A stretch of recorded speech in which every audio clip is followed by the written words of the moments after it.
Romantic Tales. Chapter 1. This was a nameless continent. On a sunny day there were no clouds or wind. The scorching sun in the sky projected endless rays of light, as if it wanted to roast the entire continent. Suddenly, from somewhere in the sky, a faint brilliance flashed extremely abruptly, and what appeared with the brilliance was a strange ring. This ring came from nowhere and no one knew where it was going. It appeared so suddenly as if it had just passed through the void through time and space. With an indescribable speed, it shot towards the mountain peak below. That strange humming sound was short and light. Usually anything that flew in from outer space would leave a trail of thick smoke behind it. It was extremely loud, as if it wanted the entire continent to see it and announce its arrival. Today this object was different. It only made a sound for a short moment, and then with a long poochy sound, it drilled deep into the rocks of the mountain peak, disappearing without a trace. This time was extremely short and it did not cause any reaction. Even the birds nearby did not have time to fly up. The birds that were slow to react flew up in shock. They only circled a few times in the air and then fluttered back down. They were minding their own business and did not know that a mysterious object had appeared on this continent. After many years, mulberry fields changed. Things remained the same, but people changed. The mountain peak sank year by year and turned into a mountain slope. Many places also became flat land. Gradually, there were signs of human habitation and some people even lived around the mountain slope. And this mysterious ring, what exciting story could it bring? No one knew. Until today, a thin and small person stood on the left side of the mountain slope. Zhang Xiaohua was very happy. His face was full of happiness and he stood on the mountain slope. His eyes stared passionately at the wasteland in front of him, as if this land was a piece of delicious pork belly. In fact, rather than calling it a wasteland, it was better to call it a mountain because this piece of land was in the middle of a mountain slope. It was just that this slope was relatively gentle, and only about 4% of the land could be opened up. But even this piece of land was the result of Zhang Xiaohua's father painstakingly persuading the clan leader for nearly 2 months. Zhang Xiaohua also knew that there were many barren mountains in the village, and there was very little land that could grow crops. So everyone wanted to find a place to grow food outside of their original land. Most of the other people in the village looked for barren land near the river, and his family did not have the money to bribe the clan leader, so they looked further and looked for places that others did not want. After looking everywhere, their eyes fell on this piece of land. Zhang Xiaohua's village was called Guozhuang House. The area was about 4 miles and it was surrounded by mountains on 2 sides. This mountain was not high and it was more appropriate to call it a hill. A large river flowed from the entrance of the village. There was a small bridge over the river that connected to a small road in the neighboring village. There were about 40 families living in the Guo manor. Half of them had the surname Guo. It was a small family. The people with the surname Guo lived in the middle of the village, and the rest of the people naturally lived scattered around the village. The people in the village were very simple, but they were also unscrupulous. Most of the matters in the Guozhuang house were handled by the clan leader of the Guo family. Although they lived in the same village, their surnames were different, and when the clan leader handled matters, it was inevitable that he would be biased towards the clan. The good residential locations in the village, and the good crops outside the village were mostly in the hands of the villagers with the surname Guo. However, they were still fellow villagers. Although there were many small matters, big disputes had never appeared in the small Guozhuang house, and the people in the Guozhuang house felt that they were living a peaceful life. Zhang Xiaohua's mother, Guo Sufei, was a member of the Guozhuang house. It was considered a branch of the Guo family and it was once glorious. However, in her mother's generation, other than Guo Sufei, there was no other male in the family.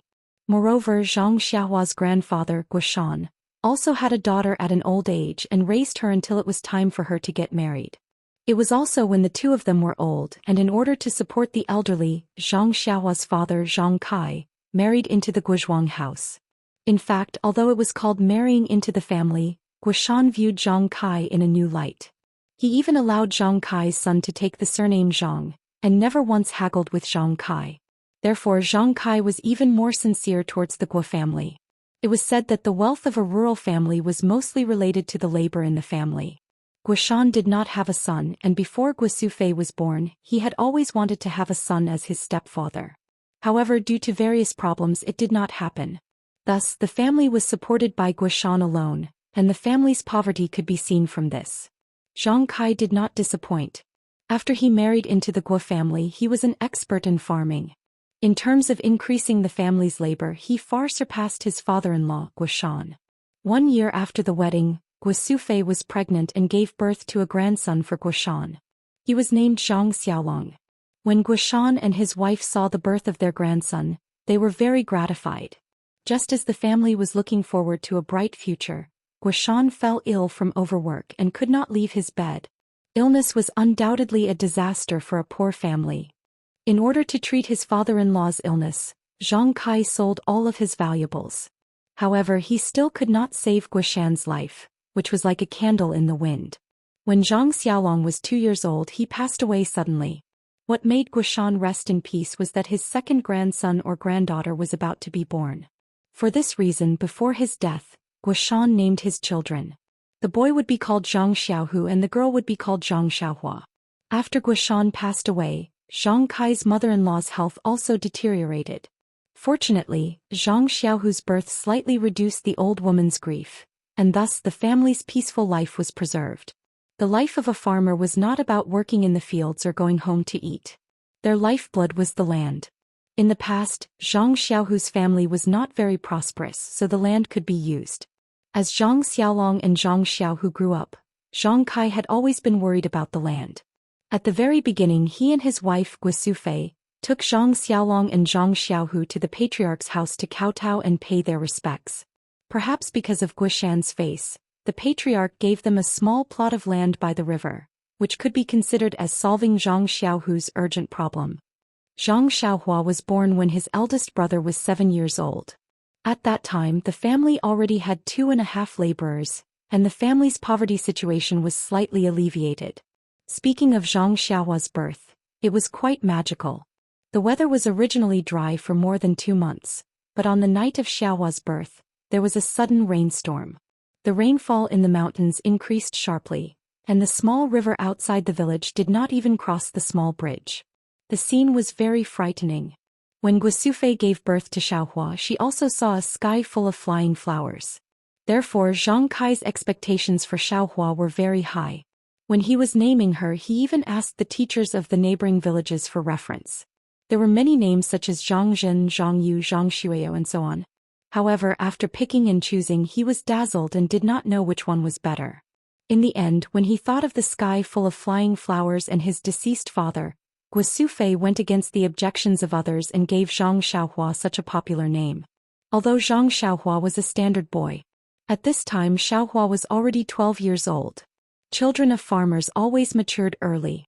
As early as a few years ago, Xiaohua had already been busy with the affairs of the farm with her father and 2 brothers. It was not that Zhang Kai did not think of sending the children to school to learn how to read and write. When they grew up, they would be literate and seek scholarly honors. However, Guo village was a small village and there were not many scholars in the village. They could not afford a small school. The school in the neighboring village belonged to another big family, and the fees for Guo village's children were high. Xiaolong and Xiaohu could not think about it. At that time, the family was poor and Zhang Kai wanted to but could not. When Xiaohua was young, he also sent her to school for a few days. According to the teacher, Xiaohua's aptitude was only average in the school. Even if she tried her best, she would only be literate. If she wanted to seek scholarly honors, it would be like the moon in the water. Zhang Kai weighed his wallet and looked at Xiaohua's thick eyebrows and big eyes. He gave up on his hopes and brought the children back to Guozhuang House, which was the main occupation of the farmers. However, Xiaohua's mother seemed to remember the auspicious omen of Xiaohua's birth. From time to time, she would ask the young literate people in the village to teach Xiaohua some things. Although Xiaohua liked to follow her brother to do farm work, her mother forced her to learn a lot of words. She could read some things and she could be considered the literate person in the family. As long as it was related to words, Zhang Xiaohua would take care of it. Today was Zhang Xiaohua's first day of farming alone. Her father had told her yesterday that this piece of land was for her. It was a rice bowl that belonged to her. Although it was still a piece of land that did not show any signs of farming, Xiaohua remembered that a scholar in the village once said that once you have a goal, you can start. Once you have a start, you are halfway to success. Once you have success, you are not far away from your hope. And Xiaohua's hope was to eat a piece of pork belly to her heart's content. The November day was already the beginning of winter. The sun cast a bleak light and heat on the head. The mountain wind blew through the slope, causing the treetops to rustle. Everything showed the silent desolation. However, Zhang Xiaohua did not have the time to pay attention to these. He held the hoe and only blindly worked on this piece of land, working hard to reclaim the land. According to Zhang Xiaohua's plan, first, they would dig an oval or quadrangular boundary around the land in the middle of the hillside. Then they would remove the mountain rocks in this piece of land, clean up the small stones and then deal with the weeds. When it gradually grew into a large scale, they would cultivate the entire field carefully, laying a good foundation for planting seeds. Farming always took time. When Xiaohua finished cleaning up the surroundings and was ready to remove the large stones in the field, it was already noon. Xiaohua stopped farming and wiped the sweat on his forehead. He went to the field and took a jar of water prepared by his mother. He gulped down half of the water in the jar. Then he stretched his body and patted his waist that had not been straightened. He felt a burst of comfort. Also, although he used to work with his father and brothers after all because he was the youngest, everyone did not let him do too much work. He did not feel too tired. Now that he was shouldering all the work, he knew the hardships. However, when he thought about his grandmother, his mother, his home and his future, his heart felt that it was very worth it. Zhang Xiaohua learned to read from the young scholars. Although he was not serious, he often heard them talk about the future, life, love and so on. He had some impressions. When he was working on weekdays and had nothing to do, he would occasionally think about his life. But soon he would be defeated by reality and bow his head to face the ground. Thinking about these at this moment, it was probably a daydream and a leisure time in the midst of work. Just when Zhang Xiaohua's imagination was running wild, his stomach kept growling. It seemed that it was time to eat. In the past he would eat at home with his mother. Now he was independent and started farming. When he came out in the morning, his mother said that the food would be sent to the field at noon. Looking at the time, it should be here. Sure enough, a voice came from the bottom of the hill. Xiaohua, come and help your mother. There was a steep slope from the bottom of the hill. It was very slippery. The last time he came to see the field, Zhang Kai fell. Zhang Xiaohua quickly replied, Mother, wait a moment. I will go down immediately. You don't have to come up first. When Zhang Xiaohua walked down the hill, he saw his mother. She was holding a bamboo basket and standing on the side of the road waiting for him. Zhang Xiaohua took the bamboo basket and carefully helped his mother walk up the hill. He let his mother sit on a stone and then lifted the cloth on the basket. Inside was a bowl of streaky pork and a few pieces of coarse flour steamed buns. Xiaohua sensibly asked his mother if she had eaten. His mother's answer was not unexpected. She had already eaten. Seeing Xiaohua wolfing down the food, Guo Fei felt a little distressed. She said to Xiaohua, eat slowly. Don't choke. Drink some water quickly. Mother, why did you suddenly make streaky pork? Xiaohua asked. Today is your first day working.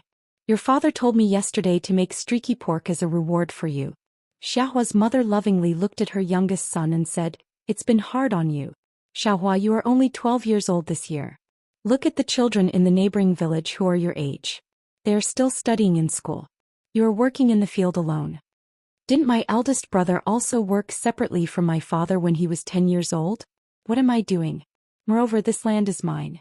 My second brother shares a piece of land with my eldest brother. I can't be happier. Xiaohua saw that his mother was starting to nag and quickly asked, what about my grandmother? Did she eat streaky pork? Your grandmother is in her 80s. How can she eat this? I made millet porridge for her. Xiaohua's mother said, you only thought of your grandmother now after eating. Your grandmother was thinking about you all morning. Xiaohua scratched his head embarrassedly. It seemed that he really didn't think so much. Speaking of Xiaohua's grandmother, Guo Fei's face was clouded over again. As the children grew up, the family's life gradually improved. However, Little Blossom's grandmother's health was getting worse and worse. Although 80 years old was considered a rare longevity for people in the countryside, who wouldn't want their elders to accompany them for a longer period of time. Recently, Xiaohua's grandmother was blind. Guo Fei and Zhang Kai discussed getting a doctor to take a look. However, Xiaohua's grandmother strongly disagreed. She said that it was normal for someone so old to be blind. She didn't want to spend any more money on it. The couple couldn't stand the old lady, so they agreed. Now the old lady worked hard at home every day. She fed the chickens and pigs in the dark. Seeing that Xiaohua had finished eating and drinking, Guisufei said, Xiaohua, don't work so much in the afternoon. Come home early. Grandmother misses you. I still have to send food to your father and brother. Xiaohua was stunned. Mother then. I finished the streaky pork. What will father and brother eat? It doesn't matter. There are other dishes. Remember to work less in the afternoon. Don't catch a cold. Guisufei stroked Xiaohua's head lovingly. She looked at her little son who was so anxious that his face was red. It was as if he was still the little boy who acted spoiled in front of her. When Zhang Xiaohua helped her mother down the slope and looked at her mother's back, she felt very guilty. Sigh, why did I eat all the streaky pork? Chapter 2. In the afternoon the mountain was still cold and Zhang Xiaohua was still enthusiastic. However, the progress of the reclamation in the afternoon was not as smooth as the morning. There were a lot of rocks on the wasteland and many of them were buried in the ground. It was not easy to dig up the ground and pry up the big rocks. When the sun set in the west and dusk came, Zhang Xiaohua had only moved a few rocks. His hand was injured first and the web between his thumb and forefinger was cracked. In the cold wind he felt a burst of pain. After all, he was still a teenager. Looking back at the wasteland that he had been busy with for the whole day, although he was a little reluctant, Zhang Xiaohua still carried the hoe and water jar and walked back. It was already late, and if he did not leave, his father and brother would come to find him, and his grandmother would also be worried. The wasteland was a distance away from home, or else his mother would not have come to deliver lunch at noon. Walking on the rugged mountain road back home, although Zhang Xiaohua did not have any strength, he was in a good mood. The progress of the reclamation was not fast, and his father had already reminded him. If it could be done in a few days, the villagers would have already reclaimed the hillside. This was only the beginning, and in the future they still had to carefully cultivate sow seeds, water and so on. There were many troublesome things. Suddenly Xiaohua thought of something: water. Yes, the hillside was so high and it was so far from the village river. How should the water be watered, and there was no spring around? Why didn't he think of it earlier? What should he do? Thinking of this, Zhang Xiaohua's little face was immediately filled with worry, and he could not help but quicken his pace and run home. How could a child hide his emotions? When he walked into the village, the sky was already dark, and there were many children laughing and playing in the village. Seeing Xiaohua carrying a hoe, some familiar villagers stopped Xiaohua and asked him about the reclamation, and Xiaohua answered them one by one. It seemed that reclaiming the wasteland on the hillside was also a matter of concern to the villagers who did not have enough rations. However, Xiaohua was also very absent-minded. Everyone thought that he was tired, so they didn't ask in detail. Only then did Xiaohua rush home. Zhang Xiaohua's house was in the south of the village. From the perspective of feng shui, it was downwind and water. However, the area was not small. With Zhang Kai's efforts, there was actually a small courtyard. The walls of the small courtyard were not high. They were made of yellow mud and could be seen from the outside. From afar, Zhang Xiaohua could see her grandmother's figure leaning on a walking stick. As she was blind, her grandmother did not go out much. Now that she was leaning on the fence door, she must be worried about her youngest grandson. Hearing the approaching footsteps, Grandma smiled.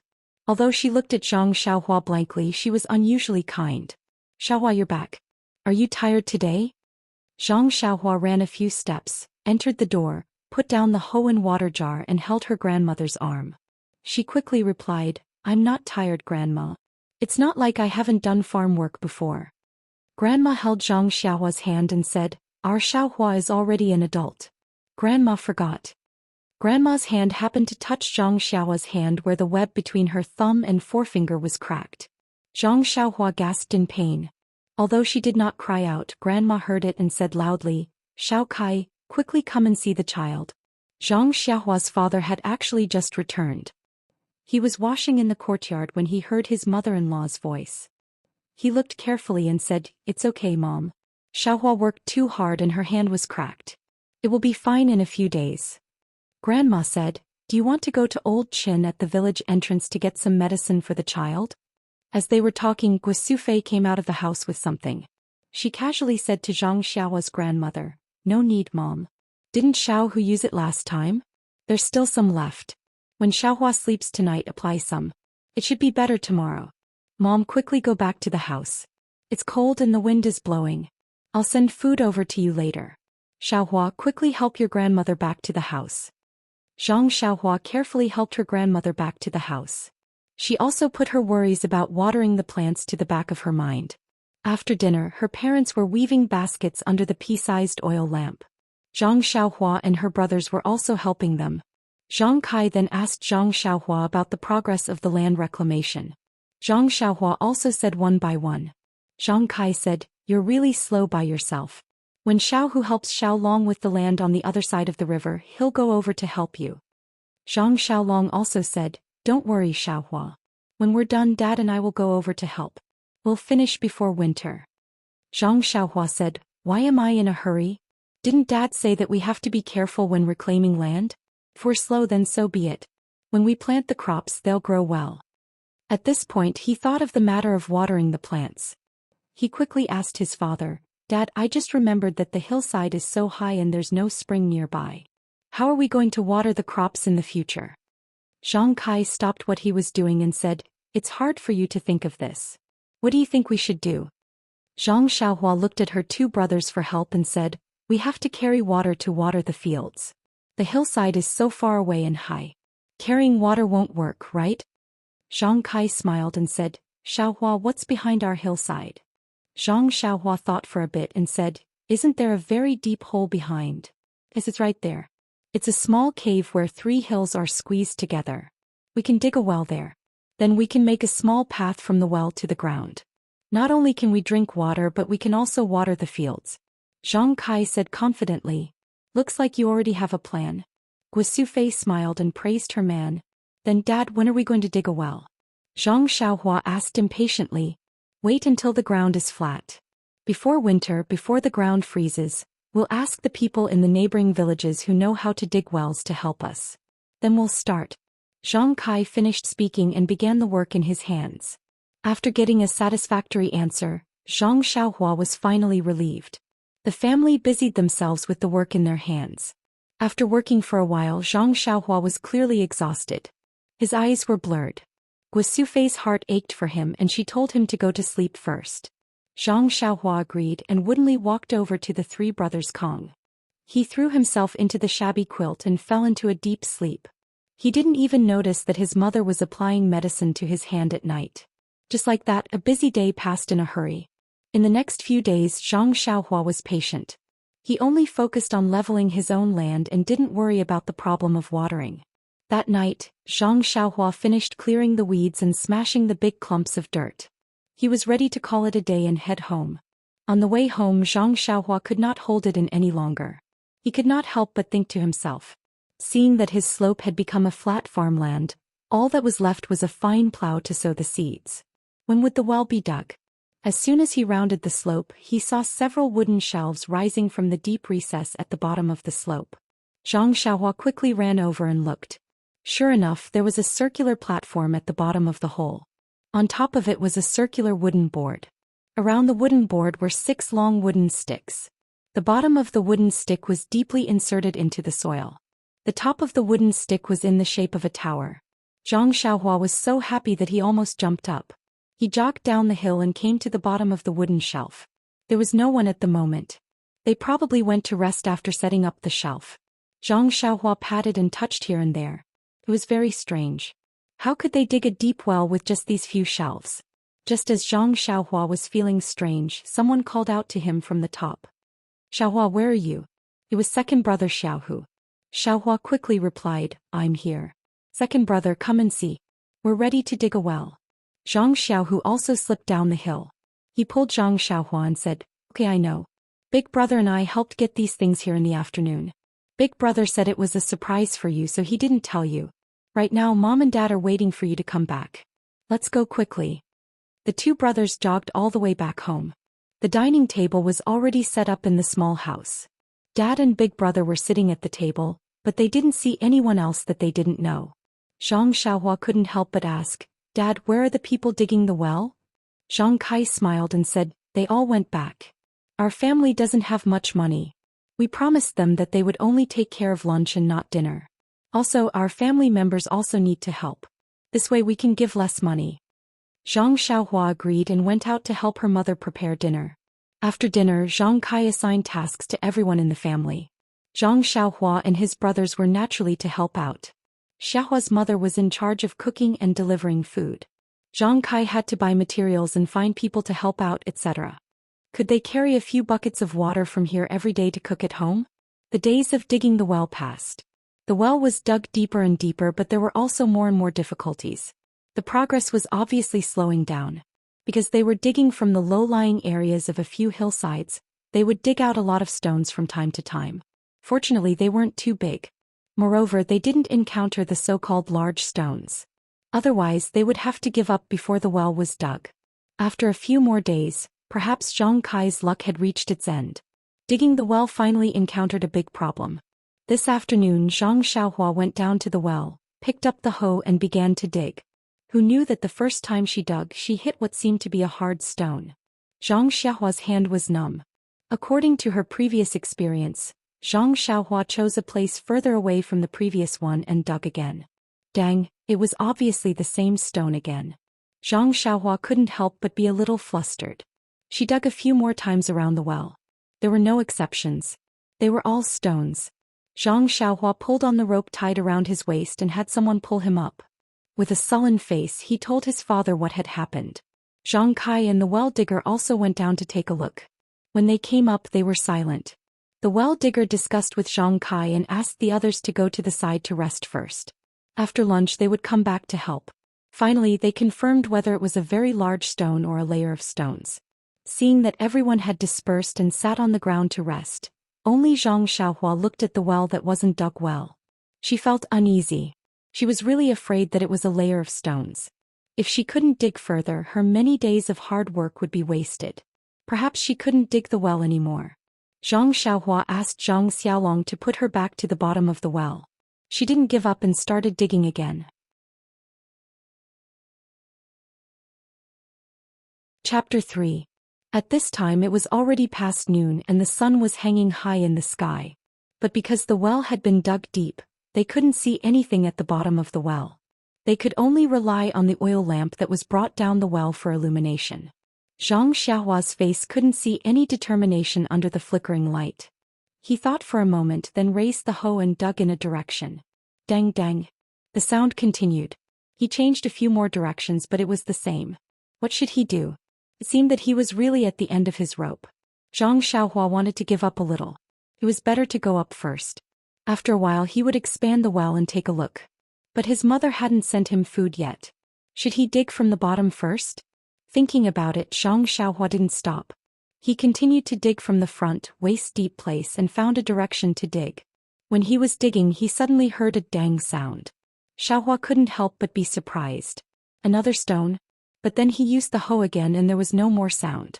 Zhang Xiaohua was surprised, but he didn't think much about it. Maybe it was a small stone. As long as it wasn't a big stone, it was fine. After digging about a step forward, Zhang Xiaohua tried to dig down again. He hoped that he wouldn't hear any annoying sounds. In the end, he didn't have much comfort. The next step in this direction was also the same stone.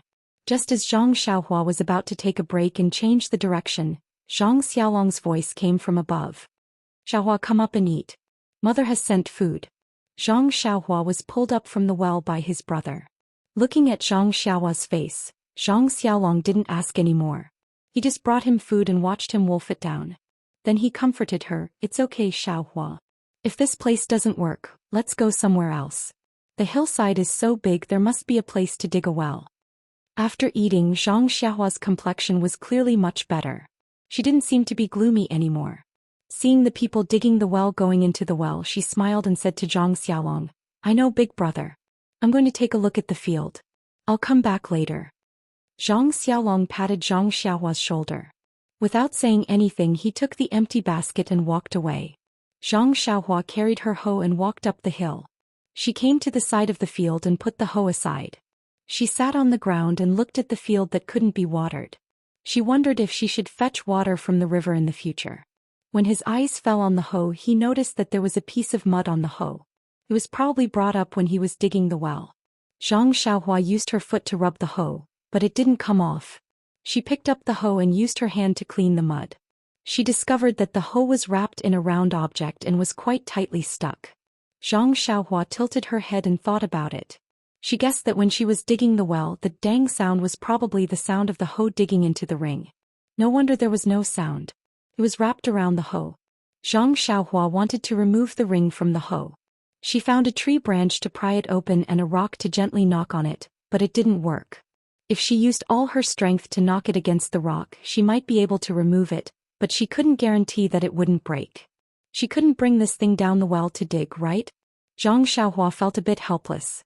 In the end, Zhang Xiaohua hardened her heart. She used half of her strength to lift the hoe and knock it against the rock.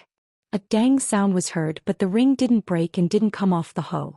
Zhang Xiaohua also used all her strength. After knocking it a few times, she finally removed it. That strange ring didn't break either. It seemed to be very sturdy. Zhang Xiaohua picked up the ring and used her clothes to wipe the mud off it. Only then did she see clearly that it was a bracelet. It was about 2 fingers wide, black, without any patterns and flat. She didn't know what material it was made of. Zhang Xiaohua was about to take a closer look when she heard Zhang Xiaolong's joyful voice from down the hill. "Xiaohua, come quickly. There's hope." When Zhang Xiaohua heard this, she jumped up happily. She didn't have time to look at the bracelet she picked up. She put it in her arms, picked up the hoe and slipped down the hill. She didn't notice that when she held the bracelet, it was light as a feather. When Zhang Xiaohua ran to the bottom of the hill, she saw the smiles on Zhang Xiaolong and Zhang Xiaohu's faces. She also saw Zhang Kai's slightly bitter face. After listening to Zhang Xiaolong, she knew that the bottom of the well wasn't a layer of stone. The stone wasn't too big. As long as the well was enlarged, the stone could be removed. However, the length of the expansion was at least 3 steps. When the well was bigger, the amount of digging would be bigger. Of course, the time would be longer and the money would be more. However, it was good that they didn't have to choose a new place, open a new well, or water the ground. It was a good result. Seeing the happy faces of the 3 children, only Zhang Kai was secretly worried. He hoped that such a stone wouldn't appear in the future. If it happened a few more times, the well wouldn't need to be dug anymore. The work in the afternoon was simple. The people digging the well measured the well according to the size of the stone, planned how to expand the well and dug again. After such a small disturbance, everyone began to work in an orderly manner. When they returned home in the evening after dinner before going to bed, Zhang Xiaohua didn't think about the bracelet in his arms. It was only when he took off his clothes that the bracelet fell out. However, after a tiring day, he was too sleepy. The surface of the well expanded and they dug up the stones from the bottom of the well. The well also became deeper and deeper. When the piece was dug out, it looked quite flat and was cold to the touch. Zhang Xiaohua asked her 2 brothers to put it under the tree at the head of the field. They were going to use it as a bed to rest in between work during the summer. As for the bracelet, Zhang Xiaohua threw it behind his head and put it under the pillow. He had completely forgotten about it. However, his dream had already been replaced by streaky meat by Twinkle, but he didn't realize it. After a few more days, there was still no water in the well. At this time, Zhang Kai was a little worried. It was going to be winter soon and the soil layer was about to freeze. Although the bottom of the well wouldn't freeze, it was not as smooth as before when they worked. That night, the family gathered together to do farm work after dinner. Zhang Kai frowned and discussed with Guosufei that if the well didn't water in a few days, they would probably stop working. They would talk about it again when spring came. At this time, Guosufei said, "Father, do you know that Mr. Wu's family in the neighboring village also bought a piece of land on the southern slope?" Zhang Kai said, "I don't know, but I heard that they are digging wells on the southern slope." Guosufei said, "It's that well. It's dug by Mr. Wu's family. Like us, it's also used to water the fields. Today when I went to the river to pull grass to feed the chickens, I met Guoquan's family at the entrance of the village. Didn't her sister-in-law marry Mr. Wu's brother? Guess what she said to me?" "What did she say? Is the well already filled with water?" Zhang Kai asked in surprise. "Didn't they fill it later than us? How can it be filled with water so soon? You think it's filled with water quickly? There's something worse than that." Guosufei said angrily. "Hey, what's that?" Not only was Zhang Kai interested, but the 3 brothers were also curious. They dug a well and dug out a small broken box. Guosufei continued. When the box was dug out of the well, it was broken by a hoe, revealing the things inside. Although it was covered with mud, you could still see the pearls and agates inside. Why don't we have such good luck? We dug out a broken stone the size of a bed before they did. Just when the family was sighing over Mr. Wu's family's fortune, Zhang Xiaohua remembered that he had also dug out something from the well. He said excitedly, "Father, Mother, I also dug out a treasure from the well." Under the urging and eager gazes of his family, he took out the forgotten bracelet from under the bedding. Zhang Kai took it and examined it carefully under the oil lamp. He saw that it was a black, flat object made of an unknown material. Instead of calling it a bracelet, it would be more appropriate to call it a metal ring. He couldn't tell what it was, so he handed it to Guosufei. Guosufei took it, weighed it in her hand and rubbed it with her fingers for a while. She said, "It's so light. It doesn't look like it's made of jade and it doesn't have any patterns. It probably isn't jewelry. It looks like a child's toy. Xiaohua, take it and play with it." Zhang Xiaohua took it dispiritedly and handed it to his two brothers, as if it was his fault that they didn't dig out the pearls and agates. The two brothers turned the bracelet around in their hands and handed it to Zhang Xiaohua. It seemed that no one was interested in this ugly thing, so Xiaohua could only keep it in her arms. Guosufei continued, "Sai, if it's really a good piece of jewelry, we can consider keeping it and use it as a betrothal gift when we matchmake your eldest brother at the beginning of spring." This time the emotions of the whole family were ignited again. Zhang Xiaolong would be 20 years old at the beginning of spring. It was time for him to find a girl and settle down. Based on their own impressions, the family began to argue with Zhang Xiaolong one girl after another. When the oil lamp went out, the family still wanted to continue, but for the sake of digging the well and doing farm work the next day, they could only go to bed on the Kong bed. Before going to bed, Zhang Xiaohua took out the bracelet from her arms and was about to put it under the bedding again when she changed her mind. What Mr. Wu dug out from the ground was a treasure. Mine is also a treasure. I have to take good care of it. But where should I put it? He thought about it and put the bracelet on his wrist. What a coincidence. It was actually a good fit on his wrist. When he waved his arm, the bracelet didn't slide up or down. Zhang Xiaohua was secretly delighted. This bracelet was simply tailor-made for him. Until he fell asleep, he didn't think about how he could put it on his wrist if it fit so well on his wrist without any gaps. Not to mention that the streaky pork in his dreams had long disappeared. It only flashed endlessly in his mind. Chidian Chinese website www.chidian.com welcomes readers to visit and read. The latest, fastest and hottest serial works are all at Chidian Originals.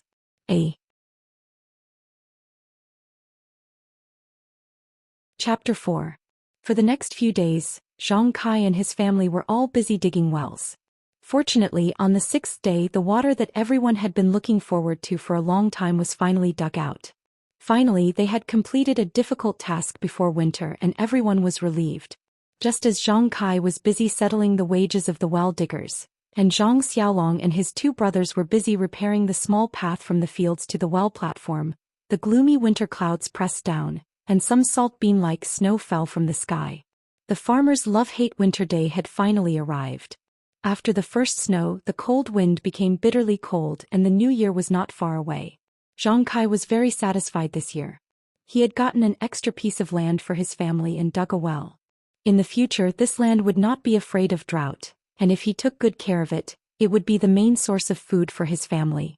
Therefore, as the new year approached, he had already instructed Guosufei to prepare more New Year goods, so that the family could have a good New Year. His mother-in-law was getting old and every new year was a new year. Recently, his mother-in-law's health had been deteriorating, and she had been lying on the bed for half a day. He did not know if she could make it through the next new year.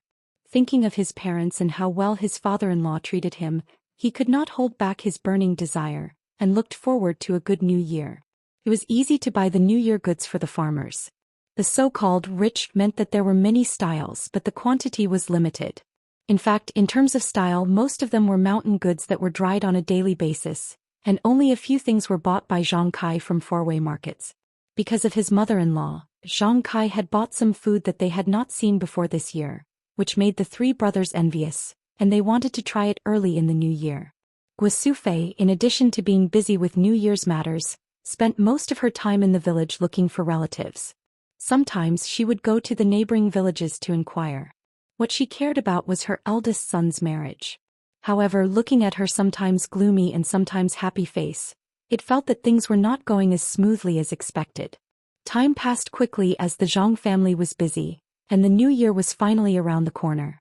On the first day before the new year, just as everyone was sitting around the stove, talking about the next year's harvest, the situation in the field and Zhang Xiaolong's future wife, suddenly he heard a commotion outside the village. It was a mess outside. Could it be that bandits have come to rob the village? Zhang Kai's mind immediately came up with an idea. However, that shouldn't be the case. The Guozhuang house was very small and the Guo family was also a small family. Every family was very poor, and the bandits who lived in the nearby mountains never came to this desolate place. There shouldn't be any reason for them to come today. Although he thought so, Zhang Kai didn't dare to be careless. He called the 3 children, took the hose and other iron tools and carefully walked out of the house. The Zhang family's wall was half a meter high, so they could see the situation in the village at a glance. In the village, many people were gathering and talking and some were running. However, they all knew each other. Although everyone looked a little panicked, they could still see a little bit of joy and gloat. Zhang Kai was puzzled. He ordered the 3 children to return to the house and put the weapons back. He then went out to gather information. Of course, the 3 of them didn't want to be idle. They also followed him out and mingled with the young people of the same age. There were many people in the village, standing or sitting in 2s and 3s. They were all talking about the same thing. Zhang Kai walked to a group of old men who were smoking and talking loudly. He saw Blacksmith Lu, who he was familiar with. He patted him on the shoulder and said, "Old Lu, what's going on? Why is it so messy?" Blacksmith Lu was smoking silently. When he saw that it was Zhang Kai who asked him a question, he knocked the cigarette that he had just finished smoking on the ground. He filled a new pot with new cigarettes from the tobacco pipe and carefully lit it. He took a deep breath and then said in a dull voice, "Old brother, do you know about One Eye who is 80 miles north of our village? The bandit who occupied Shitui Mountain?" Zhang Kai said, "I know, that's the biggest bandit within 100 miles of our village. How could I not know? However, they have always been active in the rich areas in the north. What's wrong? They ran over to our village?" Blacksmith Lu took another puff and said, "Yes. Do you remember that some time ago Mr. Wu from Xinzhuang dug up a well and dug up a chest of treasures?" Zhang Kai suddenly realized, could it be they? Zhang Kai didn't ask anymore. He already knew the reason. Wealth shouldn't be exposed. Such a conspicuous large sum of wealth was targeted by bandits. What good could there be?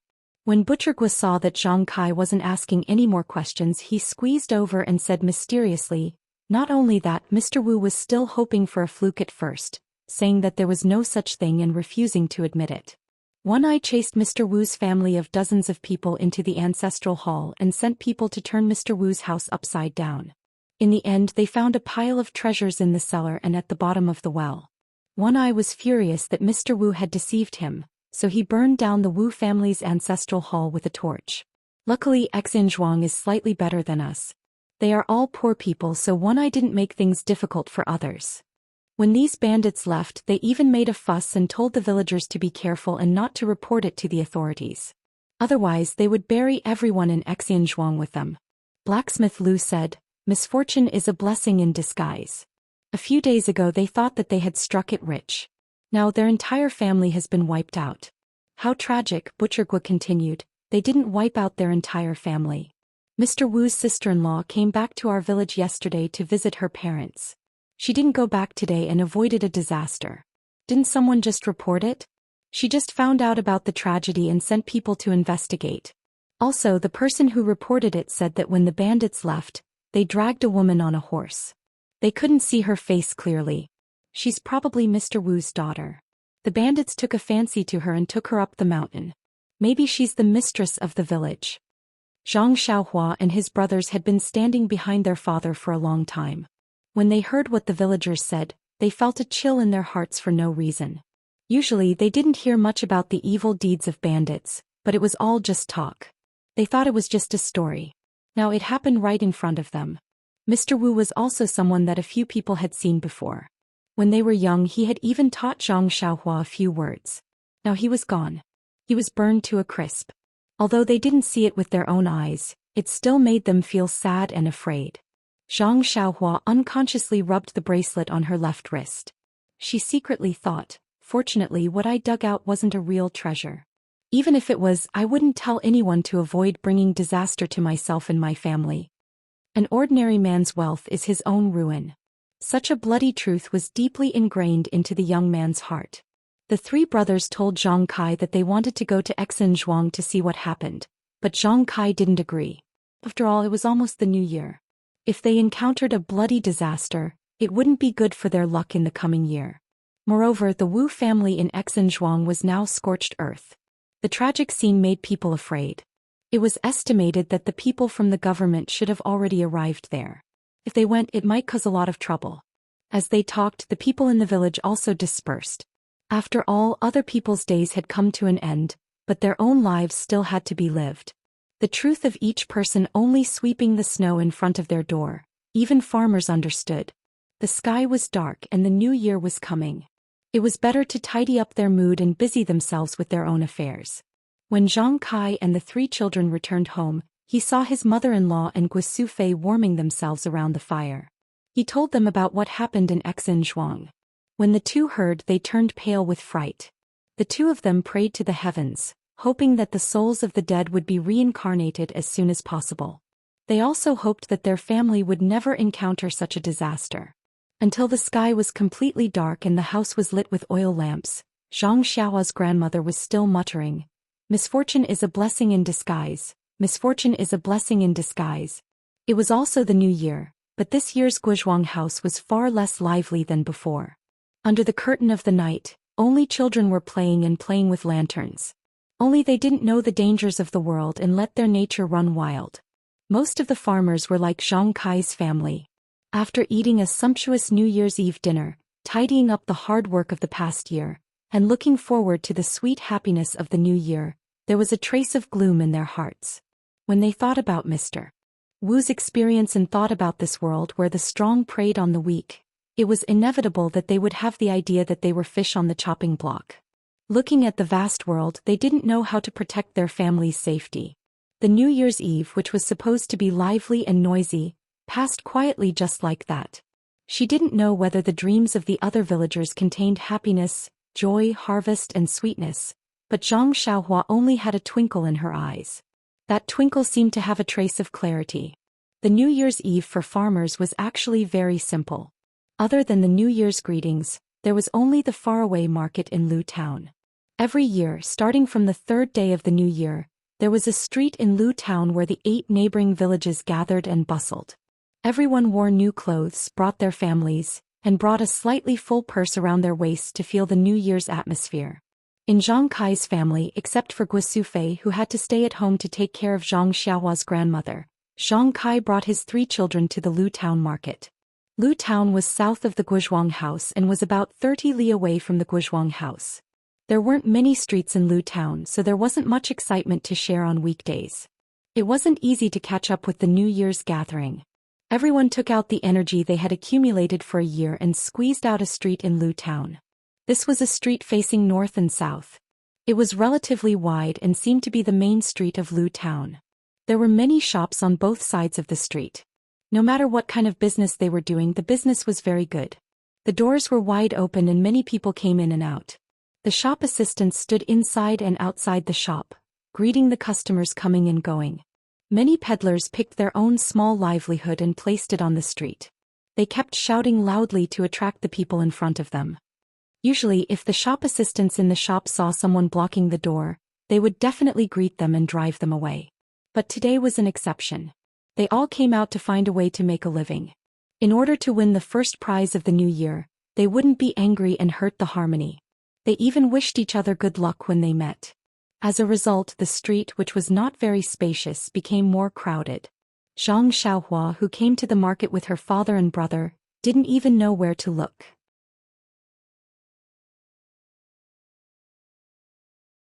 Chapter 5. It was not the first time that Zhang Xiaohua had come to Lu Town's market. After all, it was the busiest time of the year. It was also the busiest place within a radius of dozens of miles. Since he could remember, he would come here every year. But in the past, his memory was full of sugar figurines, pastries, and other food. There was no other content, so he had never thought about what was crowded. Or perhaps, shuttling through the crowd was a kind of game that he found fun when he was young. But this time when he stood at the north entrance of the street, looking at the crowded crowd, looking at the shops and stalls selling all kinds of goods, toys and food, Zhang Xiaohua only wished that he had more eyes. Zhang Kai and his family followed the crowd from the north entrance of the street to the depths of the street. Every time they passed by a shop they would squeeze in to take a look, whether it was selling silk antiques or even a pharmacy. They would stop for a moment. Zhang Xiaohua and his brothers were not only looking at the things being sold, but also at the crowd around them.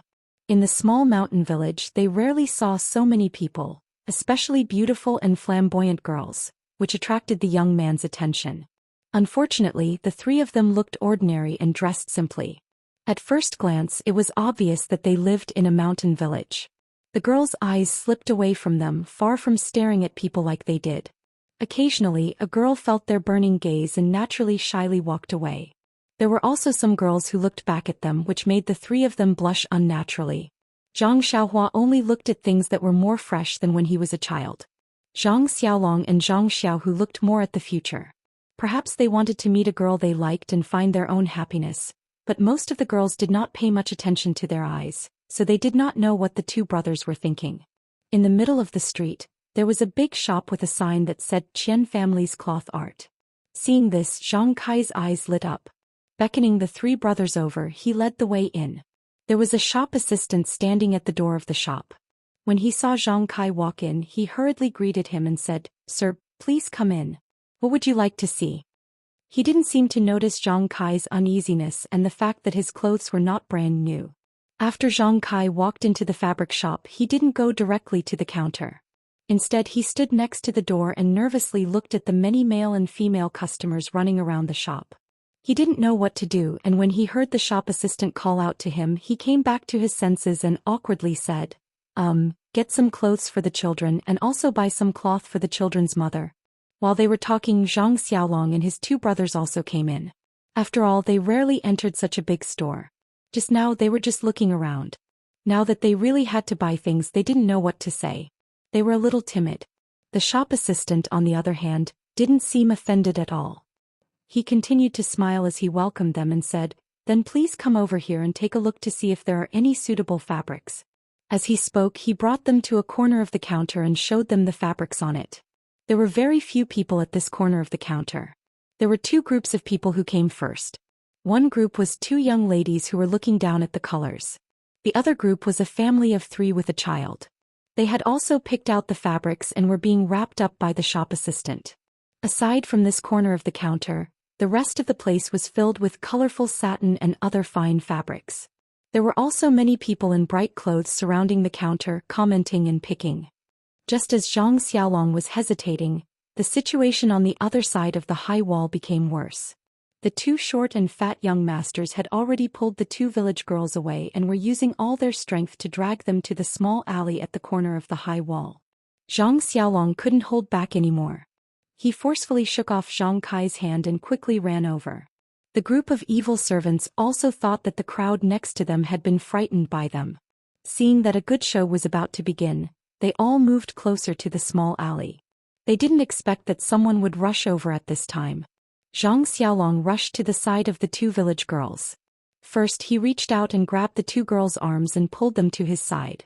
The strength of the two short and fat young masters couldn't compare to him who worked in the fields all day long. They were pulled over in an instant. While they were stunned, Zhang Xiaolong loudly said, "What are you doing?" The two short and fat young masters saw that the prey in their hands had been taken away and their faces were very angry.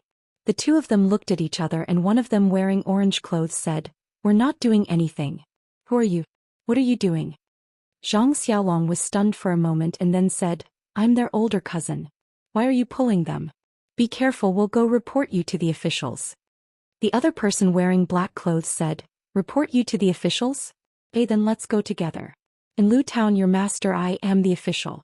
Your cousin just stepped on my shoes. I want her to pay for my shoes. I want to see if the official will report to you or me."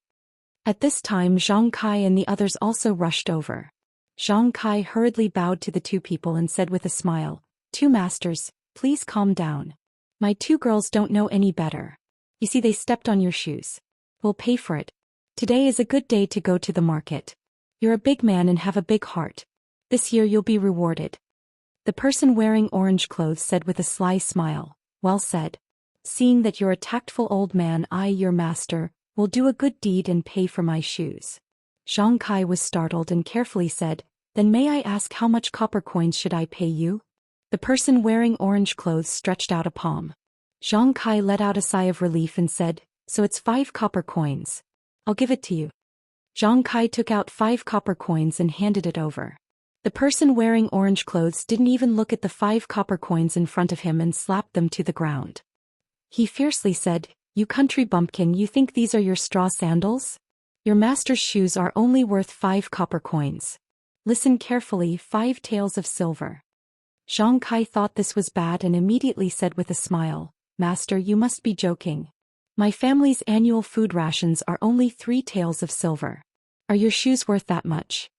The person wearing black clothes said, "You little old man, are you suspecting that we're lying?" At this time the village girl behind Zhang Xiaolong had recovered.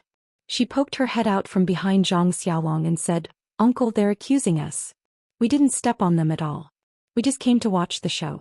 Before we even got close they already surrounded us." Zhang Xiaolong also angrily said, "Father, they're obviously trying to blackmail us. Let's hurry up and take this girl to the authorities to sue them." The person wearing black clothes laughed loudly and said, "You bunch of bumpkins, you haven't seen the world. You don't even know your master Zhao and you're still talking about suing the authorities. Little ones, come and tell them what an official is." This master Zhao waved his hand and the servants who were originally standing to the side watching the show immediately surrounded them. Zhang Kai saw that the situation wasn't good and said to Zhang Xiaohua, "You and these 2 girls find a chance to run away. We'll protect you." After he finished speaking, he took Zhang Xiaolong and Zhang Xiaohu to fight with the servants who surrounded them. Zhang Xiaohua also pulled the 2 girls and ran into the crowd watching the show. Zhang Kai, Zhang Xiaolong and Zhang Xiaohu, although they were strong laborers from the countryside and had some strength, they were slightly better than the servants in a one-on-one fight. However, a strong man couldn't withstand a large number of people. After a few rounds, they were thrown to the ground by several vicious servants. The servants' fists and feet rained down on them. The 3 of them were injured on their bodies and faces. Zhang Xiaohua and the 2 village girls were clever at first. They avoided several servants and were about to rush into the crowd, but they were unexpectedly blocked in front by the bodyguard. After several turns, they were unable to escape the bodyguard's figure. The bodyguard didn't make a move. He just blocked them and didn't let them go forward. When the servants caught up, he stood to the side and watched as Zhang Xiaohua and the 2 village girls were blocked by Zhang Kai and the others. When Zhang Xiaohua saw his father and brother being pressed to the ground and beaten, he anxiously rushed forward to save them. However, he was kicked in the chest and fell to the ground on his back. His body was covered in mud. When he was about to struggle to sit up, 2 more servants came and pressed him against the wall. They slapped him a few times and blood flowed out from the corner of his mouth. These 2 servants saw that Zhang Xiaohua was still young, so they didn't make a move. They just pressed his body and didn't let him move. No matter how Zhang Xiaohua struggled, he couldn't break free from the 2 strong men's hands. Seeing his father and brothers being beaten under the vicious servants' fists and feet, his heart ached and tears flowed down in an instant.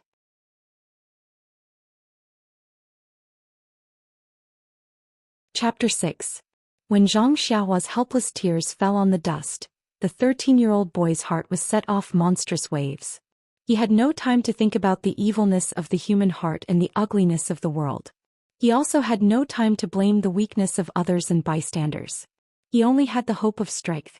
He hoped that he could use his strength to protect his family so that they would not be bullied by these dog-like evildoers. The fists and kicks that fell on his family were like a hoe, planting a seed in his heart. It made his immature mind and his originally weak heart more and more substantial and firm. 2 village girls cried and rushed over, wanting to pull away the servants who were beating Zhang Kai and the others. However, they were blocked by the 2 young masters and began to move their hands and feet. There were more onlookers than there were people watching the show, but they were all angry but did not dare to speak. The world was silent just like that. There were only the sounds of fists and kicks, the crying of the village girls and the teasing of the libertine. The sun was already setting in the west. At this time, A gentle and pleasant female voice floated over from the high wall behind Zhang Xiaohua. A group of dogs that bully others because of their master's power. Senior brother, if you don't make a move, these people will be bitten by a group of dogs and be seriously injured. Then a man's voice sounded. Junior sister has a bodhisattva's heart. I'll go down and beat the dogs. As soon as the voice fell, a figure jumped down from the high wall and landed lightly behind the group of evil servants. This person did not make any movements, but he grabbed two people with both hands and casually threw them to the ground. Then he kicked the other few people to the ground. Several evil servants fell on the dust and stopped moving. It was unknown whether they were dead or alive. Zhang Kai and his family of 3 were revealed. Their bodies were curled up, their faces were covered with blood and mud, and they were writhing in pain. At this time, everyone could clearly see that the person who landed on the scene was a young man around 20 years old. He was dressed like a scholar, wearing white clothes and holding a sword. As the scholar's gaze swept over Zhang Xiaohua, the 2 servants who were holding him down quickly let go and timidly stood to the side. Zhang Xiaohua cried as she rushed to her father and brother. She helped them sit up one by one and lowered her head to check on their injuries. The 2 young masters of the woman also stopped. When the 2 village girls ran over to check on the injuries of Zhang Xiaolong and the others, they did not dare to stop them. The bodyguard in black clothes walked forward and stared at the scholar for a long time. He cupped his hands and said, "May I ask which sect's disciple little brother is from?" Evil Tiger Gang's Xiao Quan Xing asks little brother's name. Unfortunately, the scholar did not pay attention to him. He turned and looked at the high wall and did not speak. At this time, everyone noticed that there was a beautiful woman wearing a purple dress standing on the high wall. The woman was tall and her clothes fluttered in the wind, revealing the curves of her body. Unfortunately, her face was covered with a veil, making it impossible for people to see her true appearance. However, her high and mighty heroic bearing made it difficult for people to approach her.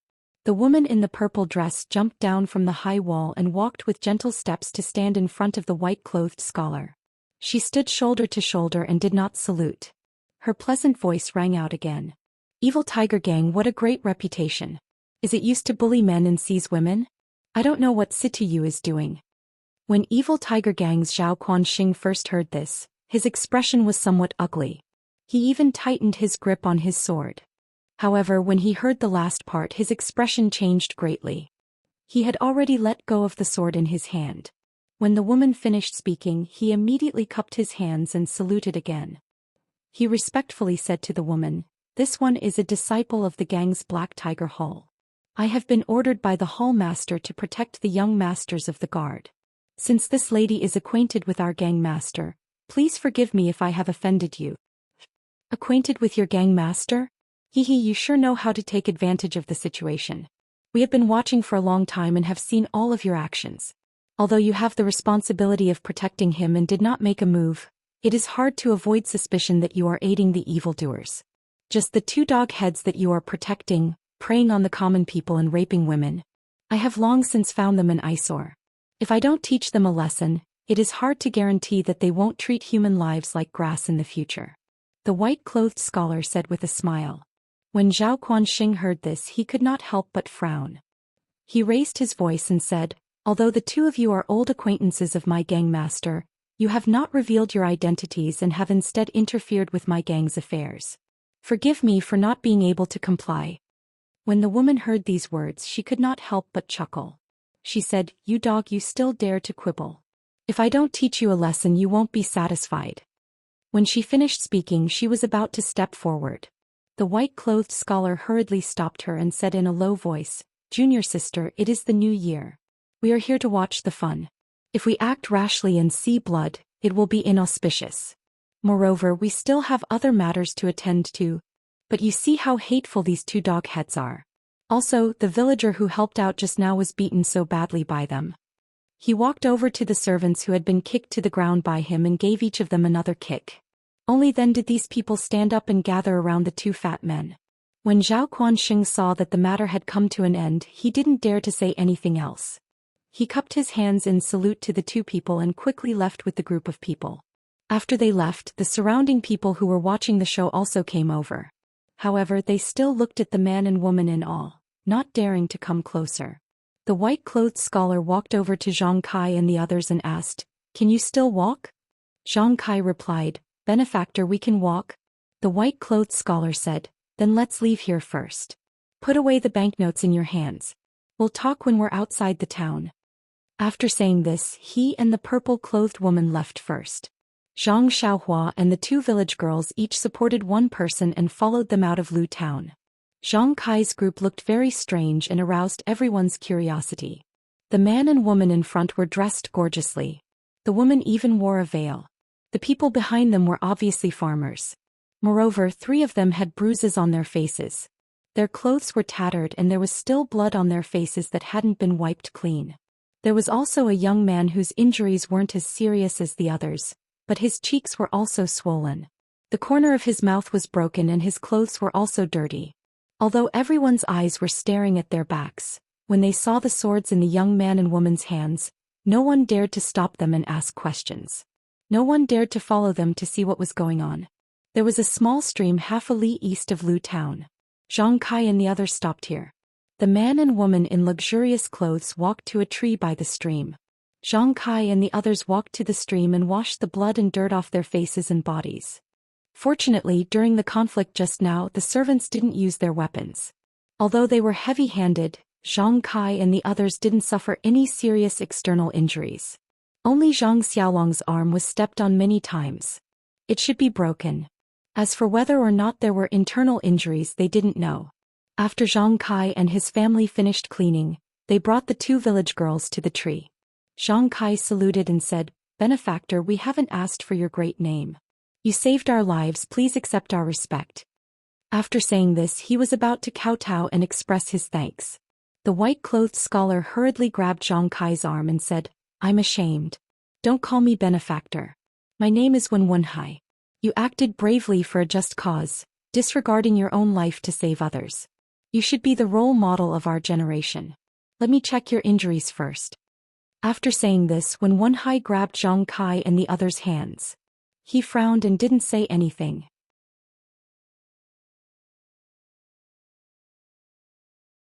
Chapter 7. After Wenwenhai checked everyone's pulse, he smiled and said, "Everyone's body is fine. There is some blood clot in your body and some external injuries are serious. I have some commonly used medicine here. It is good for treating bruises. When you go back, apply it externally and take it orally. Rest a lot and you will be fine." After he finished speaking, he took out some small bottles and handed them to Zhang Kai. He said, "This brother's arm is broken. I can't do anything about it. Here's some silver. Take it to see a doctor. It shouldn't be a big problem."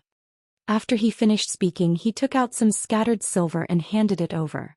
Zhang Kai quickly waved his hand and said, "I don't dare." At this time, Zhang Xiaohu, who had dark circles around his eyes, said, "Take it, father. We have received so much from our benefactor. We don't care about this little bit. It is also a token of our benefactor's appreciation. You should take it." Zhang Kai turned around and blamed his son. He said, "Just now we already took the silver from those people. How can we accept our benefactor's kindness?" After he finished speaking, he took out the banknotes that were just handed to him. After carefully counting, he was shocked. The banknotes were worth 10 taels each. There were actually 40 to 50 banknotes. He guessed that the short fatty was scared and didn't dare to count them. At this time, when Wenhai handed the silver over to Zhang Xiaohu and said, "This little brat has a forthright personality. I like him very much. Take it, that was someone else's compensation for you, this is mine." Zhang Kai saw that Zhang Xiaohu took the silver and didn't blame him. He told Wenwenhai about the banknotes. After all, it was a large sum of money. Zhang Kai didn't dare to privately deal with it. Moreover, he was afraid that those people would come back and cause trouble. The silver was a small matter, but his family's life was a big matter. When Wenhai looked at the large sum of money and smiled bitterly in his heart. In his mind, he would just let the short fatty pay a dozen or so taels of silver. However, he didn't know that his junior sister's nonsense had brought a lot of trouble to this family. He didn't dare to make a decision on his own, so he walked to the side and discussed it with his junior sister. Zhang Xiaohua accompanied his injured brother, but his heart was not calm at all. His cheeks and mouth were still burning with pain. Being bullied and almost losing his life had not affected him as much as seeing Wenwenhai descend from the sky and effortlessly deal with those vicious dogs. He had not yet recovered from the shock and hurt. His eyes were fixed on the sword in Wenhai's hand, and the seed in his heart seemed to be quietly sprouting. The two village girls stood behind Zhang Kai, not knowing what they could do to express their gratitude. They originally wanted to thank the purple-clothed woman, but seeing her unapproachable appearance, they didn't dare to approach and could only watch from afar. The result of Wenhai's discussion with his junior sister quickly came out. His junior sister took out a small token from her silk pouch and handed it to him.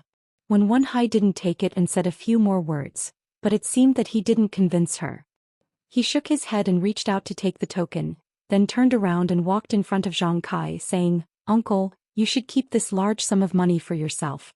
Even if we take it away, if they chase after you, you won't have any way to return it to them. This is our sex keepsake given to you by my junior sister. If they come to ask for the silver taels, you can just return the banknotes to them. The scattered silver taels I gave are enough for you to heal your injuries. But if they have other ideas, you can bring this keepsake to the Lotus Flower Escort Agency's outpost in town and look for their manager.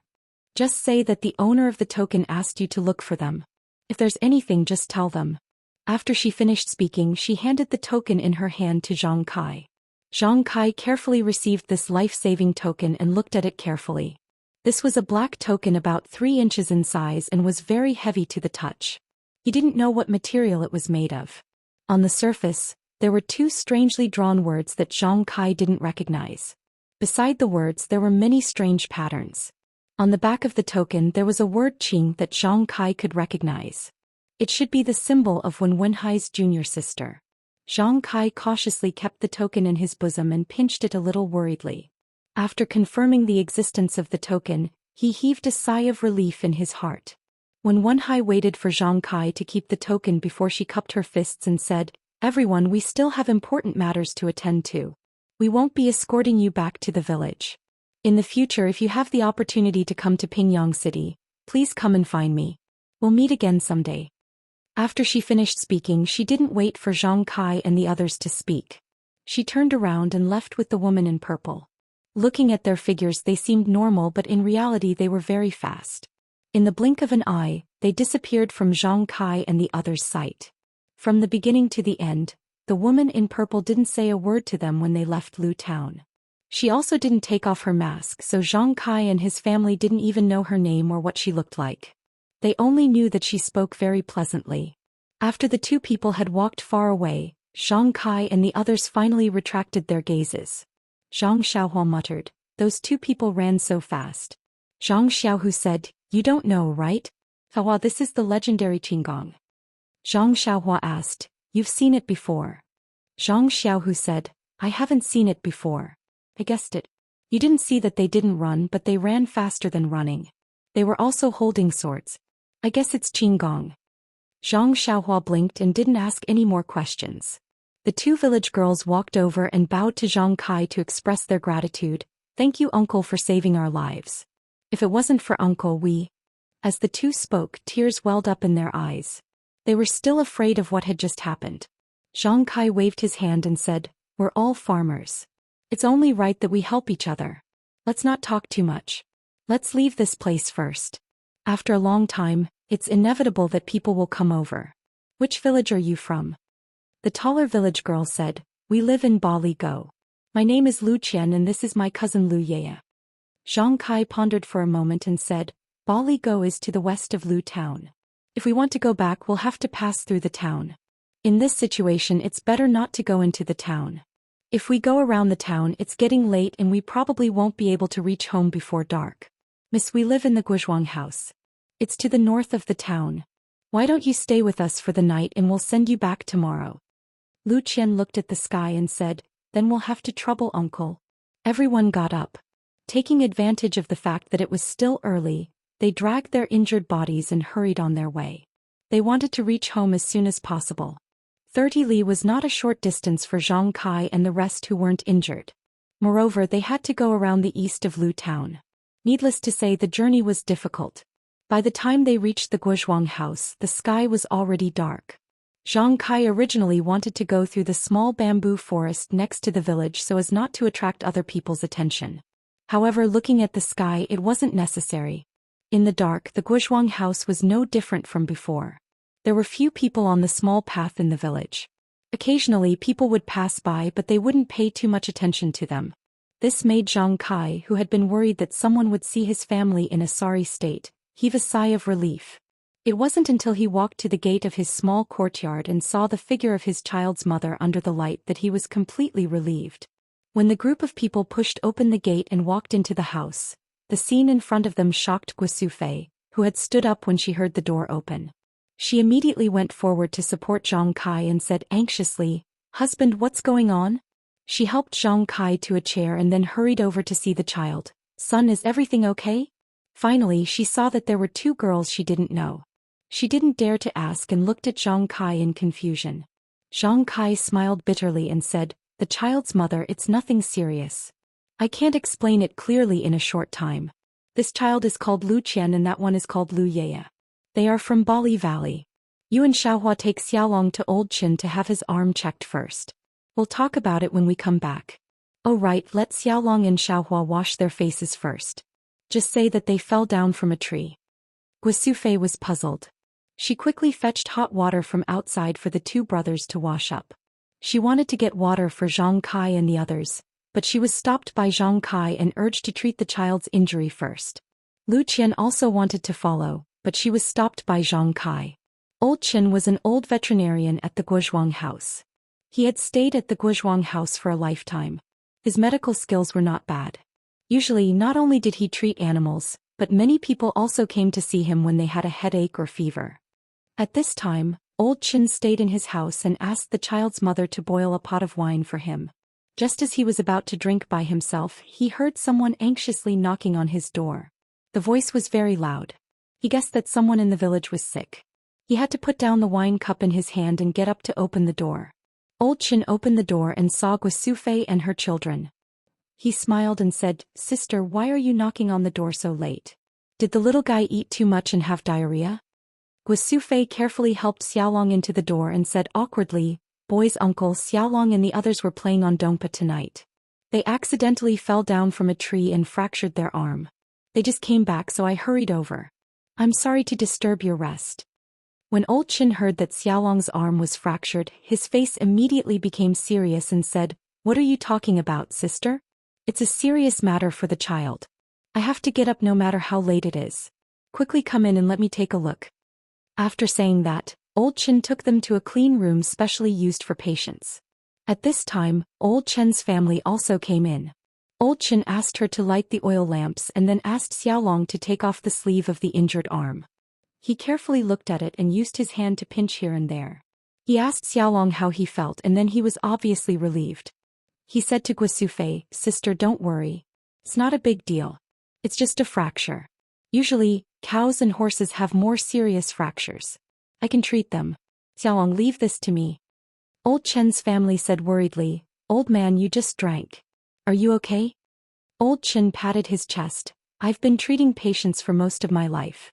This little bit of wine is nothing. Moreover, I haven't started drinking yet. If you don't believe me, you can go take a look at my wine pot." In fact, Guosufei had already smelled the smell of wine on Old Chen. However, he was the only doctor in the village, so she could only rely on him. Now that she heard him say that he could take a look at the wine pot, she knew that he didn't drink too much. Only then did she feel relieved. Old Chen found a few very smooth pieces of wood and took out a porcelain jar from the cabinet. He opened the seal and immediately, a pungent smell of medicine came out from inside. Old Chen first used his hands to carefully help Xiaolong's broken arm align. Then he took out the ointment from the jar and applied it evenly on Xiaolong's arm. He wrapped it with a white cloth and finally fixed it with a wooden board. During the whole process, Xiaolong was in so much pain that he clenched his teeth and sweated profusely. Guosufei felt sorry for him and used a towel to wipe him. After doing all this, Old Chen washed his hands and said to Guosufei, "Sister, take the children home to rest. Come back in half a month to change the dressing. It takes 100 days to recover from a bone injury. You won't be able to use a hoe for a long time." Guosufei thanked him profusely and left some copper coins. Then she took the two children home.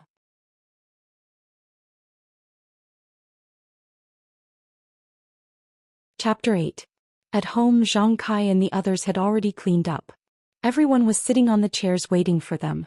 Even the old lady who was lying on the bed had gotten up. Guosufei hurriedly asked Zhang Xiaolong to speak to her grandmother and explain that there was no big problem with her arm. Only then did the old lady relax and return to her room to rest. Zhang Kai saw that Zhang Xiaolong's arm was bandaged and entered the room. Knowing that there was no big problem, his heart relaxed. Only then did he feel that his body was full of pain and was extremely tired. Thus, he hurriedly asked Guosufei to arrange a place for the two girls to stay. This gave Guosufei a difficult problem. There weren't many rooms at home and the three brothers were still squeezed into one room. Seeing Guosufei's difficult expression, Lu Qianji said, "Auntie, the two of us can just deal with it for one night. Don't be troubled."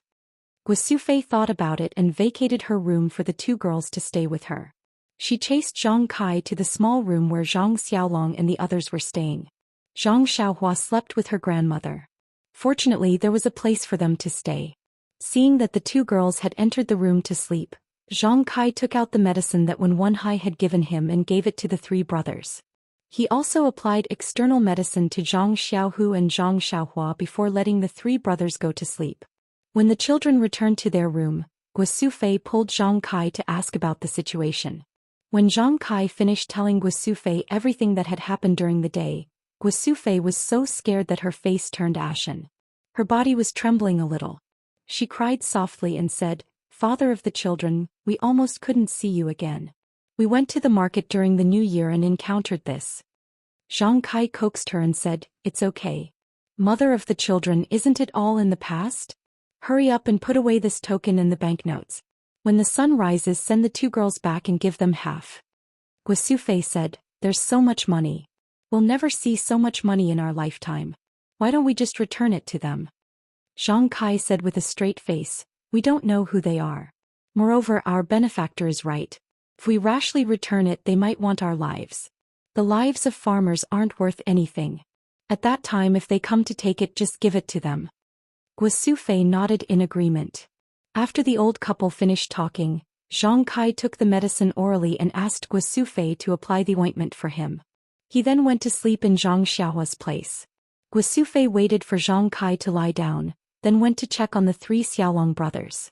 They had also fallen asleep and only then did she return to her room. The two girls in the room were tired after the fright of the day, and fell asleep as soon as their heads touched the pillows. When Guosufei came in, they didn't know. Guosufei looked at the two girls' quiet faces and smiled kindly. Then she seemed to have thought of something and became pensive. #160. In the afternoon, after Wen Wenhai left the ointment for Zhang Kai and the others, he and his junior sister used Qinggong to walk for a while. Seeing that they were about to reach the main road, the two of them stopped.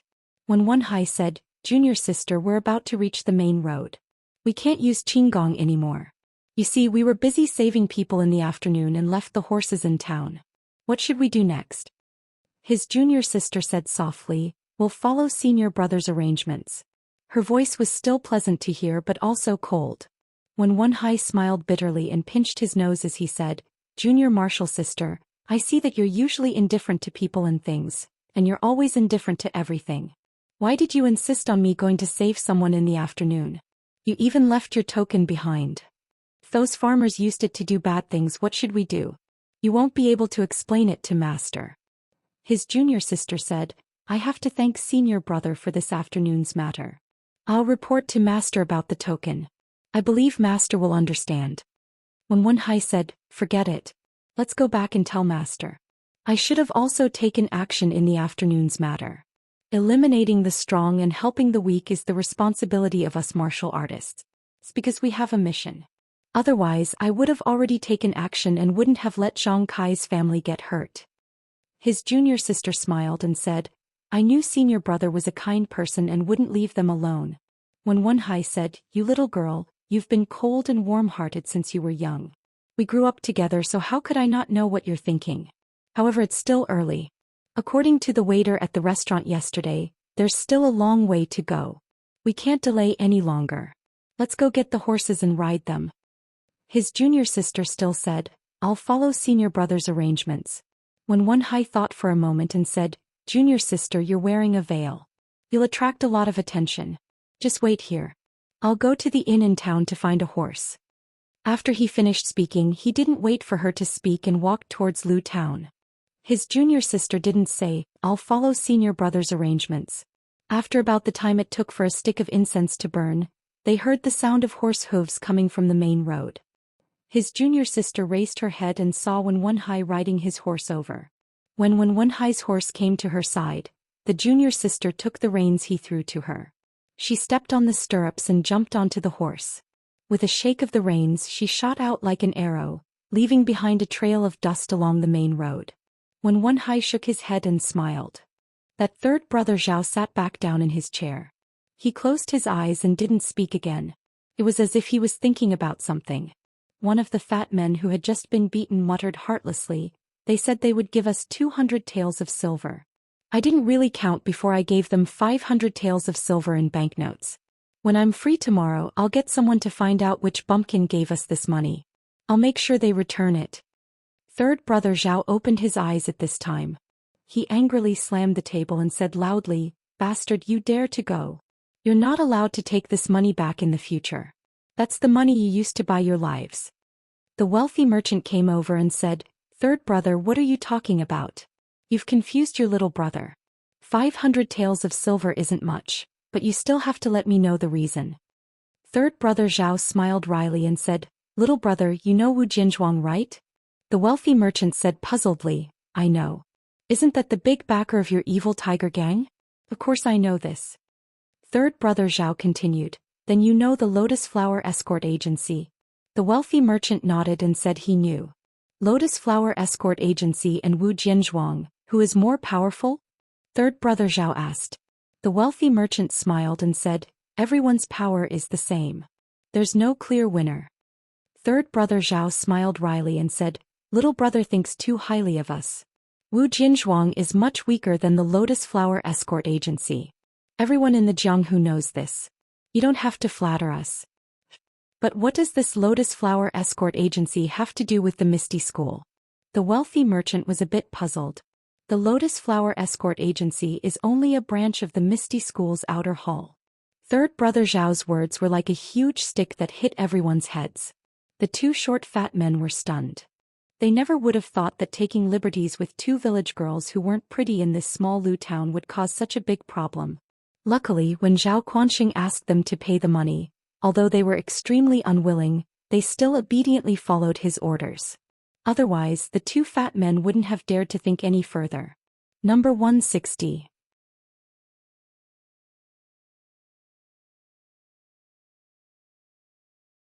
Chapter 9. The merchant was also dumbfounded. He knew about the Lotus Escort Agency, but he didn't know exactly how powerful they were. However, there was one thing he was extremely clear about, and that was that if the Lotus Escort Agency wanted to wipe out his entire family, it would be as easy as flipping a hand. The merchant sat there thinking about the past and the future, his mind in a complete mess. At this time, Brother Zhao Sen's voice sounded, "Brother, there's no need to be so pessimistic. Since the two nephews have returned safely and have paid the compensation, and the people involved aren't from the Misty School, there shouldn't be any other big issues. However, brother, remember to stop here. Don't go looking for trouble with those people. If the people from the Misty School find out." These words were like gospel. When the merchant heard this, he immediately woke up and said, "I know, Brother Zhao. I can't wait to send them another 5,000 taels of silver. Men, send the two young masters back to their courtyard and keep a close eye on them. Tell them not to come out for a month, no, 3 months. Don't lock them in the courtyard yet." Brother Zhao San stopped the merchant's orders. "Don't give them any medicine for their injuries. Just leave them like this, their faces are swollen. It's best to give them a few more beatings so that they can't walk normally. Tomorrow let them eat and drink in restaurants and other places. Let people spread rumors that the two of them took liberties with a village girl and were taught a lesson by you." The merchant was overjoyed when he heard this and gave a thumbs up. "Brother Zhao, good idea. Men, give these two animals 10 beatings." The two pitiful short fat men didn't understand why being beaten was a good idea. They could only curse this cheap uncle in their hearts as they screamed for mercy. After Brother Zhao San finished these things, he turned to Zhao Quanxing and said, "Quanxing, you handled this matter very well. I'm extremely satisfied. I'll put in a good word for you in front of the gang leader." Zhao Quanxing was overjoyed when he heard this. Isn't this all thanks to your daily teachings, Hall Master? Quan Xing is willing to serve Hall Master wherever you go. The merchant also said, Quan Xing, it's all thanks to you today. I have to thank you properly. Men, bring me 1,000 taels of silver. Zhao Quan Xing said, no need to be polite. We should protect the young masters when we go out. Hall Master Zhao said, take it, you deserve it. If it weren't for you, even 10,000 taels of silver wouldn't have been enough. Only then did Zhao Quanxing politely accept the thin banknotes and put them in his pocket. At this time Hall Master Zhao said, Quanxing, hurry up and inform the gang leader that someone from the Misty School has appeared in Lu Town. I don't know why they're here at this time. After Zhao Quanxing agreed, he immediately bid farewell to the wealthy merchant and left. Not long after, he appeared in a remote courtyard and walked into a small hut. After a while, the window of the hut opened and a carrier pigeon flew out. It circled in the air for a moment before it determined the direction and flew towards a certain place. The pigeons flew very fast, but when the sky was almost dark, they arrived in front of a very hidden village. The pigeons circled in the air for a while before landing on the east side of the village. This was a very large manor. The surrounding walls weren't very high and there were many houses scattered around the walls. These houses were all in the same style.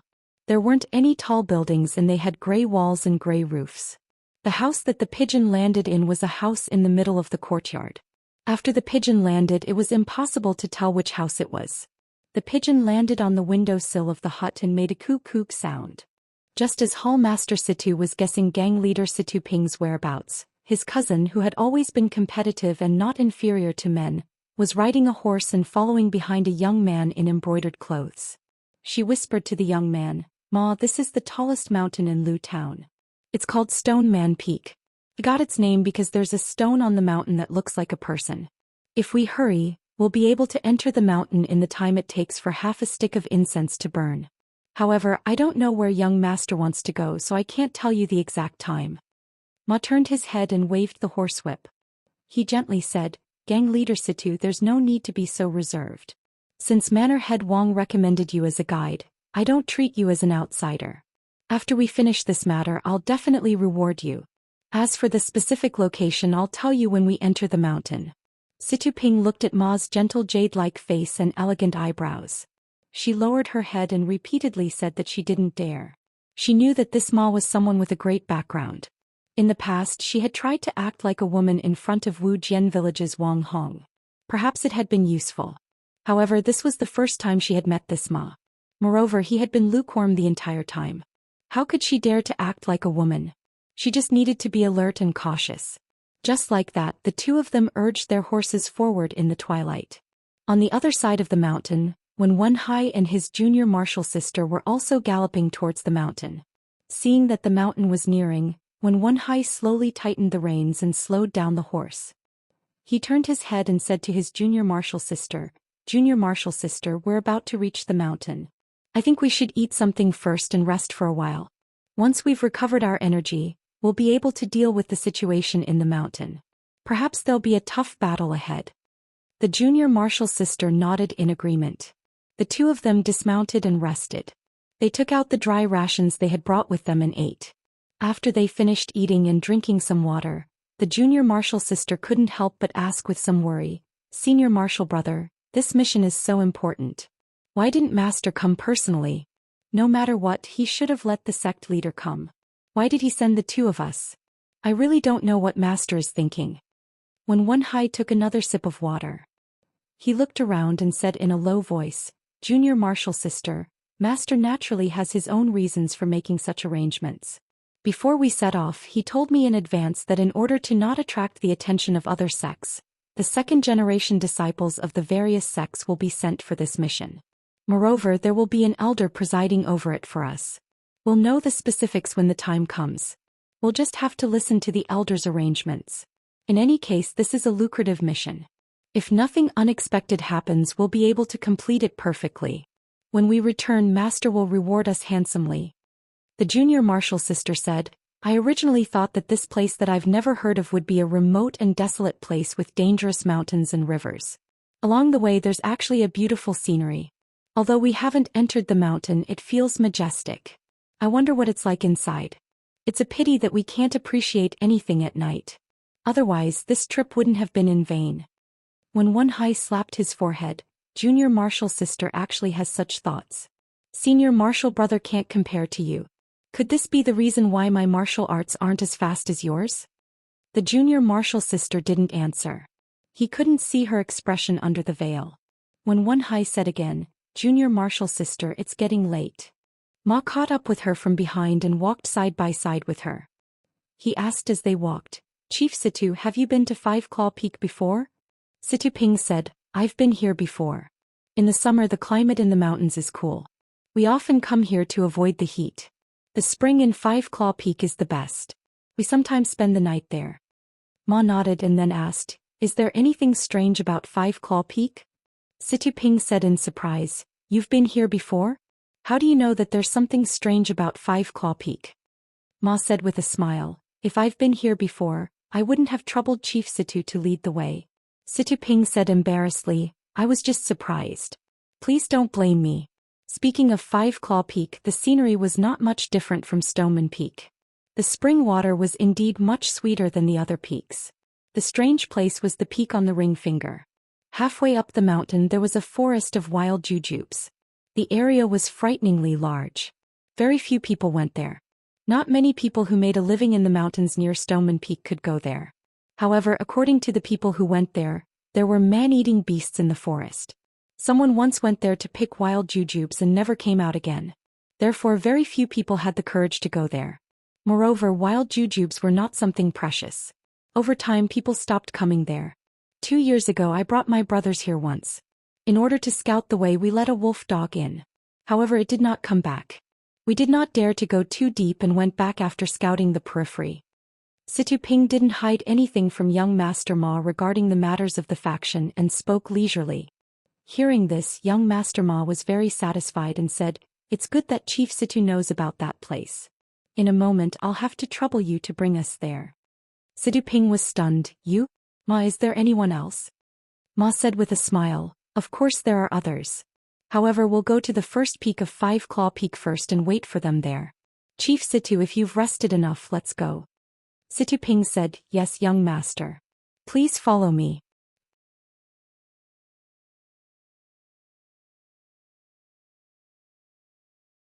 Chapter 10. It was very quiet in the mountains at night. There weren't many birds and insects chirping. Occasionally, a wolf howl would come from somewhere and cut through the darkness, showing the danger of the wilderness. It was a cloudy night. The moon had already hidden behind the clouds to sleep. Looking at the dark clouds in the sky, they didn't know when the tender crescent moon would show its head. Fortunately, Situ Ping and Ma were martial artists and had sharp eyesight. It was only because of this that they were able to walk in the dark night as if they were flying.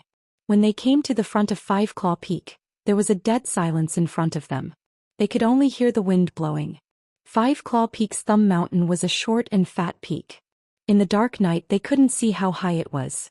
On the east side of the peak was a piece of flat land with a radius of 4 to 5 square meters.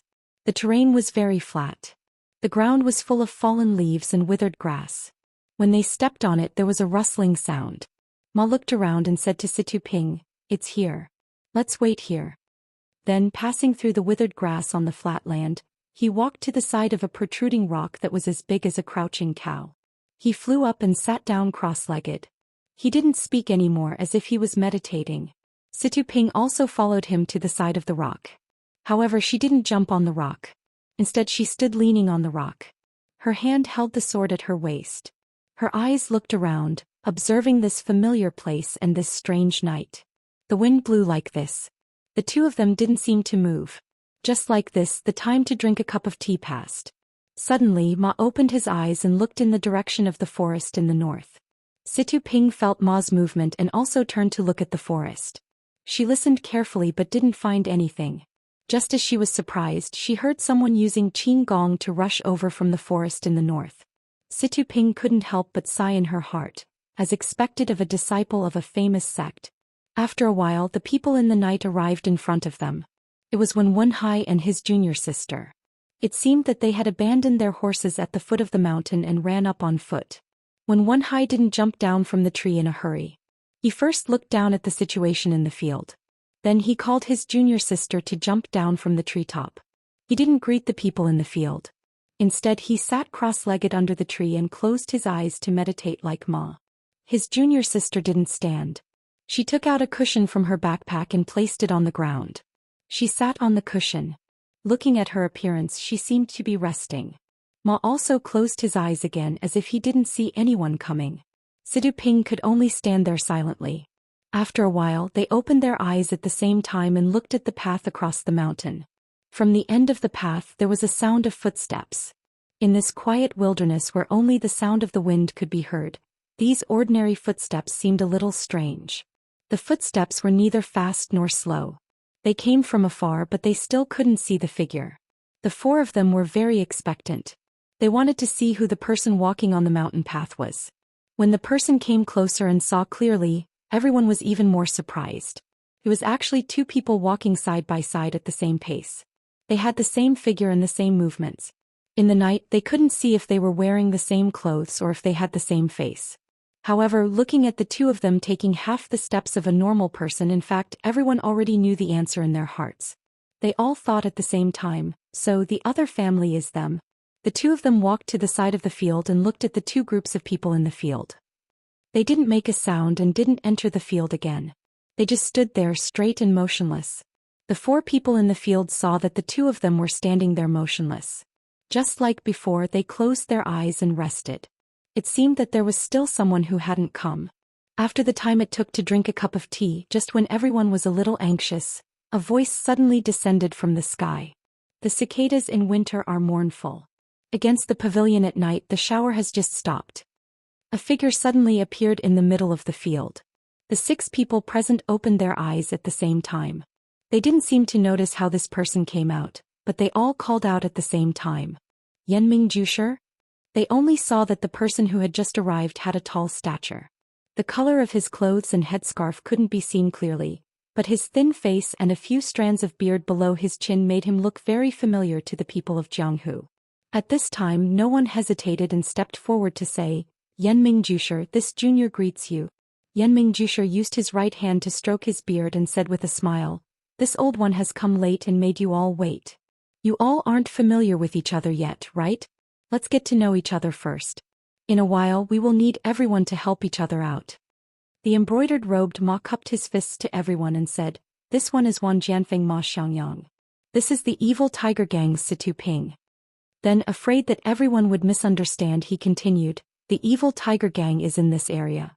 She is my subordinate and has come to be our guide. Yenming Jusher said with a smile, Xiao Ma is truly considerate. Then I'll have to trouble Chief Situ. Situ Ping hurriedly saluted and said, to be able to serve everyone is my honor. Then Wen Wenhai also cupped his fists and saluted, this one is Misty School's Wen Wenhai. This is my junior apprentice sister Xueqing. Xueqing finally took off the veil on her face, revealing her true face. However, no one could see it clearly in the dark. She didn't say anything and only cupped her fists towards everyone. Yenming Jusher said, I've long heard of Misty Wen's Xiaoxiama and Xueqing's great names. Now that I've met you in person, you are truly worthy of your name. I am greatly comforted. Finally, the two people standing there silently cupped their fists and said to everyone, Tan family's Tan Wen, Tan Wu. Their rough voices came one after the other. Paired with their tall statures they were quite imposing. After Yenming Jusher heard everyone introduce themselves, he put away the smile on his face and said, all right, I'll also introduce myself. I am Yenming Villa's Villa Lord Yenming Jusher. From now on, everyone knows each other and knows who the 4 powers participating in tonight's matter are. Our operation will begin now.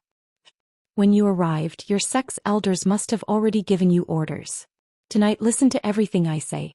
I've also reached an agreement with your sections. We'll talk about the specifics as we go. Now take out your tokens. After saying this, Yenming Jusher took out a square-foot piece of leather. Ma Xiangyang, Wen Wenhai and Tan Wen all took out similar items. Yenming Jusher handed the piece in his hand to Ma Xiangyang and said, put them together. The others also handed the leather to Ma Xiangyang. Yenming Jusher then took out a luminous pearl and handed it to Situ Ping, saying, I'll have to trouble sect leader Situ to take a look at this diagram.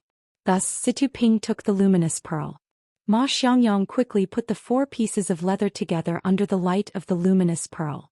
Under the faint light of the luminous pearl, everyone could see that there was a map drawn on the leather. It was shaped like 5 fingers, and there was even a circle drawn in the middle of the ring finger. Situping carefully looked at the map. He exchanged a glance with Ma Xiangyang and said to everyone, "That's right, this map is the 5 clawed peaks. The 5 claws are all the same length. Look, this thumb is longer than the index finger and the ring finger is the longest." When everyone heard this, they all looked at Yenming Jusher. Yenming Jusher said, "That's good. Everyone take back your things." Ma Xiangyang obeyed and returned the 4 pieces of leather to their rightful owners. Situping also returned the luminous pearl to Yenming Jusher. Yenming Jusher took the luminous pearl and said, "Sect leader Situ, do you know where the circle should be?" Situping said, "That's a forest of jujubes. I've been there before. I once let a wolf dog go in but it never came out." Yenming Jusher said, "That's good. Then I'll have to trouble sect leader Situ to lead the way." Situping said, "All right. Then I'll have to ask everyone to follow me." After he finished speaking, he used his qinggong to move forward. Yenming Jusher looked at Ma Xiangyang, Wenhai and Tanwen. They nodded in understanding and used their qinggong to follow in that order. Finally, Yenming Jusher looked around carefully. When he didn't find anything out of the ordinary, he got up and followed them like lightning. The only thing left was the lonely crouching ox rock. The wind blew past, blowing up the fallen leaves and withered grass. Soon all traces of the rock were covered. It seemed that no one had ever come to such a remote place in the middle of the night. The group of 7 used their qinggong and was led by Situping. Like a gust of wind and lightning, they swept through the dark night. In about the time it took for 2 incense sticks to burn, they arrived at the previously mentioned Jujubes forest. At this time the moon had already set in the west. Thick black clouds still covered the sky. It wouldn't be long before the sky brightened. In the darkness, the Jujubes forest couldn't be seen clearly. It was like a huge monster was entrenched in the middle of the mountain. Situping looked at the place he had been to before and felt a trace of unfamiliarity. So there was such a difference between day and night. He didn't know what secret this mysterious Jujubes forest was hiding. It actually made the 4 sects come all night and cooperate like this. Situping stopped and waited for everyone to arrive. He said to everyone, "Everyone, this is the Jujubes forest marked by the circle on the map. According to the height it should be here." Yenming Jusher said, "It should be correct."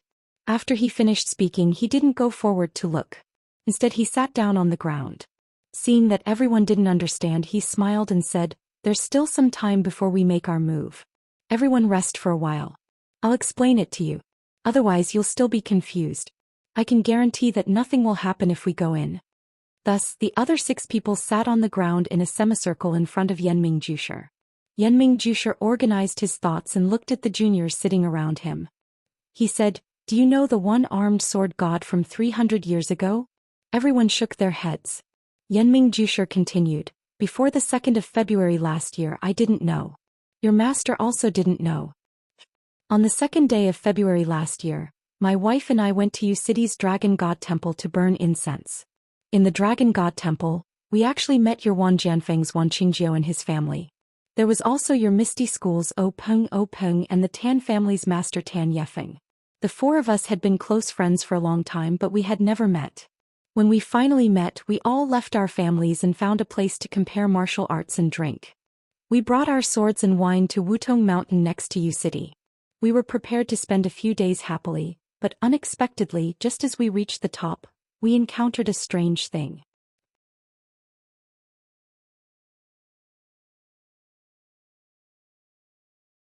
Chapter 11.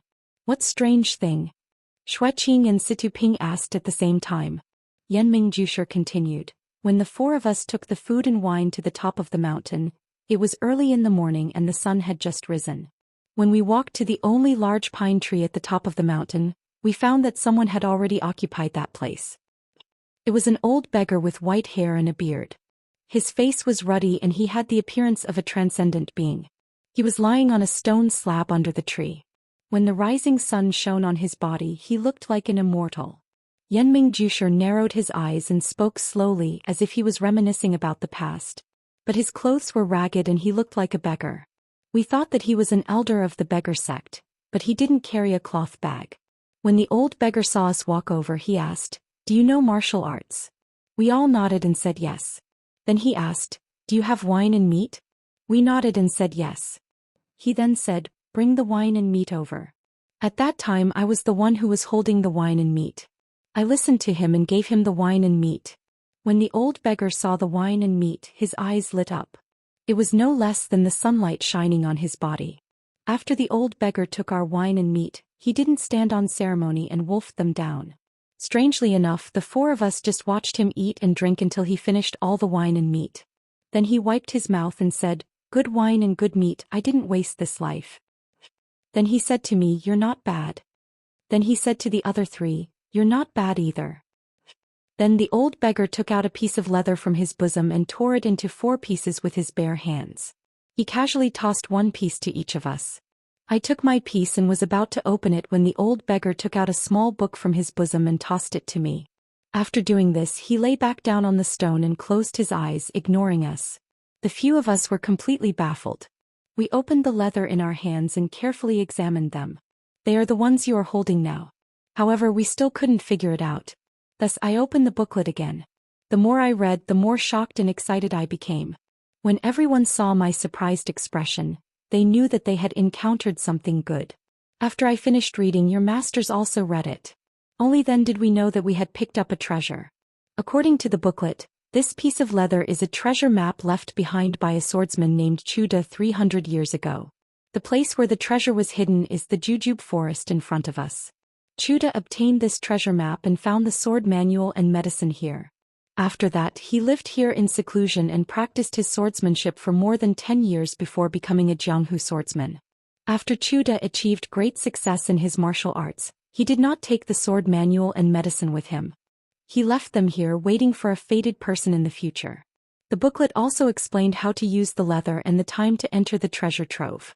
To tell the truth, at that time, the 4 of us were immediately excited and wanted to find this place to take the treasure. However, after looking at the time, we realized that we only had the opportunity to enter on the 15th day of the first month of each year. Only then did we calm down. Yanming Jushir looked at the gradually darkening sky and continued, "To tell the truth, when we saw this huge meat pie fall on our heads, we felt dizzy at first.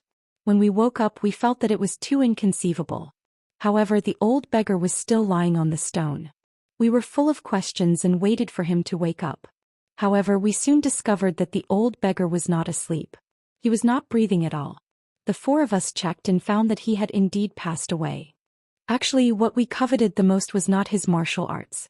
As for the sword manual, only the people from Wan Jianfeng would covet it." Yanming Jushir said to Ma Xiangyang with a smile. "We found out that this Chuda actually lived to be 120 years old." The 6 young people who were listening to the story all cried out in surprise. The people of Jianghu could not be compared to ordinary people. They lived their lives on the edge of the blade. It was inevitable that they would have internal and external injuries. When they were young, it was not a big problem. However, in their later years they would show their prowess. Unless they practiced profound internal strength, very few people lived to be 80 years old. Therefore, it was a miracle that this Chuda could live to be 120 years old. At this time, the eyes of the few young people lit up. They were all wondering if they could find life-prolonging medicine in the forest. In fact, most of them had the same attitude towards secret manuals. They could not even finish practicing their own martial arts, so how could they have the time to practice something from another sect? Besides, even if it was a top-notch martial art, didn't it still require time and sweat? Everyone present was not young and their meridians had already formed. If they were to practice it again, it would be half the result with twice the effort. Who would be stupid enough to do such a thing? They might as well get some personal benefits. If they could live for 10 more years, that would be 10 more years of enjoyment. They could also practice martial arts for 10 more years. Wouldn't that be better than any top-notch martial art? Of course, if there were any top-notch sword manuals, they could bring them back to their own sect. It could be considered as contributing to the development of the sect. When the time came, it would be recorded in the sect's ancient records and their names would go down in history. As they thought about it, it was as if they could see each other's saliva. Yanming Jushir saw the expressions of the young people and smiled. He continued, "Therefore, the 4 of us continued to discuss the matter of treasure hunting and obtaining. We also assigned different people to search for similar terrains according to our respective powers. The heavens do not disappoint those who work hard. As early as 2 months ago we finally found this Stone Man Peak. Finally, according to our previous discussion, in order to not attract the attention of other sects, the few of them will stay in their own sects and only send out their outstanding second-generation disciples. Even the head disciple and other disciples who might attract the attention of others will not be sent out. Instead, I, the Manor Lord who has yet to establish a sect, will lead the people from each sect to obtain the treasure. Of course, you are all reliable members of the sect. You are all the confidants of the head disciple. Before coming, we all discussed that if you have any fortuitous encounters in the treasure trove, it will all belong to you. Immediately, everyone's expressions brightened. They finally understood why their master had sent them and not anyone else. Yenming Jushi continued, "Now let's talk about the most important thing. The method of distribution of the treasure." When everyone heard this, their expressions froze as they listened attentively.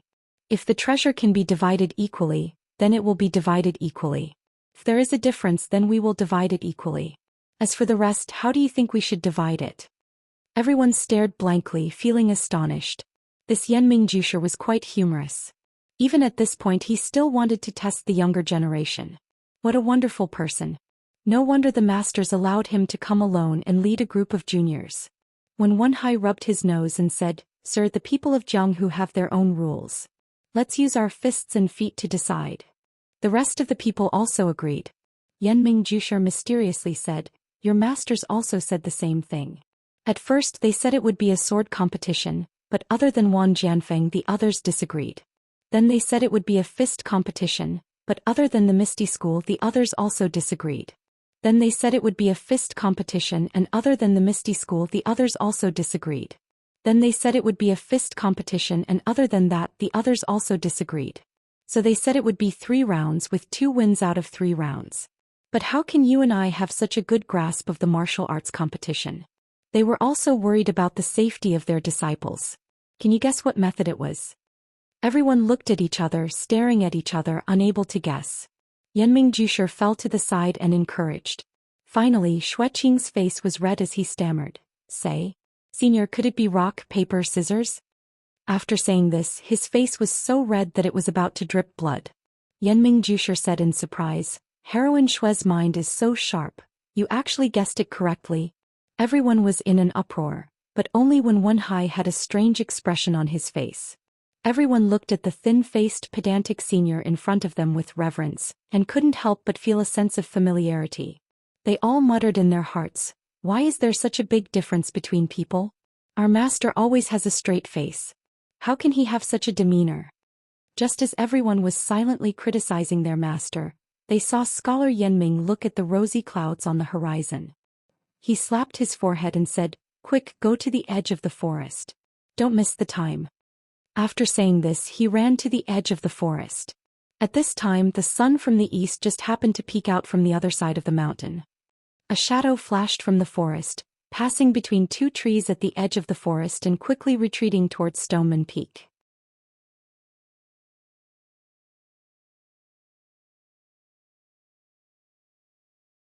Chapter 12. Zhang Xiaohua opened his eyes at the same time as the first ray of sunlight shone onto the wild jujube forest. Something flickered in his dark eyes for a moment before disappearing. Zhang Xiaohua did not immediately get up like usual. Instead, she laid down on the Kong bed and closed her eyes again. Her swollen cheeks were no longer as painful as last night. If she didn't purposely tug at the corners of her lips, it wouldn't hurt anymore. The wounds on her body were slowly healing, but what about the wounds in her heart? Zhang Xiaohua's mind flashed back to yesterday's events. Father's decision to stop Big Brother from going forward was not wrong. Father was also right. Things that were beyond one's ability, one should not interfere. Hot-blooded impulses could lead to death. It was not wrong for Big Brother to step forward and stop them. Although Miss Lu had only met us once, we had helped each other in the past. Even if she was a stranger, if he had not intervened when he saw her being dragged away and defiled by ugly people, this matter might have become a thorn in his heart that he would never be able to pull out in his lifetime. Thinking about the surrounding people, the numb, happy and sympathetic faces, did they not want to go forward to stop them? Then he thought of the 2 short fat men and a group of servants who were like vicious dogs. They were so arrogant and domineering that they did something outrageous in front of so many people. She thought about how her father and 2 elder brothers were trampled under the feet of others, and the miserable state of their fists and feet. Perhaps those evil servants didn't want to take their lives, but only took pleasure in it. They used their bodies as tools to amuse themselves, and let their blood ignite their excitement. However, what if those evil servants wanted to take their lives? Would they be able to escape? Thinking about it again, when Wen Hai and his martial sister had descended from the sky and easily knocked down that group of evil servants. The 2 of them didn't even tell Zhao Wanxing their names. With just a few moves of martial art and a token, they made those 2 arrogant bullies surrender without putting up a fight, obediently apologizing for their crimes. A thought flashed through his mind like lightning. Martial arts. I need strength, I need martial arts. This time it was because he met Wen Hai and his junior sister. They were righteous and saved him. If they did not help, then his family would have been beaten up and their lives would have been in danger. It was not reliable to rely on anyone. He had to rely on himself. Only when he had strength would he have the ability to protect himself and his family. Only then would he have the strength to help others. Zhang Xiaohua's heart suddenly opened up. Since yesterday his heart had been depressed, but in an instant it opened up. Just like reclaiming wasteland with a goal, everything was easy to do. What he lacked was not perseverance, nor was he afraid of suffering, but a direction. With a direction he could do his best to complete it. Zhang Xiaohua, who had decided on the direction of his career, did not want to stay in bed any longer. He got up from the bed and walked out of his grandmother's hut under the sunlight. The excited Zhang Xiaohua did not know that martial arts was not so easy to learn. Inheritance, talent, perseverance, opportunities, etc., but which youth did not have their own dreams? Which young man wasn't in his prime and full of vigor? Whether successful or unsuccessful, how could the impulsiveness of youth be different? It was just that everyone's path was different. Only when one walked would they know whether it was right or wrong. Our Zhang Xiaohua was the same. Zhang Xiaohua walked out of the hut and saw his grandmother sitting at the door. He approached and said, "Grandma, it's still early. The wind outside is cold. Come in first. When it's almost noon you can come out to bask in the sun." Hearing her grandson's voice, Grandma said lovingly, "Xiaohua, Grandma wants to breathe more of the outside air. Grandma wants to live one day at a time. I don't want to stay in the hut every day. But does your body still hurt? You should sleep more in bed." Zhang Xiaohua said cheerfully, "Grandma, I'm fine. Touch my face, it's not swollen anymore." Zhang Xiaohua took Grandma's rough hand and put it on his face. Grandma touched it carefully and said with a smile, Okay, it's fine as long as you're fine." After that she wiped her wet eyes with her sleeve. It seemed that she still cared for her youngest grandson. In the yard, Guosufei was busy at the stove outside the hut. Lu Qian and Lu Yeye were also helping. The 2 of them were very happy, but Lu Qian seemed a little shy. Yes, Zhang Xiaohua rubbed his eyes and looked carefully. Sure enough, Lu Qian's face was still red. Strange, what's going on? Zhang Xiaohua didn't know that Lu Qian and Lu Yeye woke up before dawn. Because they were not used to living in their own house, they couldn't sleep anymore. The 2 of them were afraid to disturb Guosufei's sleep, so they whispered together and talked about yesterday's matter. They were glad that they escaped the disaster. Lu Qian's heart was especially grateful to Zhang Xiaolong. If he didn't rush to stop them in time, they would be dragged into the alley by the 2 bullies. What's more, Zhang Xiaolong was unarmed and used his own body to protect the 2 weak women. Although he was seriously injured, he still had a determined expression on his face, which was deeply engraved in her heart. Not long after, Guosufei also woke up. She listened to the 2 girls talking and didn't disturb them. Seeing that the sky was about to brighten, she coughed a few times and sat up. The 2 girls also quickly got up. Last night, Guosufei was worried about her family's injuries and the light was not good. She didn't look at the 2 girls carefully. Now the sky was bright and her family's injuries were stable. Only then did she have the opportunity to look at the 2 girls. The 2 girls were very beautiful and their figures were good. Although they were different in height, each of them had their own merits. However, if they didn't have some beauty, how could they be molested in the street? Then Zhang Xiaolong's mother began to ask all sorts of questions about the 2 girls. Only then did she know that there were only 3 people in Lu Qian's family, her father and brother. Her mother had died of illness a few years ago. Lu Qian's father was a teacher and her brother was also a weak scholar. The family didn't have much land and they only relied on teaching to make a living. They were respected in the village. Lu Yeye was Lu Qian's cousin. Her father was a butcher and he was the brother of Lu Qian's father. They lived in the same village. Lu Yeye's parents were both alive, and she was the only daughter in the family. Yesterday Lu Qian's family had guests. Her father and brother accompanied the guests, and Lu Yeye's father was busy with his own business. There was no one to accompany the two sisters to the market. The three women said a lot of intimate words. Guisufei even asked the two girls if they were engaged and both of them said no. Lu Yeye didn't feel anything but Lu Qian's face was red. Guisufei looked at Lu Qian's shy expression and her heart was overjoyed. At dawn Guisufei got up and was busy with breakfast. The two girls also came to help.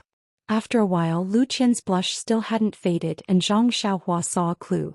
Zhang Xiaohua walked to the front of the stove and said, "Good morning, two sisters." It was a very ordinary greeting, but Lu Qian heard the sensitive sister. She felt that her thoughts were read by this little brother, and her blush rose to her eyebrows. Lu Yeye happily replied, "Good morning, little brother." Zhang Xiaohua asked about her father and brother. Guisufei said that she had already gone to see them and there were no changes. The injuries on the outside were lighter and they hadn't recovered yet. She estimated that they would wake up in a while. While they were talking, Zhang Kai came out of the house. He was holding a wooden stick as a crutch and he was limping. It seemed that his right leg wasn't very comfortable. Guisufei and Zhang Xiaohua went to greet him. Zhang Xiaohua brought a chair for her father in the courtyard and let Zhang Kai sit on it. He stretched his waist and his waist hurt so much that he gritted his teeth. Lu Qian and Lu Yeye went forward to greet him, and Zhang Kai repeatedly said that there was no need. Then he said, "The two girls didn't come back last night so your family must be worried. The few of us men are injured and Xiaohua alone can't escort you back. I think we should let Xiaohua and the people in the village bring a letter to your family, and let them come and pick you up. What do you think?" Lu Qian and Lu Yeye looked at each other and nodded in agreement. After that Zhang Kai and Zhang Xiaohua went to the village to find an adult man. The two of them went to Balagu together to bring a letter to Lu Qian and Lu Yeye's family. Balagu was southwest of the Guizhuang house and it was quite far away. When Zhang Xiaohua and the others arrived at Balagu, it was already noon. Balagu was a village built in the middle of two mountains. From the outside it looked very big and was 4 to 5 times the size of the Guizhuang house. There were many people in the village and it was quite lively. When Zhang Xiaohua walked to the village entrance, someone had already seen her and asked her who she was looking for. Zhang Xiaohua said that she was looking for the teacher, Mr. Lu. That person's face was full of vigilance, but seeing that Zhang Xiaohua was dressed worse than him, and the honest farmer behind her, he still asked, "Where are you from? Why are you looking for Mr. Lu?" Zhang Xiaohua said, "We are from the Guizhuang house, and we are here to bring Mr. Lu news of Sister Lu Qian and Sister Lu Yeye." That person was overjoyed when he heard this and said, "Is that so? Good, come with me quickly." After that he brought Zhang Xiaohua and the others to a tidy little courtyard. Before they reached the door they heard him shout loudly, "Mr. Lu, Butcher Lu, news of your daughter has arrived."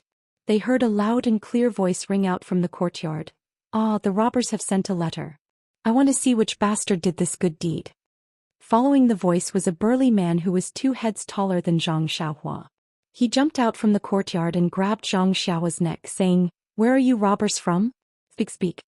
Zhang Xiaohua was grabbed so tightly that she couldn't breathe properly and her face was red. How could she speak? The man who came with Zhang Xiaohua and the person who led the way were about to dissuade them, but another person came out from the courtyard and said, "Second brother, you can't be so rash. Look at this little guy, his expression, his clothes, does he look like a robber? Even if he is a robber you should let him speak." That burly man smiled and let go of his hand, saying, "Big brother, aren't I just worried about my daughter's safety? Don't you know how to be anxious?"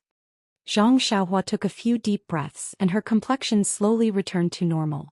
Looking at the two people she knew that the person behind was Lu Qian's father, Mr. Lu, and the one who grabbed her just now should be Lu Ye's father, Butcher Lu.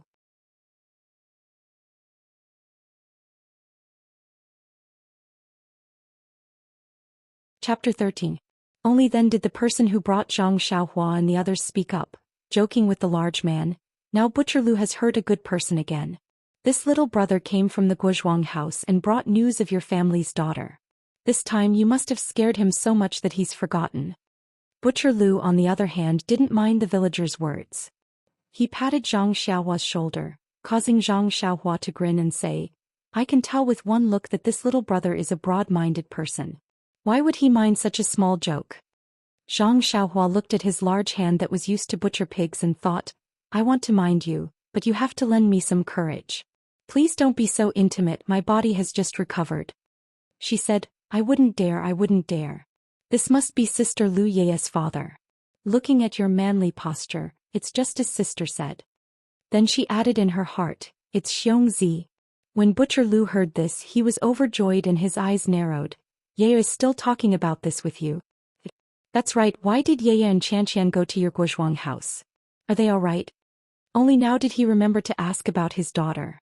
Mr. Lu spoke up from the side, "Let's talk inside first. Seeing how this little brother is neither too fast nor too slow, the two daughters should be fine." After he finished speaking, he led Zhang Xiaohua and his companions into the house. The villager who led the way said, "I won't go in, I'll go back first. I'll call Lu Kai back on the way." Mr. Lu nodded in thanks and watched the villager leave before inviting Zhang Xiaohua into the house for a chat. Zhang Xiaohua entered the courtyard and saw that it was about the same size as her own house. The layout was simple and there weren't as many farm tools as her own house. The stove didn't seem to be out in the open. There were about 2 rooms in front of her and there were also 2 rooms on the left and right. She didn't know why Sister Lu had so many rooms when there were only 3 people in her house. When he walked into the front room, he realized the difference between them. There was a painting in the central room of the Lu family. It was a painting of an old scholar. In front of the painting there were a few plates with fruits, snacks and other things on them. It seemed that they were offering something. There was a painting on the left wall.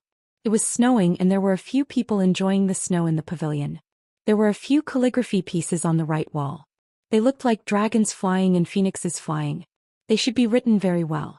It was a pity that Zhang Xiaohua didn't recognize them. There was a square table in front of him. On the table there was a teapot, a few cups and a plate of food. There were 2 chairs on the left and right of the table. There was also a small square table and a few chairs on both sides of the wall. On the table there was a pot with flowers and plants.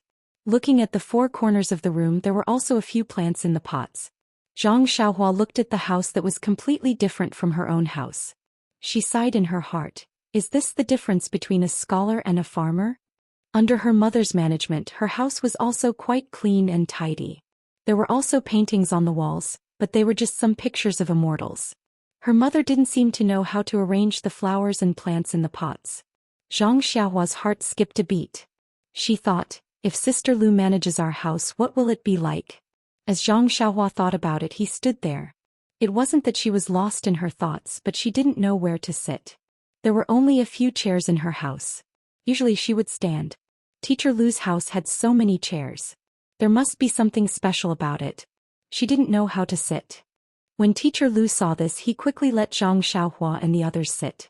Then Butcher Lu poured a cup of tea for them and brought it over. Zhang Xiaohua took the teacup and gulped it down in one gulp. Then he smacked his lips. The water tasted really good. Butcher Lu saw that Zhang Xiaohua had finished drinking, so he quickly poured another cup for him. Zhang Xiaohua and Butcher Lu had been walking for the whole morning, so they were already thirsty. Since the water was so good, the 2 of them drank 4 cups of water in a row before stopping. Butcher Lu's eyes were the same as Teacher Lu's. They were filled with gratitude. Although Butcher Lu was a boorish person who slaughtered pigs, he also knew that they had rushed such a long distance and were so thirsty. It was all to tell his daughter that they were safe. Zhang Xiaohua finished drinking the water. Just as she was about to speak, she heard hurried footsteps from outside the house. Not long after, she saw a scholar who was about the same age and height as her elder brother running in. He must be Lu Qian's brother, Lu Kai. When Lu Kai entered the house, he first greeted Teacher Lu and Butcher Lu respectively. Then Teacher Lu introduced Zhang Xiaohua and the others to Lu Kai. Lu Kai then greeted them with a bow. Zhang Xiaohua and Butcher Lu didn't know much about these things, so they followed suit and returned the greeting. Lu Kai then asked Teacher Lu, "How is my younger sister?" Zhang Xiaohua looked at the scholar who was obviously much thinner than her elder brother.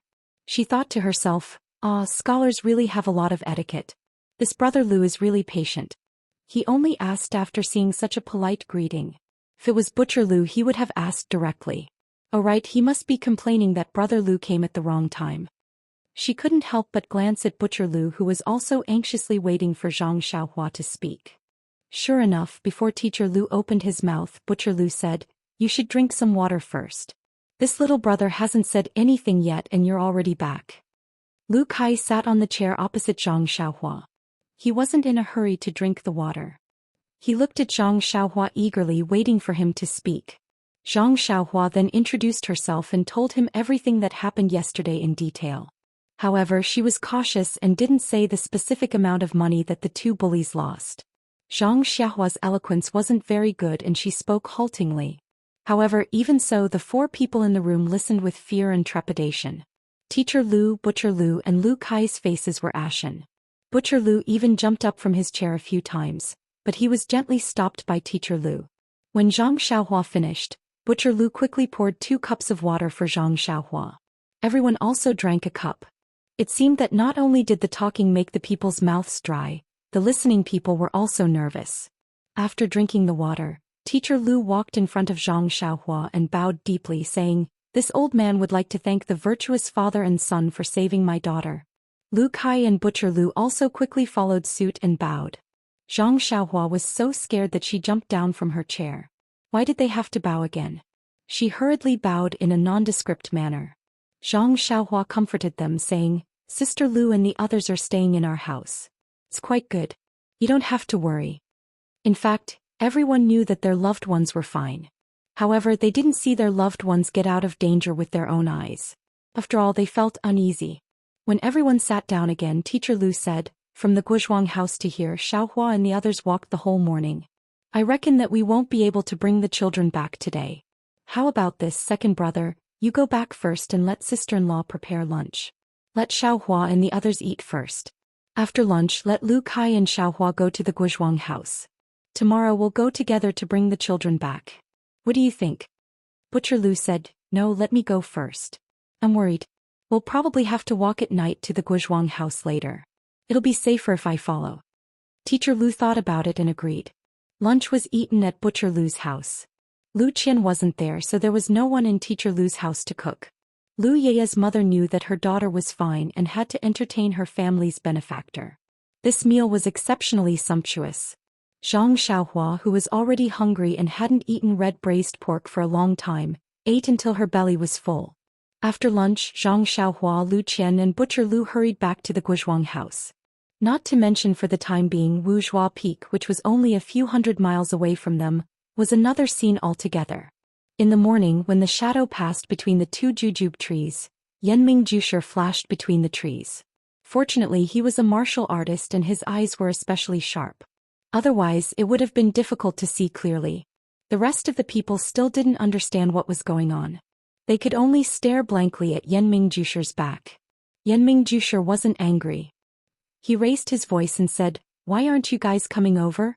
When everyone arrived between the 2 jujube trees, they looked carefully. It didn't seem to be any different from the other jujube trees. Yenming Jusher smiled and said, "No need to look. It's definitely no different from the others. Otherwise it wouldn't be so complicated. Now that we're preparing to enter the forest, take out the leather in your hands." The few of them took out the leather as instructed. Yenming Jusher said, "Get some fresh blood and smear it on the top of the back of the leather." After he finished speaking, he took out a dagger, cut his finger and smeared the blood on the leather. Ma Xiangyang, Wen Wenhai and Tan Wen all did the same. A line of words appeared on the leather. It was, "Go straight 10 trees, back 6 trees, left 6 trees, right 8 trees." Then Yenming Jusher put together the words according to the diagram. It was the incantation for entering the forest. Go straight 10 trees, right 8 trees, back 6 trees, left 6 trees. Yenming Jusher said, "All right, everyone get ready. We're preparing to enter the forest. We'll lead the way. Xiao Xiaoma and Xiao Xiaowen will follow behind. Heroine Shui and Chief Situ will be in the middle. The Tan brothers will bring up the rear. Everyone keep your spirits up. Don't fall behind." The jujube forest in front of them was no longer as dark as it was at night. However, the bright sunlight still couldn't penetrate the dense forest. The dense fog in the forest made it difficult to see the end. The cold wind blew through the treetops, making a hoo-hoot sound, but it didn't seem to be able to blow away the light fog. Yenming Jusher took out his dagger and drew a mark on the 2 jujube trees. Then he carefully walked through the 2 ordinary trees. The rest of the group followed the previously agreed upon order, entering in a single file. The dense fog in the forest was very thick. One couldn't see more than 10 feet in front of them. It was also very humid. Not long after, everyone's clothes and shoes were soaked.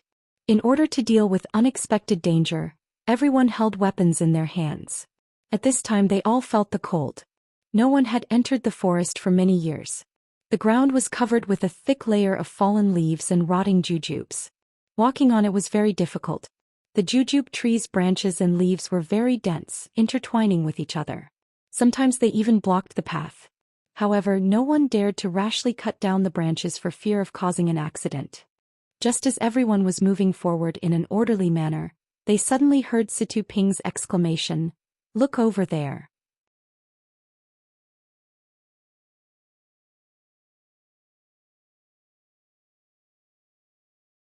Chapter 14. When everyone followed Situ Ping's horrified gaze, sure enough, there was a white skeleton leaning against a jujube tree about 4 or 5 feet away. The black eye sockets of the skeleton were staring in their direction. Everyone's hair immediately stood on end, and their hands holding their weapons tightened. Situ Ping was a member of the Jianghu. She had seen a lot of bloody scenes and had done a lot of things like murder and arson. How could she be scared by this little skeleton? However, this jujube forest's fierce reputation, this endless fog and this cold weather. Everyone's heart was in their throats, so she couldn't help but cry out. Yenming Jusher and the others stopped and waited for a moment. They didn't see any movement from the skeleton, so everyone started walking again. Situ Ping was a bit embarrassed, but the others didn't blame her. In this kind of unknown environment, anyone would lose control of their emotions. Everyone was worried. As the group went deeper, the number of bones they encountered gradually increased. They even appeared many times along the path. No one dared to avoid them and directly cross them. There were many human skeletons, but there were even more of all kinds of animal skeletons. It seemed that the animals that had mistakenly entered the forest for so many years had innocently entered this strange and mysterious place. They were lost here and could no longer get out. They wandered around and exhausted their strength and finally lay under the jujube tree, wailing and dying. Thinking of this, the group became even more cautious. Originally, they still had some thoughts of exploring the power of the forest, but now they completely dispelled it. These people were originally chosen by their elders to be careful and resolute in their actions. Naturally, they would not lose their lives in vain because of a little curiosity in their hearts. This forest seemed to be endless. After walking for a long time, it was still the same scene. If it weren't for the appearance of different bones, everyone would have thought that they had lost their way. Fortunately, they didn't encounter any danger along the way.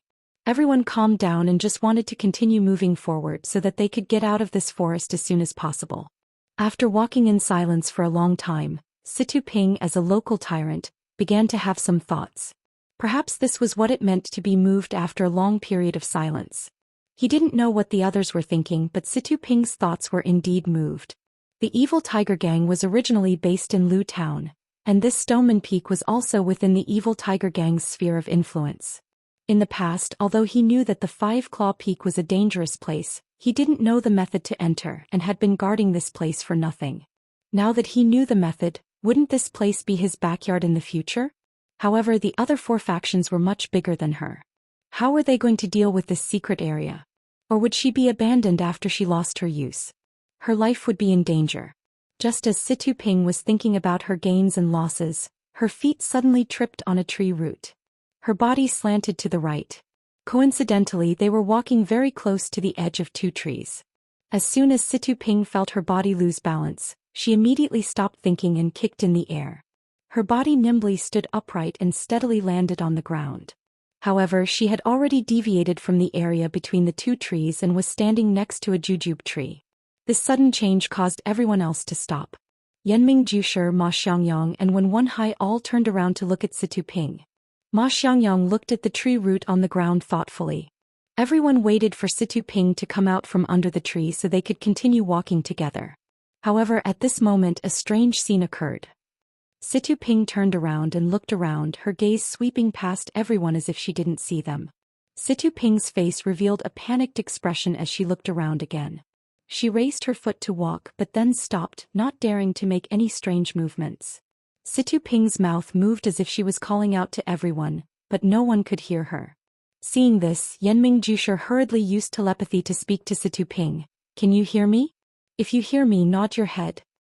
At this moment, Situ Ping's face was filled with ecstasy. She kept nodding her head like a chick eating rice. Yenming Jusher said again, "Turn left and listen to my instructions. Stop when I tell you to." Situ Ping nodded again. Following Yenming Jusher's instructions, she faced everyone and then walked towards them. It was strange. Situ Ping only took 4 or 5 steps before she reached the place where everyone was standing. Situ Ping's eyes immediately lit up as she saw everyone. Yenming Jusher didn't ask why Situ Ping had fallen. Instead he asked, "What did you see just now?" Situ Ping said with lingering fear, "When I stood up I was still surrounded by jujube trees just like here. There was no difference, but I couldn't see any of you. No one responded when I shouted. If you hadn't spoken to me I would have looked around again." Yenming Jusher frowned in thought. Ma Xiangyang smiled and said to Situ Ping, "Chief Situ, you must be careful where you walk. If you're not careful you'll lose your life. Lu Town's great foundation will belong to someone else. Take care." Situ Ping bowed his head and said, "Ma, I understand. I'll be careful." Everyone became even more careful on the following road. They knew that this jungle wasn't as peaceful as it seemed on the surface. Something went wrong, they would be trapped and lose their lives here. Situ Ping didn't know, but everyone else did. Shouting was useless. They could only use telepathy. This profound martial art wasn't something that everyone knew. Instead of placing their hopes on others, it was better to be careful. After walking for the time it took for 4 or 5 incense sticks to burn, the number of bones on the road gradually decreased. The fog also thinned. They were about to reach the edge of the jungle. Sure enough, not long after they saw light in the distance. Yenming Jusher led everyone in a roundabout way according to the mnemonic chant. They were even more careful. Nothing unexpected happened. The group of people followed the mnemonic chant and walked through the last tree safely out of the jungle. What greeted them was a world that left them dumbfounded. In front of them was a secret land that was as warm as spring. The area of this land wasn't very large. In the middle of the land was a large lake. White fog rose from the lake. Beside the lake was a small house made of stone. Around the house were several fields with plants. They couldn't see clearly from far away. Under the leadership of Yenming Jusher, everyone stepped into this place that no one had set foot in for hundreds of years. Yenming Jusher said to everyone, "According to the booklet, there is no danger in entering the secret land. Everyone can walk without worry. But for safety I suggest that everyone move together. Follow me." Then he walked to the lake. When everyone walked to the lake, a burst of hot air hit their faces. They saw the lake water bubbling. Yenming Jusher squatted down and found a branch to put in the water. Seeing that there was nothing unusual, he thought about how to know the temperature of the lake water. Tan Wu came forward and took out an egg from his arms. He said embarrassedly, "I like to drink raw eggs. There are a few left over from yesterday. Now is the time to test the temperature of the water." Then he found a cloth bag and put it in the lake water. Not long after he took out the egg. Sure enough, it was cooked. This time, everyone's idea of entering the water to explore was dispelled. It seemed that the temperature of this world was different from the outside. It should be related to the lake water. Everyone walked along the lake and walked to the only stone house. Presumably, the treasure that everyone was looking forward to should be inside. After walking half a circle around the lake, they did not see any animals and did not encounter any danger. Everyone's heart was relieved. It seemed that the master's will was not a lie. There were several medicinal fields around the stone house. Most of the medicinal herbs were unknown. After all, they were not pharmacists from the sect. Even the knowledgeable hermit Yenming could only recognize a few of them, such as tianqi, ginseng, attractalodes, golden sunflower, and so on. These medicinal herbs were very ordinary outside, but they were extremely precious here. There was no other reason. Any medicinal herb that had been here for 300 years or longer would be extremely precious. Not to mention the other unknown drugs, which should be something that had been lost over the years. Not to mention what was in the stone house. Even the herbs in the herb garden were priceless treasures to the various sections. So everyone looked at these precious things eagerly, thinking about how to bring them back. Yenming Jusher frowned and said to everyone, "I didn't think that there would be such precious medicinal herbs here. It's beyond our expectations. But I don't know how to bring them back. Let's go to the stone house first. When we come out, we'll think of a way. In any case, these medicinal herbs don't have legs and can't run away. Don't be greedy." Everyone smiled and followed Yenming Jusher to the stone house. This was a very simple stone house. It was so simple that it did not have a door. Yenming Jusher walked to the empty door but did not dare to enter.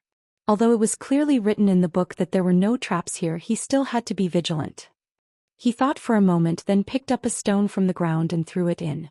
Listening to it, there was only the sound of a stone falling to the ground. There was no other movement. Yenming Jusher then walked into the stone house with a dagger in his hand. The others also followed.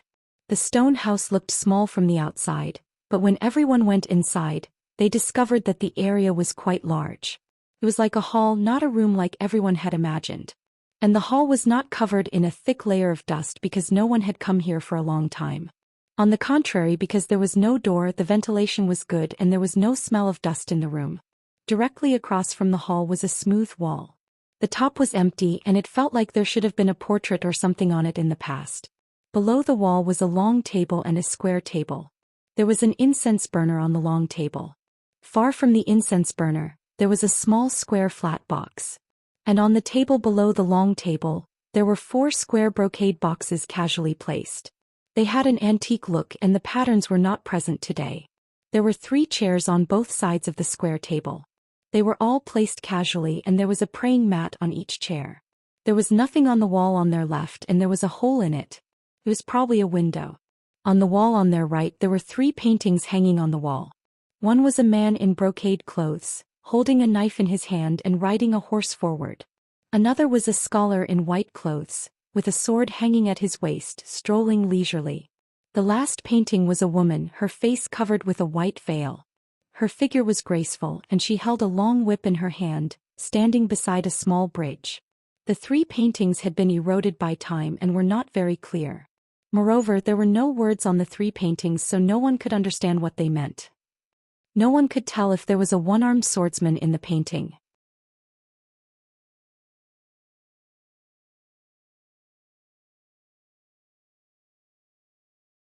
When Wenhai thought for a moment and walked forward. He carefully looked at the 4 brocade boxes on the table. They were exactly the same without any differences. There was a layer of dust on top of them. It seemed that they had been there for a long time. After thinking for a moment, he picked up the second box from left to right. Just as he was about to open it to see what was inside, he was stopped by Yenming Jusher. Yenming Jusher said, "There must be treasures inside the box. Since there are 4 of them, everyone will have a harvest. However, the items in each box may not be the same. There may be differences. If we all know what is inside each box, we will inevitably have greedy hearts. Why don't we all keep it a secret and don't open the boxes until we leave this place?" Everyone nodded in agreement. When Wenhai also put away the brocade boxes and returned them to their original positions. Next was Wan Jianfeng, Ma Xiangyang, then Yenming Jusher, and finally Tan Wu went forward to pick up the last brocade box. No one looked at it and put it away. After the distribution, everyone's eyes turned to the long table. There was a flat box in the distance. Yenming Jusher walked to the end of the long table and picked up the box.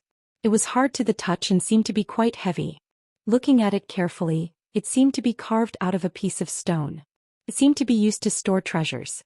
However, for some reason it was not placed on the table but on the other end of the long table. Yenming Jusher walked to the table and passed the box around for everyone to see. Afterwards, he placed it on the table and quietly looked at everyone. He said, "There is only this box left in this room. There is no way to divide it equally. How about we do as we said before and use rock, paper, scissors to decide who gets it?" Everyone looked at each other and felt a burst of absurdity. The people of Jianghu actually wanted to use a child's game to decide such an important matter. However, if they did not use this gentle method, who would hold back when facing such a coveted treasure? It was hard to say who would benefit in the end. Everyone could only acquiesce. At this time, Ma Xiangyang said, "Senior, I have a suggestion. Yenming Jusher said with an unsurprised expression. Xiao Shima, feel free to speak. Ma Xiangyang said, I have no objections to rock, paper, scissors. However, I have a small request. That is, I hope that no matter who gets this box they will open it and let us see what is inside. What does everyone think? Yenming Jusher pondered for a moment and nodded in agreement. Everyone else also had the same thought. They would naturally know what their treasure was when they returned. The thing inside the box might not be there, so they had to take a look. Afterwards, Yenming Jusher arranged the order of the game.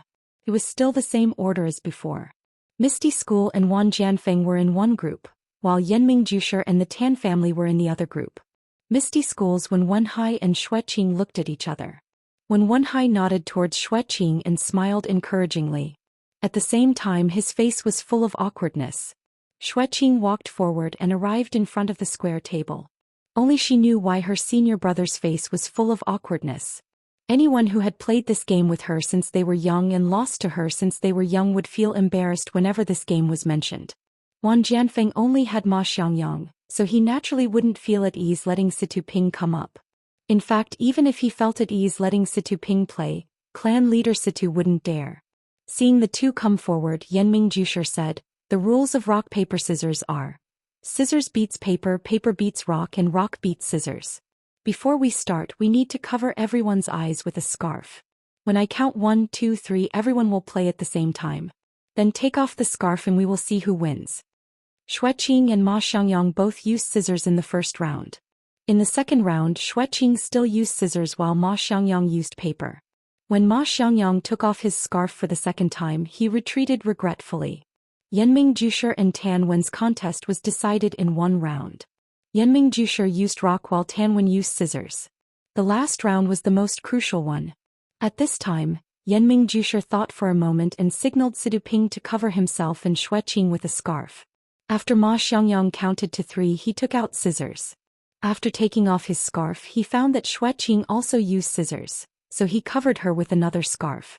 After thinking for a moment, he took out scissors again after counting to 3. In the end, he found that his opponent was still scissors and couldn't help but be stunned. In fact, Yenming Jusher had his own selfish reasons for proposing this game. Since young, he was proficient in all kinds of miscellaneous skills, such as rock, paper, scissors, gambling, and so on. He won more than he lost, but because he dabbled too much in martial arts, he couldn't reach the peak. At this crucial moment, he found that his opponent was also an expert. His heart trembled and he paid more attention to this game. However, in the third round, Yenming Jusher used paper while Xueqing still used scissors. There were no changes. When Yenming Jusher pulled off his scarf, he couldn't help but sigh in his heart. He was trapped in a cocoon of his own making. If he had known earlier, it would have been better to compete in martial arts. Not to mention Xueqing's face full of excitement, when Wenhai took the box and was about to open it when Yenming Jusher stopped him. Wait, put it on the table and use your sword to pry it open from a distance to prevent any traps. When Wenhai put it on the table and used the tip of his sword to pry the box a few times, but he couldn't find the position of the lid. This time he picked up the box again and looked at it carefully. Only then did he realize that the box was actually sealed. Then he tried to pry it open, but it didn't open. The other people also didn't open it. Yenming Jusher also picked up his dagger and tried to pry the box open, but it didn't work. In the end, he completely ignored Wenhai's gaze and actually used his dagger to cut the box open, but it didn't leave any marks on the box. He finally understood why this box was thrown far away at the end of the long table. He casually returned it to Wenhai. Wenhai also carefully put the box in his arms. Seeing that there was nothing left in the hall, everyone's thoughts had already flown to the medicinal garden. Yenming Jusher brought everyone to the medicinal garden and said to everyone, "Everyone didn't prepare enough and I don't know if we can take more herbs. I suggest that we first take some mature herbs that can be preserved. There will be 4 sets, 1 for each sect. As for the seeds and other transplants, we'll discuss it again. What do you all think?" Everyone had no objections, and then led by Yenming Jusher, they collected one by one. All the mature herbs were collected in 4 sets and packed into 4 packages, 1 for each sect. In the end, Scholar Yenming said to everyone, "Since no one has any luck, we can only comfort ourselves here in the herb garden. What we brought just now was for our respective sections. Next, each of us is only allowed to pick 3 mature herbs for ourselves.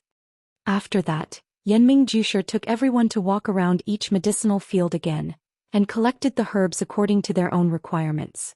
In fact, everyone knew about the same herbs. Most of them were hundreds of years old: ginseng, polygonum multiflorum, tianqi, shanjing, and other things. After finishing this, the light in the secret plane was already a little dim. It was estimated that it should be early noon outside. Everyone only then remembered the matter of going out. It took a long time to come in, so if they went out, wouldn't it be late at night? Yenming Jusher smiled and comforted everyone. Go out, just find a place to go. As long as you go straight, you can go out. However, looking at the sky, it's time to go, let's leave. After that, everyone picked up their packages and followed Yenming Jusher to find 2 jujube trees in the middle of the jujube forest and went straight away. Everyone didn't know that when they just walked into the jujube forest, a snake-like monster's head poked out of the high-temperature lake. It looked at the place where they were going for a moment, and then retracted into the water, leaving only the ripples on the lake.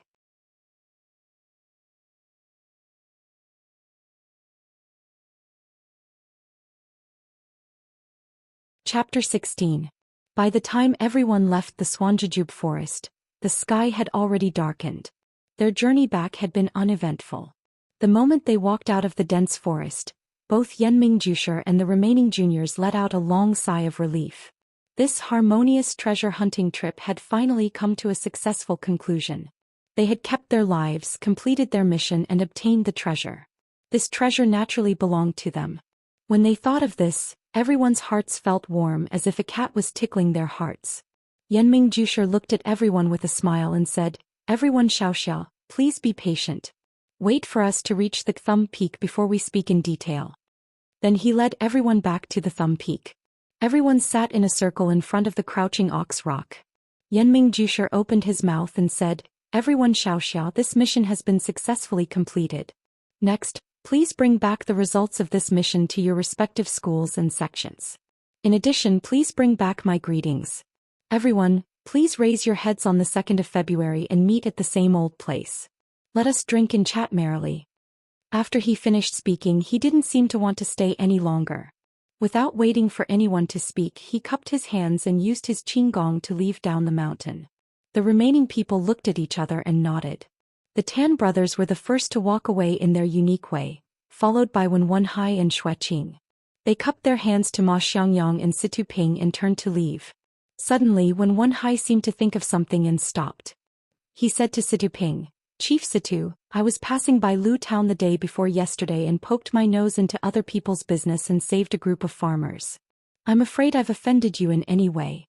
I hope Chief Situ will be magnanimous enough to forgive me." Situ Ping was also a quick-witted person and hurriedly returned the greeting. "Our clan's subordinates have been rude in any way. Please forgive them, Xiaoxia. If something like this happens again in the future, I hope that Xiaoxia will take action again and help me maintain the clan's reputation." When Wenhai smiled and said, of course. We'll meet again someday." After he finished speaking, he and his junior sister quickly left the way they came. In the blink of an eye, only 2 people were left on the crouching ox rock.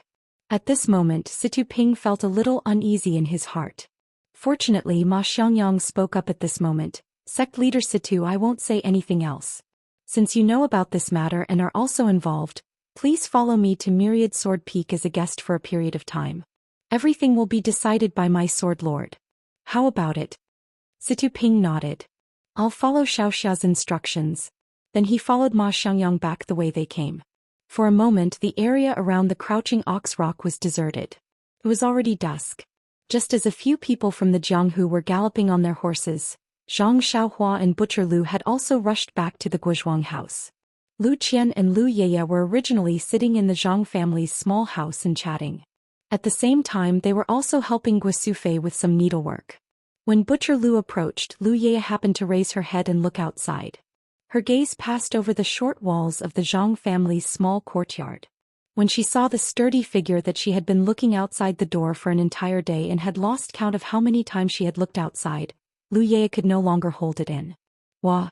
She burst into tears and ran out, throwing herself into Butcher Lu's arms. "Father!" Her tears were like pearls falling onto a jade plate, dripping down in a pitter-patter. Butcher Lu hugged his daughter and patted her shoulder with heartache. His own eyes were also red. He had thought that he could let his daughter go out and have fun during the new year, but he did not expect such a thing to happen. It seemed like his daughter was scared out of her wits. Lu Qian, who walked out after Butcher Lu, was also teary-faced. After the incident, she finally saw her family after so long. She could no longer control her emotions. Zhang Kai also walked out of the house with crutches and invited Butcher Lu into the house. With so many people coming in, the narrow central room seemed even more crowded. Fortunately, the people from the same village went home first after exchanging some pleasantries. Zhang Kai sent them to the door and thanked them profusely. Zhang Xiaohua also returned to the small house to visit her two older brothers. Zhang Xiaohu and Zhang Xiaolong's injuries were more serious. At that time they had blocked Zhang Kai inside for their father's sake. 80% of the vicious servants' kicks and punches had landed on their bodies. However, Xiaohu did not suffer any fractures. At this moment he was lying on the Kong bed and listlessly talking to his older brother. Xiaolong's injuries were similar to Xiaohu's, but his arm was fractured after all. Last night he was tortured by the veterinarian Old Chen and woke up in pain. He had been in a daze the entire day and could not hide his listlessness. Seeing Zhang Xiaohua come in, Zhang Xiaohu asked, "Lu Qian's family is here?" Zhang Xiaohua said, "Yes, they just entered the house." Zhang Xiaohu asked again, "Is there no one else?" Xiaohua asked curiously, "Who else is there?" Xiaohu said, "The matchmaker." Zhang Xiaohua was at a loss. Zhang Xiaolong laughed and said, "Don't listen to second brother's nonsense." Zhang Xiaohua immediately understood what was going on and joked, "Soon they won't come today. They'll have to come tomorrow. It takes time to prepare a betrothal gift. No matter what, we have to thank our brave and righteous big brother. Think about it, 20 to 30 villains. Big brother, you're angry for a woman. Sister Lu Qian is already touched. If she doesn't give her heart to you, the world will age because of love." This time it was Zhang Xiaohu's turn to be puzzled. Why would the world age because of love? Zhang Xiaohua said proudly, "If the heavens have feelings, the heavens will also age. Big brother's feelings will move the heavens and the earth." Zhang Xiaohu retorted, "Why are you showing off? What betrothal gift? It's called dowry. Besides, Lu Qian's father is a teacher. This future sister-in-law has read thousands of books. Big brother will be influenced by her and will be more scholarly than you." Zhang Xiaolong couldn't keep his face and couldn't help but scold Zhang Xiaohua. "What is a brat like you know? Don't talk nonsense with second brother. We brothers are just having fun. Don't drag Lu Qian into this. Wouldn't it be bad if someone heard?" Just as they were talking, someone came in from the central room. A crisp and slightly hoarse voice said, "Who's talking about my sister? Why are you talking nonsense? I just happened to hear it." The three brothers raised their heads. It turned out that Lu Yeye had brought Butcher Lu to see them. They saw Butcher Lu's eyes smiling as he looked at them. Lu Yeye also had a teasing expression. Behind them, Lu Qian's face was flushed red. She lowered her head and didn't say anything. As the host, Zhang Kai fell behind them with his walking stick. He didn't listen carefully to their conversation. When Zhang Xiaohua saw them come in, she jumped down from the Kong bed. Just as she was about to clean the Kong bed and invite Butcher Lu to sit down, Lu Qian and Lu Yeye nimbly tidied up before her and helped Butcher Lu sit down. It seemed that on the day that Zhang Xiaohua wasn't here, the two girls had tidied up the room more than once. Zhang Xiaohua's eyes widened as she thought, "Today, did the two sisters feed first brother and second brother?" Seeing a group of people suddenly barge in, Zhang Xiaohu didn't know what to feel. Zhang Xiaolong's face turned red as if he had done something wrong. Zhang Xiaohu sat up and was about to get down from the Kong bed when Butcher Lu pressed him down and said kindly, "Nephew is still recuperating. Don't move." Zhang Xiaohu struggled for a bit but couldn't break free. He could only lie down obediently. Zhang Xiaohua looked at the forced kindness on his face and cursed in her heart. Zhang Xiaolong also wanted to get up, but it was inconvenient for him to do so with one hand. He tried but couldn't get up. Lu Qian hesitated for a moment and went over to support his shoulder. He helped him up. The two of them looked at each other and then separated as if they had been electrocuted. Butcher Lu also saw it and his smile bloomed like a flower. He said to Zhang Xiaolong, "Nephew is really righteous to be able to step forward in front of a bully and save my daughter and niece. Old Lu salutes you." As he spoke, he got down from the Kong bed and bowed deeply to Zhang Xiaolong. Zhang Xiaolong quickly reached out his hand and said, "Don't be like this, uncle. It's what I should do." Aren't you shortening my lifespan by doing this? Xiaohua, hurry and help uncle up. Zhang Xiaohu also took the opportunity to get up. Zhang Xiaohua quickly held Butcher Lu back, but he wasn't as strong as Butcher Lu. This salute was finished. Zhang Xiaolong was at a loss again. He turned to look at Lu Qian as if asking for help. Lu Qian didn't dare to speak and neither did Lu Yeye. Zhang Kai spoke, "Uncle, don't be so polite with them. Young people are very hot-blooded. Weren't we like this when we were young? There's no need to be so polite. The children's injuries aren't serious. They'll be fine after a bit of rest. Let's go outside and drink some wine." Butcher Lu stopped talking and beamed with joy, saying, "Heroes are still young. We're all old. All right, you young people have a good chat. I won't disturb you anymore. We old people are going to drink." As he finished speaking, he turned around and went back to the central room. Zhang Kai also followed, leaving Lu Qian and Lu Yeye in the Zhang brothers' small room. Zhang Xiaohua looked at Lu Qian's peach blossom face and Lu Yeye's eyes darting around. She felt the awkward atmosphere in the room and immediately said, "Sister Lu Qian, you're really beautiful today. You guys talk, I'm going out to play." As she finished speaking, she ran away, leaving behind a single man and woman. The feelings between men and women were very strange. Zhang Xiaolong and Lu Qian met once in the cloth shop. If they hadn't met Lu Zhen's gang of bullies, they probably wouldn't have met a second time in this lifetime. Lu Zhen's disaster highlighted Zhang Xiaolong's hot-blooded side and gave Lu Qian an excellent impression. Now, in just a few hours of getting along with Zhang Xiaolong, Lu Qian really felt a little attached to Zhang Xiaolong.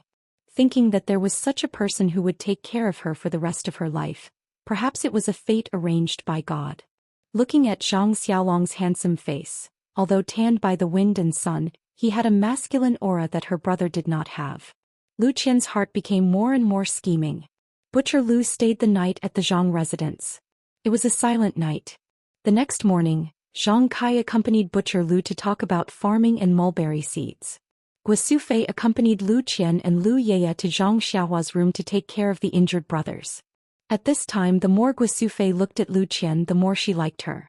No matter if it was her looks, her figure, or her ability to do housework, there was nothing to nitpick about. This girl actually had a lot of housekeeping skills that she didn't know. Early in the morning, Lu Qian helped her get a few pots of plants and placed them in the central room. She also placed a few pots of flowers in Xiaolong's room. The entire room immediately became brighter and more pleasing to the eye. She really was a good daughter-in-law candidate.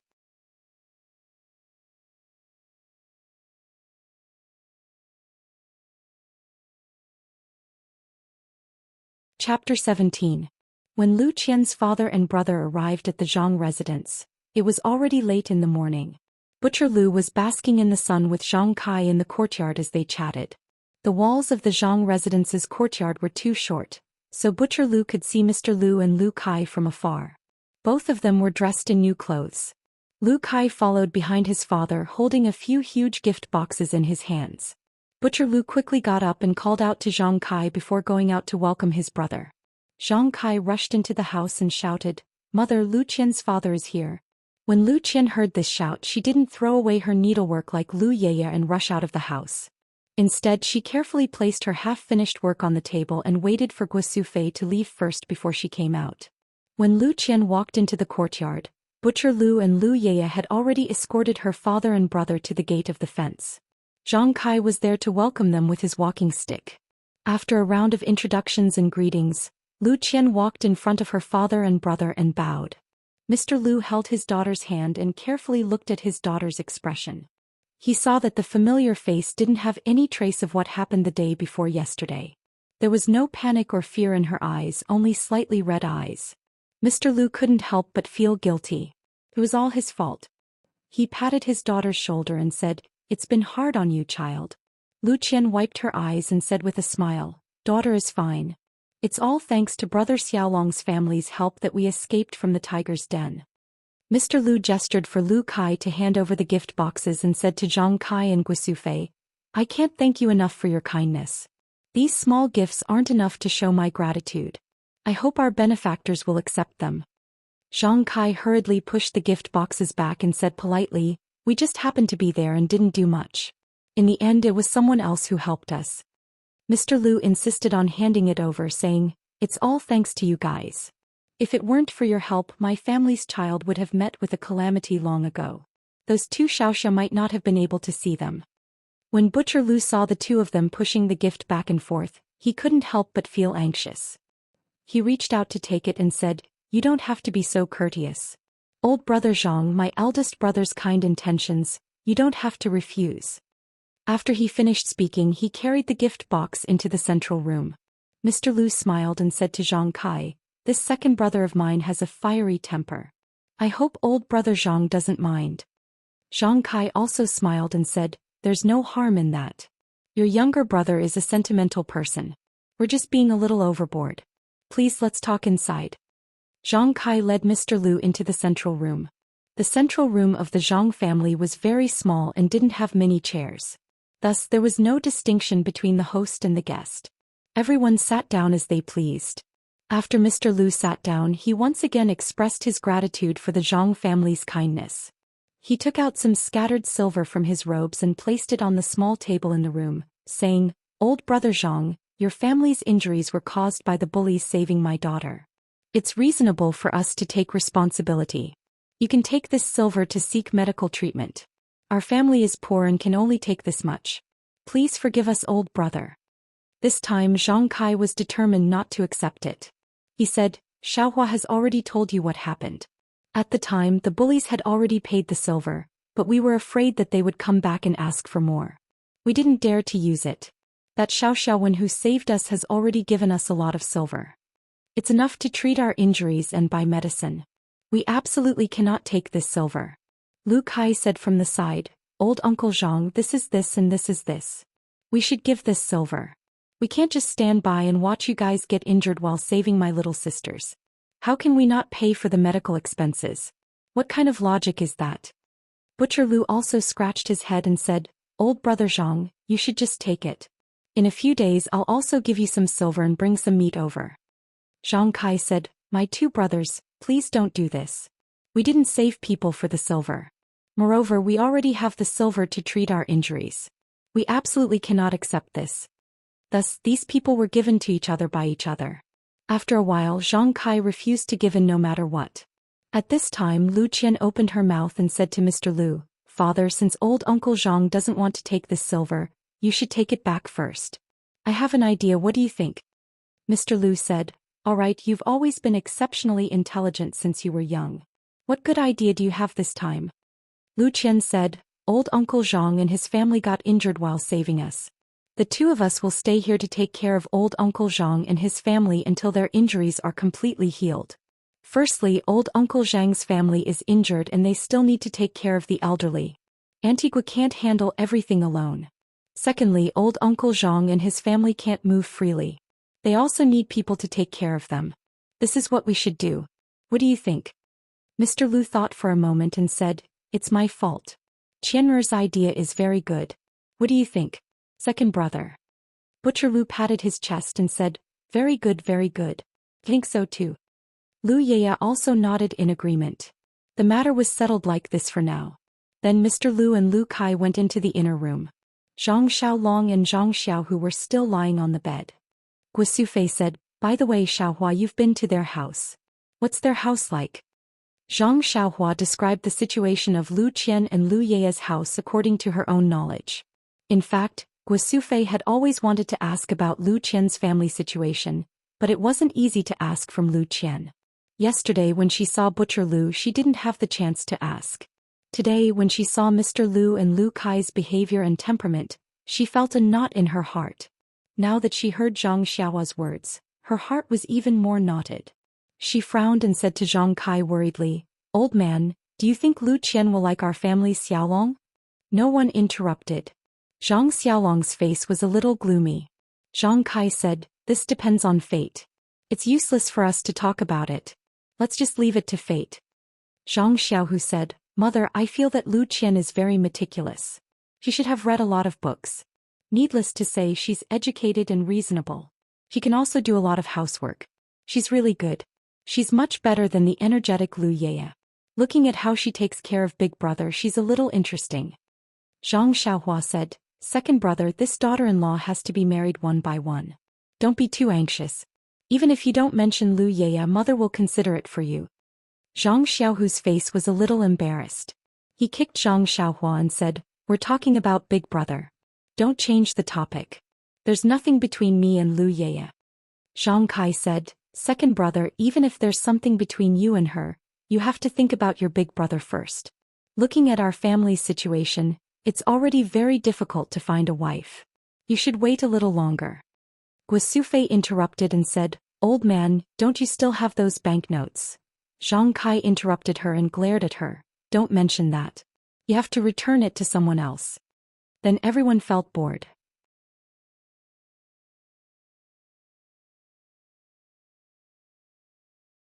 Chapter 18. When Wen Hai was very tired, the whip in his hand mechanically whipped the horses but hoping that it would run faster. Beside him, Xueqing's face was covered with a veil, so her expression couldn't be seen. She was also urging the horse she was riding.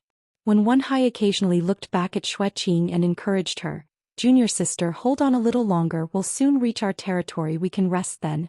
Xueqing replied, "I know, senior brother, let's go quickly." When the two came down from Stoneman Peak, they didn't pay too much attention to it at first.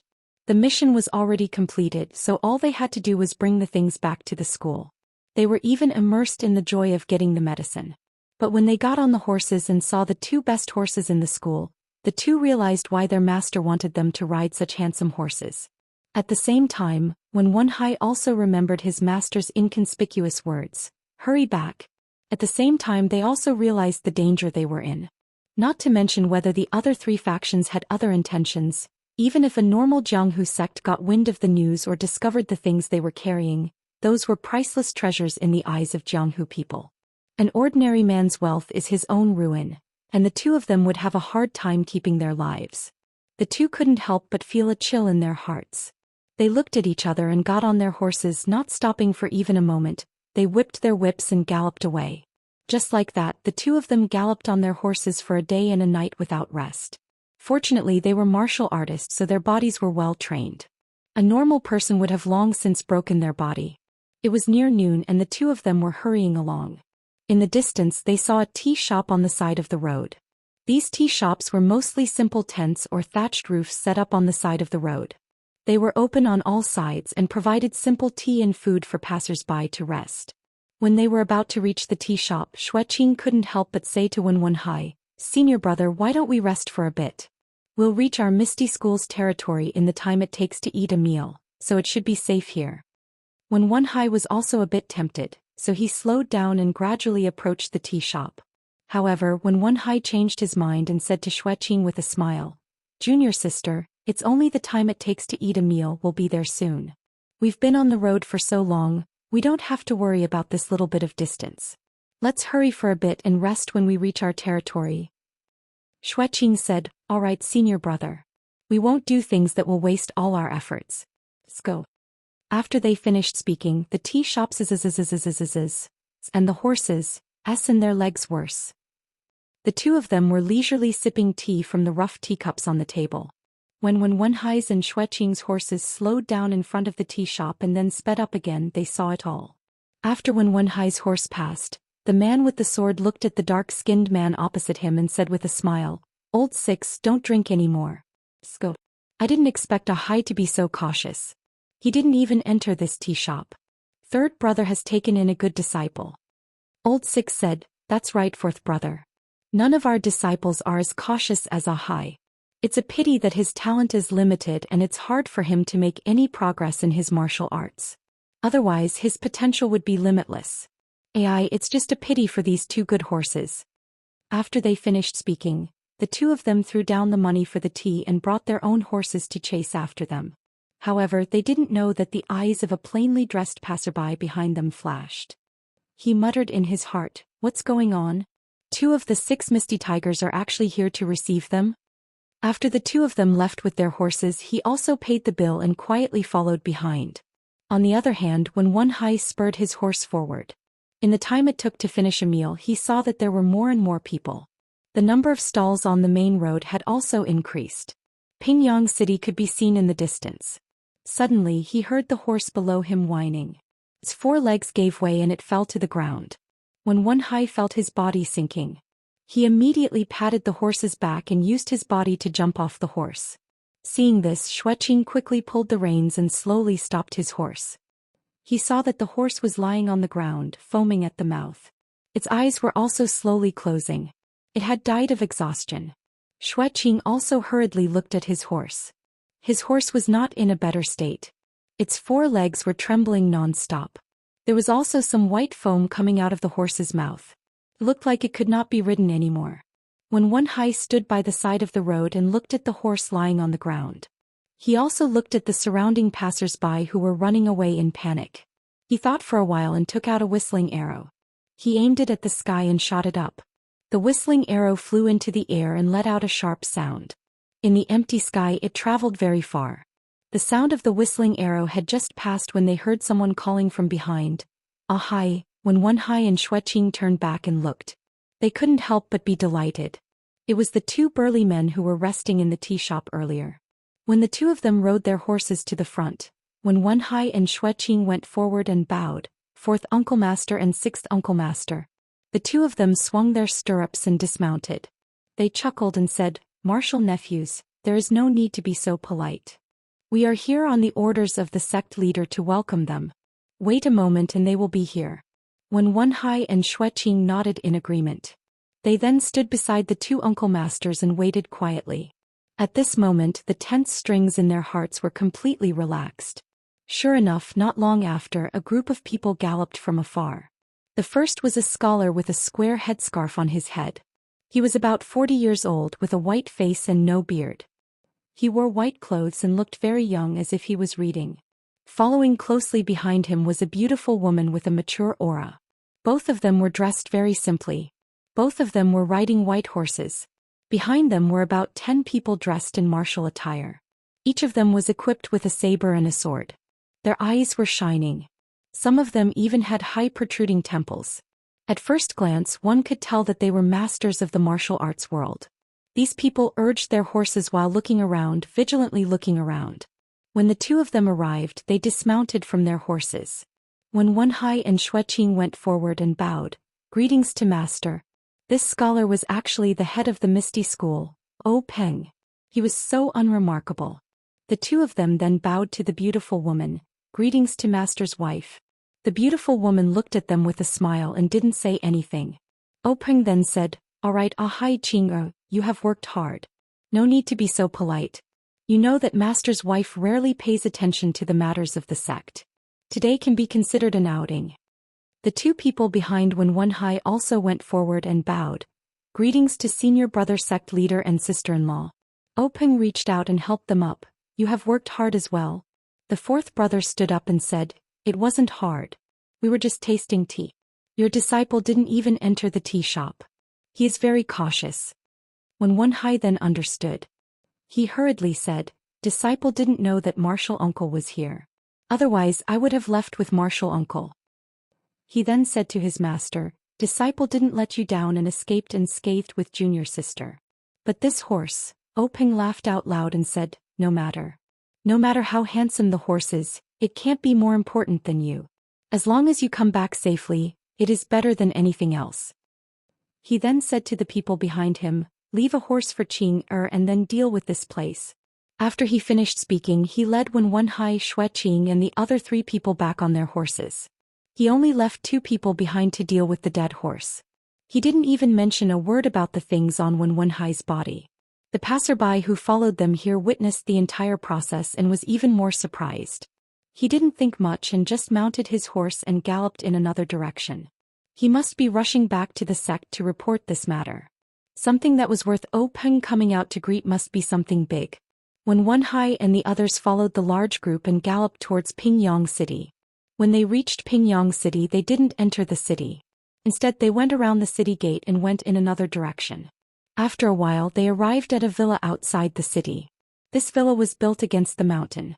In front of the villa there were scattered residences. The houses were high and low and were arranged in a picturesque disorder. Many people were busy with their own affairs. When they saw the large group of people coming over, they made way for them. At the same time they also saluted O Peng, who was on the horse. Further in was a straight main road. Beside it were huge trees. After crossing the main road, They came face to face with a luxurious building. There were two large words on the building, ethereal.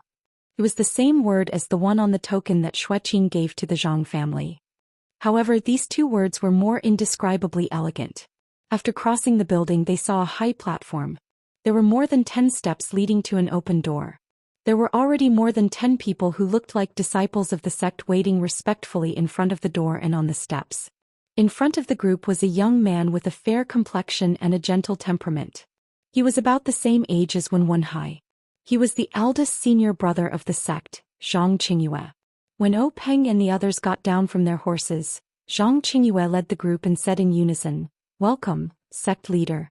O Peng and the others got down from their horses. Someone took the reins from their hands. O Peng said, "All right, everyone has worked hard. You can all disperse. Disciples who are participating in the advancement test, hurry up and practice. There's not much time left for you." All the disciples said, "Yes, we will follow sect leader's instructions." Then Zhang Qingyue followed O Peng and the others through the door. The others were busy with their own affairs. These disciples had been gathered together by the sect leader a few days ago. They were on guard day and night thinking that something big would happen. However, they didn't expect that today the sect leader would go out and announce that the alert was cancelled. The disciples couldn't help but be confused. However, this was the sect leader's business. It was related to their future advancement test. If they could advance, their status and treatment in the sect would be different. They might even be able to learn more advanced martial arts. This was their business. As for other things, these disciples wouldn't ask too much. O Peng led the group to the meeting hall. O Peng's wife saw that they had matters to attend to and excused herself. The others followed O Peng into the meeting hall.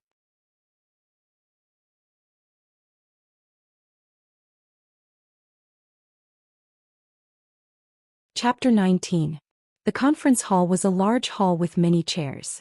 It was usually the place where the higher-ups of the sect came to discuss affairs. Today there were very few people in the conference hall, but the atmosphere was particularly serious. O Peng originally sent off his wife with a smile, but as soon as he entered the conference hall, he immediately changed his face and became very serious. The few people who followed behind also looked solemn. Although Wen Wenhai and Xueqing were O Peng's personal disciples and direct subordinates, they rarely came to the discussion hall. After entering, they naturally followed the rules and stood not far from the entrance, not daring to move recklessly. The fourth and sixth of the 6 Misty Tigers and O Peng's chief disciple Zhang Qingyue stood in front of their seats according to the usual rules and waited for O Peng to sit down first. O Peng walked to the innermost part of the hall where there was a large chair. He turned and sat down facing the crowd. When they saw him sit down, they also carefully sat down in their own seats. O Peng looked at the crowd and then said to Wen Wenhai and Xueqing, "Come over and find a seat." Wen Wenhai and Xueqing said in unison, "Thank you, master." Then they found 2 chairs and sat down. O Peng said, "You can tell me what happened." Wen Wenhai and Xueqing looked at each other, and Wen Wenhai said, "Yes, master, this is what happened." Later, Wen Wenhai told O Peng everything that happened after he and his junior sister left the Misty School and met the 2 martial uncles, no matter how big or small, including saving Zhang Kai's family. Xueqing didn't say anything about the token he gave to Zhang Kai and the 3 herbs they collected in the medicine garden in the secret plane, but then he added, "There are 2 more things that need to be explained. Please allow me to report later." After thinking about it, O Peng nodded in agreement. Then Wen Wenhai and Xueqing put a brocade box and a small flat box in their arms, as well as the herbs collected from the secret plane on the square table next to O Peng. O Peng did not open the box. Instead he said to Lao Si, "You take care of the matter first. We will wait for you." Lao Si said, "Yes." Then he got up and left in a hurry. Amongst the people present, only Wen Wenhai and Xueqing revealed a puzzled expression while the others remained silent. Not long after, Old Fourth came back. He nodded at O Peng and sat down again. At this moment O Peng said, "Everyone has worked hard. After such a long time of hard work there is finally a reward. Let us see what treasures there are here." At the end of his words, a smile actually appeared on his face. Wen Wenhai and Xueqing didn't know that sect leader O Peng was usually amiable and had a warm smile on his face. However, he was always very serious in the conference hall. No one had ever seen him smile before. However, he was behaving like this today. This made the few people who knew the situation feel itchy in their hearts. Their eyes were also filled with eagerness. A treasure that could make the sect leader smile was of course a great treasure. Openg first took the box and carefully opened it. He saw a small booklet placed inside. He took the booklet out. It was soft to the touch, neither paper nor silk. He didn't know what material this booklet was made of. On the cover there was a large character, sword. The way it was written was actually similar to Misty. However, this character revealed a swift and fierce killing intent. Openg looked at this character and casually opened the booklet. He flipped through the contents and placed it to one side. He narrowed his eyes and pondered. He didn't say anything and neither did he express any opinion. After a long time, Openg once again looked at the box and carefully observed it. Suddenly his eyes flashed. He reached into the box and took out the compartment under the booklet, revealing 3 small bottles arranged side by side. This brocade box actually had 2 layers. The compartment for the booklet only took up a third of the box's height. Openg was even more careful as he took out a bottle. This bottle was actually carved out of jade. The bottle's mouth was sealed with an unknown object. On the bottle's surface there were 3 words, Qi-generating pill. Openg's heart burst with ecstasy. This Qi-generating pill was something that only existed a few hundred years ago. It was used to increase one's internal force. Its formula had long been lost. According to the sect's ancient records, taking a Qi-generating pill could increase one's power by 30 years. If he took one, then his power. Openg thought about it and his hand unexpectedly trembled a little. He carefully put the bottle back into the box and took out another bottle. This bottle was exactly the same as the previous one, but on top of it was written, Bone Strengthening Pill. Openg frowned a little. What was the use of this? Bone strengthening? There was no record of it in the sect's ancient records. However, to be able to be placed together with the Qi-generating pill, it was certainly an extraordinary treasure. When there was time he would ask the other 3 sections. Perhaps there would be records in their ancient records. He carefully put the bottle back. Soon after, Openg took out the last bottle. When he saw the 3 words on the bottle, Openg couldn't help but stand up. His eyes were wide open.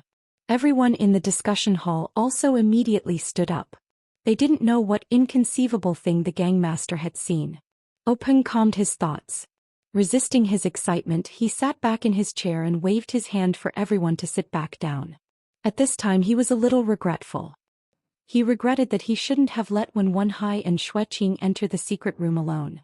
These things were now placed in front of everyone. They couldn't not let them know. However, these things were too precious. It wasn't that he didn't trust everyone, but once the news was leaked out, it would bring about a sect annihilation disaster. Openg couldn't help but close his eyes and ponder. Everyone looked at the gangmaster's reaction strangely. He was startled, which was quite abnormal. When Openg finally made up his mind, he opened his eyes and immediately restored his original expression.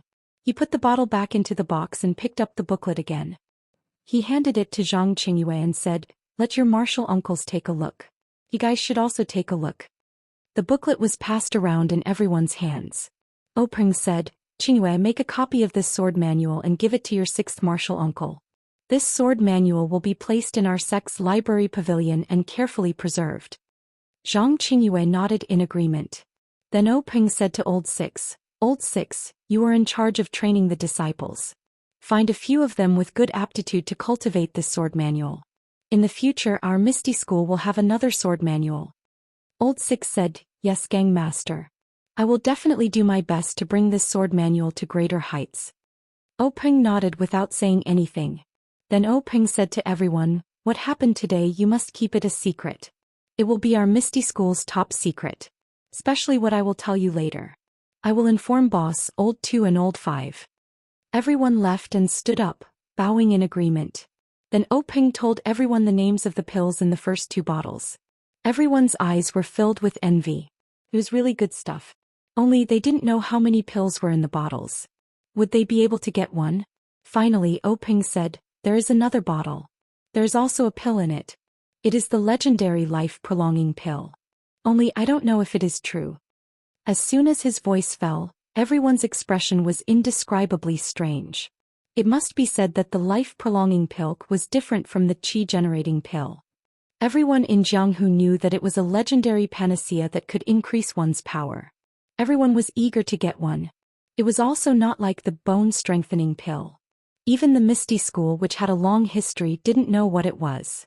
The life-prolonging pill was not only known by Jianghu people, but also by ordinary people. It was a legend within legends. It was said that the life-prolonging pill could increase one's life by 10 years. But such a miraculous thing had been said for thousands of years, yet it had never appeared. In fact, smart people didn't even need to think to know how long a person's life was. No one knew if this life-prolonging pill could extend one's life by 10 years. If you took it, who knew if it really extended your life?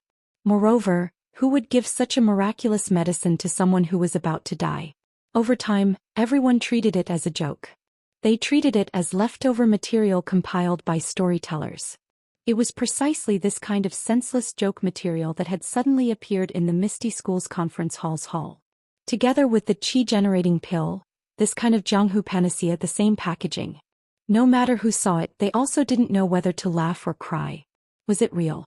Was it fake? However, everyone knew that regardless of whether it was real or fake, if it was known by the other famous sects, there would be no one who wouldn't covet it. This Misty School would never have a day of peace in the future. Extermination. That wasn't impossible. No wonder the faction leader was so serious. It seemed that this matter would end here. However, would the other three sects obtain the same thing? Everyone, including O Peng, began to question this. Following that, O Peng once again opened the package containing the medicinal ingredients. Once again he was stunned. Hundreds of years old ginseng, 7 fields, shanjing, Chinese knotweed, he couldn't name many of them. He looked at this package and his heart was really afraid. He had calculated everything, but he didn't expect that he would be able to obtain so many precious things this time. If he had known earlier, he wouldn't have acted so reserved and mysterious. He would have directly acted himself. He also had to listen to Yenming Jusher's instructions and play rock, paper, scissors. This time he reckoned that old fellow didn't lack any benefits. Fortunately, a Hai and Qing had returned safely. These things also didn't have any mistakes. Otherwise it would be too late to regret. It was no wonder that O Peng had so many thoughts. What he had seen just now were all legends. Perhaps it was just a rumor. Who knew if it was true or false? Moreover, the quantity was limited after all. But now what was in front of him was the real thing. He could touch it with his hands. A few hundred years old ginseng, at a critical moment it was a life. Coupled with other medicines it would be even more effective. When he heard of Hai and others talk about it, he didn't care. He thought that Yenming Jusher was exaggerating. Now it seems that he should pay more attention to it. Moreover, there were still a lot of these medicines in the secret plane. He had to discuss it with several forces. Later, in the eyes of others, O Peng excitedly asked Zhang Qingyue to quickly inform the hall master and elders of the pharmacy hall to come to the conference hall.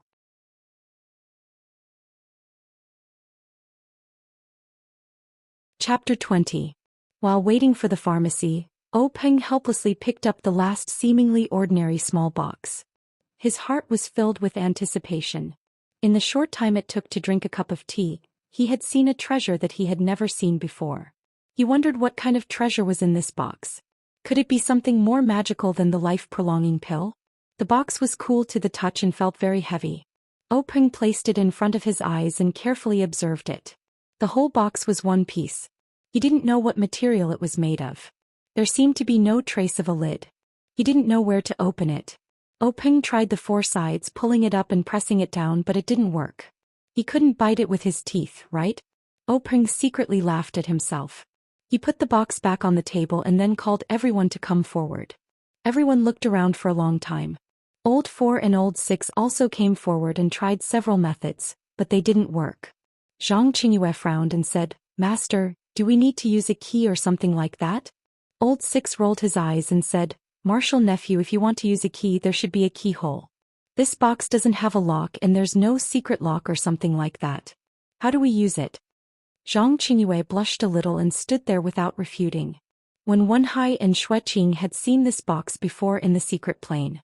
When Wenhai had also tried to open it. At this time, seeing that his master and martial uncle couldn't open it, he didn't dare to propose a new idea. Instead, Xueqing looked at the box that he won with scissors, paper, scissors and was very interested. He even shook it in his ear to hear if there was any sound inside. Unfortunately, it didn't work.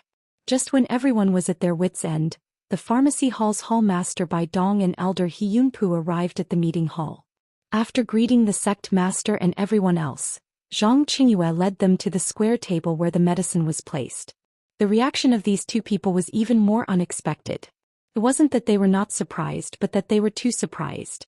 From the moment the two of them saw the items in the package, their eyes didn't seem to move at all. Their feet seemed to be rooted to the ground, unable to move even half a step. Their fingers pointed at the medicinal herbs, their arms were trembling, and the saliva in their mouths was flowing, almost dripping to the ground. After the time it took to drink half a cup of tea, the two of them finally came back to their senses. They didn't pay attention to the laughing expressions of the people who were admiring their embarrassing state, and said to themselves, "This is a 600-year-old ginseng, this is a 600-year-old field 7, this is a 400-year-old field spirit, this is 700 years old golden thread grass?" That's right, it was exactly the same as what was recorded in the Codex of Herbs. What about this? Am I seeing things? 1,000-year-old dragon slaying grass? How could this be? However, the roots are mostly cord-like and curved. The stems are erect and grow alone or in clumps. There are vertical fine lines, hairless or white fine hairs at the tip. There are many branches on the upper part. The leaves are dark green on the top and lighter on the bottom. The leaves at the base have a stalk and are oval-shaped. The edges are blunt or serrated. 100 years have silver teeth and 1,000 years have gold teeth. This gold teeth. Heavens, I'm not dreaming, am I? Hallmaster Bai said as he slapped his own face with all his strength. Then he sucked in his own mouth from the pain. The other He Yunpu Elder He also muttered the names of medicinal herbs that no one understood. His face was also filled with disbelief. In the end he picked up a medicinal herb that was the size of a palm and said, "What is this? A cactus?" Hallmaster Bai said, "Nonsense. According to the Codex of Herbs, cactus have thorns.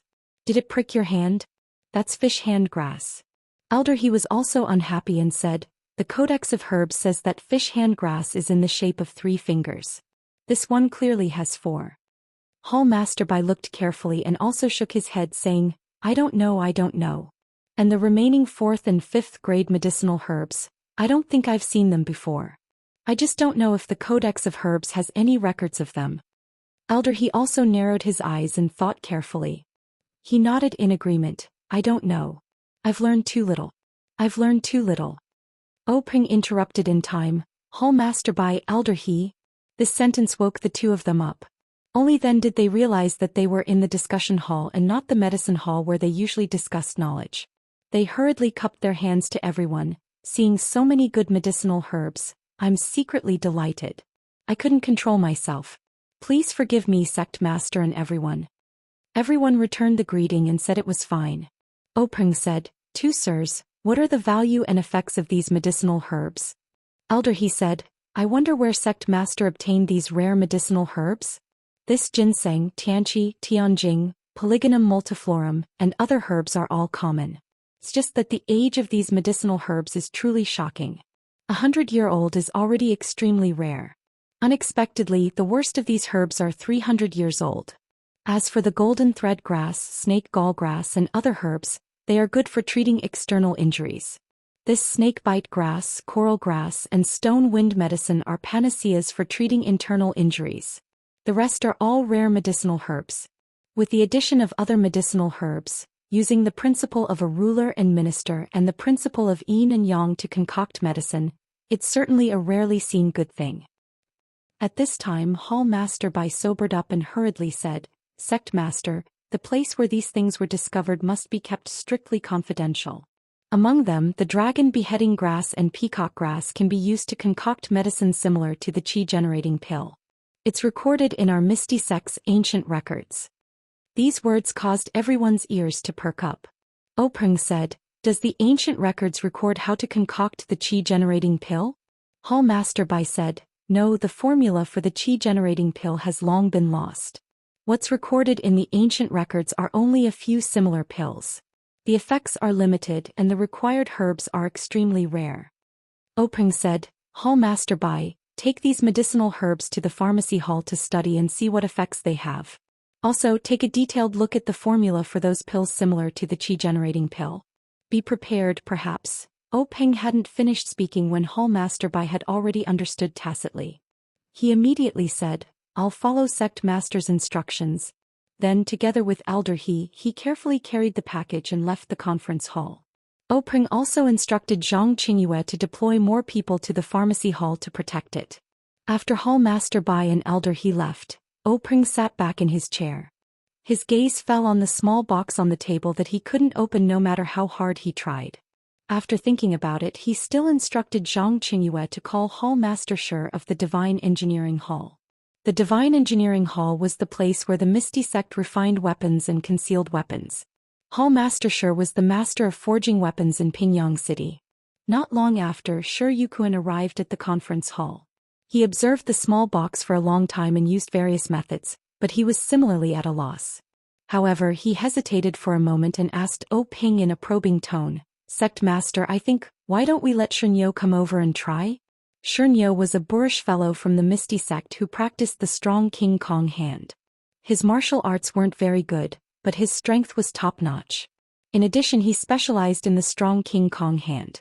In terms of strength alone, he was the best in the sect. Shi Yukuan's words enlightened him. The box was only a container to store things.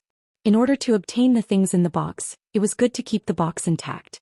If they couldn't keep the box and open it skillfully, then they could only use brute force to crack it. In the end, obtaining the things was the most important thing. Shunyo also arrived at the conference hall. He was a rather tall and muscular man. Standing, he was taller than everyone in the conference hall by a head. His entire body was filled with strong muscles. Looking at his honest and simple smiling face, Peng didn't say much. He just passed the small box to him and gave him an order. Open it. Shunyo received the box and didn't say much. He used his 2 hands to pry the box open. The box didn't move at all. Then Shunyo placed the box on the ground and took a deep breath. His 2 arms suddenly became much thicker and his 2 fingers became thicker. Then Shunyo shouted loudly. His eyes were fixed on the box and he used his 2 hands to slap the box. There was a muffled sound as his 2 palm leaf fan-like hands slapped the box. The box didn't shatter as everyone expected. Instead, Shunyo slapped it flat into the conference hall's stone floor. Shunyo took out the box that was slapped into the stone floor. Looking at the perfectly intact box, he scratched his head and looked at the sect master with an innocent expression. He was very depressed. He thought to himself, what is this thing?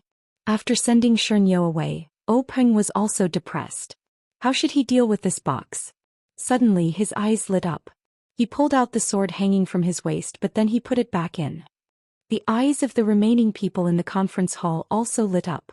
They knew that the sect master had thought of a good way to open the box. Zhang Qingyue didn't wait for Peng's orders. He said to Shi Yukuan, doesn't Hall Master Shi have a broken water? Why don't you give it a try? Shi Yukuan glanced at Peng. Seeing that the sect master didn't have any objections, he said, Sect master and everyone, please wait a moment. I'll be back soon. Not long after, Shi Yukuan came back with a simple scabbard. He said to Peng, Sect master, let me try it first. Peng nodded in agreement. Shi Yukuan pulled out the sword from the scabbard. This sword wasn't as shiny as other swords. Instead, it had a dark surface. Occasionally, light would reflect off the surface of the sword. It was a bit dazzling, like black lightning. Shi Yukuan raised the sword and tried to cut at the corner of the box. The box didn't react. Then he took a deep breath and raised the broken water again. He slashed at the corner of the box with all his strength. However, there wasn't the cracking sound that everyone expected. There wasn't even any sound. It was as if the sword had cut through cotton. The box was still there, undamaged. Peng glanced at Shi Yukuan, who was about to slash again, and said, Give me the sword. Peng took the sword from Shi Yukuan and placed the box on the ground in the small groove that the stone cow had created. Then he circulated his qi in his dantian. The color on his face kept changing. It wasn't until the 6th time that he stopped. Old 4 and Old 6 looked at him with envious eyes. They thought to themselves, Sect Master Senior Brother's ethereal divine art is so profound. He's already cultivated it to the 6th level. Peng raised his broken water and injected his Jin Qi into the blade. The entire blade was no longer as dark as it used to be. Under the infusion of the ethereal divine exercise, there were even some changes in color. Then O Ping shouted and chopped towards the box.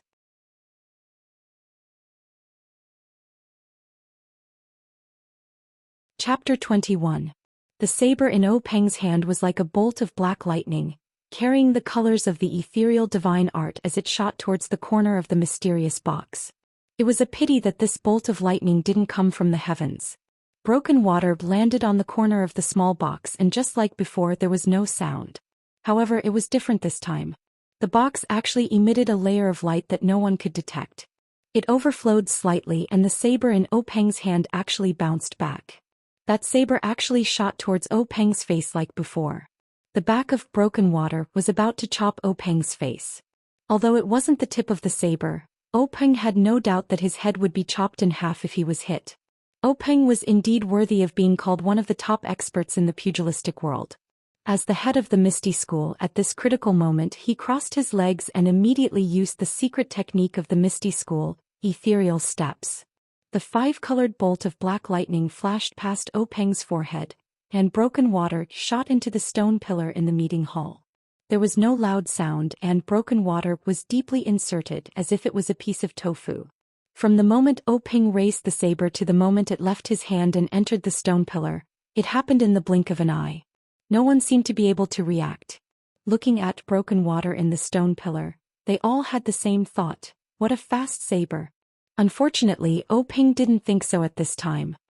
He looked at the few strands of hair in front of him, which were cut off by broken water from his forehead. His body broke out in cold sweat. After roaming the pugilistic world for so many years, it wasn't that he hadn't encountered any thrilling situations, but there was no time as dangerous as this. Thank you to the founder of the Misty School, thank you to his master, thank you to the ethereal steps. Without them he wouldn't be standing here now. When the rest of the people came to their senses and looked at their sect leader, O Peng's ashen face had recovered a little of its color. He looked at the box on the ground with lingering fear. It was an ordinary box that had fallen to pieces. He said to Zhang Qingyue, "Qingyue, keep this small box and put it in the library later. Since we can't open it, let's leave it for fate." Then he waved his hand and asked Zhang Qingyue to pick up the small box from the ground. It must be said that O Peng was indeed an ambitious and ruthless person in Jianghu. This person had a breadth of mind and stratagem that others could not compare to. If it were someone else, they might not have placed this box in the sect. They would have definitely kept it in a secret chamber and secretly pondered over the treasures inside to themselves. But as soon as he saw that things weren't going his way, he immediately let go and gave the opportunity to someone else in the gang. This kind of behavior immediately won everyone's praise. In fact, it was precisely this kind of demeanor or method that allowed him to stand out from his 6 fellow disciples, allowing him to be promoted to the position of gang leader by his master. He was also admired by his fellow disciples. In fact, everyone present knew very well that they had no way of opening the box. Perhaps the thousands of people in the gang did not have the ability to open it either. However, the gang leader's actions were very open and above board. If he went back and thought about it carefully, there might be hope. Afterwards, O Peng and the others discussed the matter of the next gathering that Yanming Jusher had mentioned.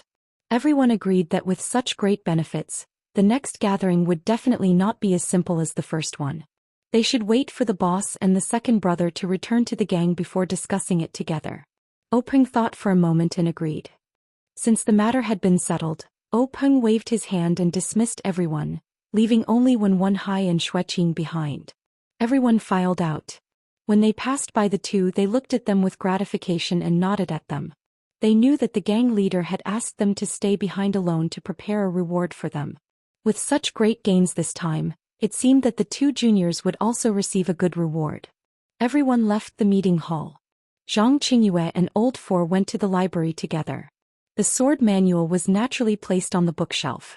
Zhang Qingyue was troubled as to where to place the small box. There was no doubt that the box was very precious, but if it was of little value, it might not be able to achieve the gang leader's goal. In the end, Old Four pointed to the square table next to the bookshelf and said, "Marshal nephew, why don't you put it there first? We'll ask your master later." Zhang Qingyue felt that this was the only way for now. He casually placed the box on the table. In any case, there was a record of everything that went in and out of the library, so there was no need to worry about losing it. Even if he lost it, how many people in the world would be able to open it? Zhang Qingyue and Old Four left with peace of mind. The mysterious box settled down in the Misty School's library, quietly waiting for the fated person. In the assembly hall, Peng waited for everyone to leave before he opened his mouth. At this time his face had already changed into his usual warm smile. Hi Qing'er, you've done really well this time. What reward do you want? When Wenhai stepped forward and said, Master, there are still 2 things that I haven't reported. I'll tell you about them now. Peng nodded in agreement. Then when Wenhai told Peng about what Yanming Jusher had said in the secret plane, the treasures obtained by the disciples who carried out the task should belong to them. After listening, Peng's expression did not change. He asked with a smile, What treasures did you get? When Wenhai and Xueqing came forward and put the 3 herbs they got from the secret plane in front of Peng. We didn't find any pills or weapons.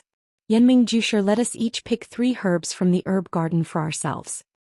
Peng said with a smile, This Yanming Jusher is a wonderful person.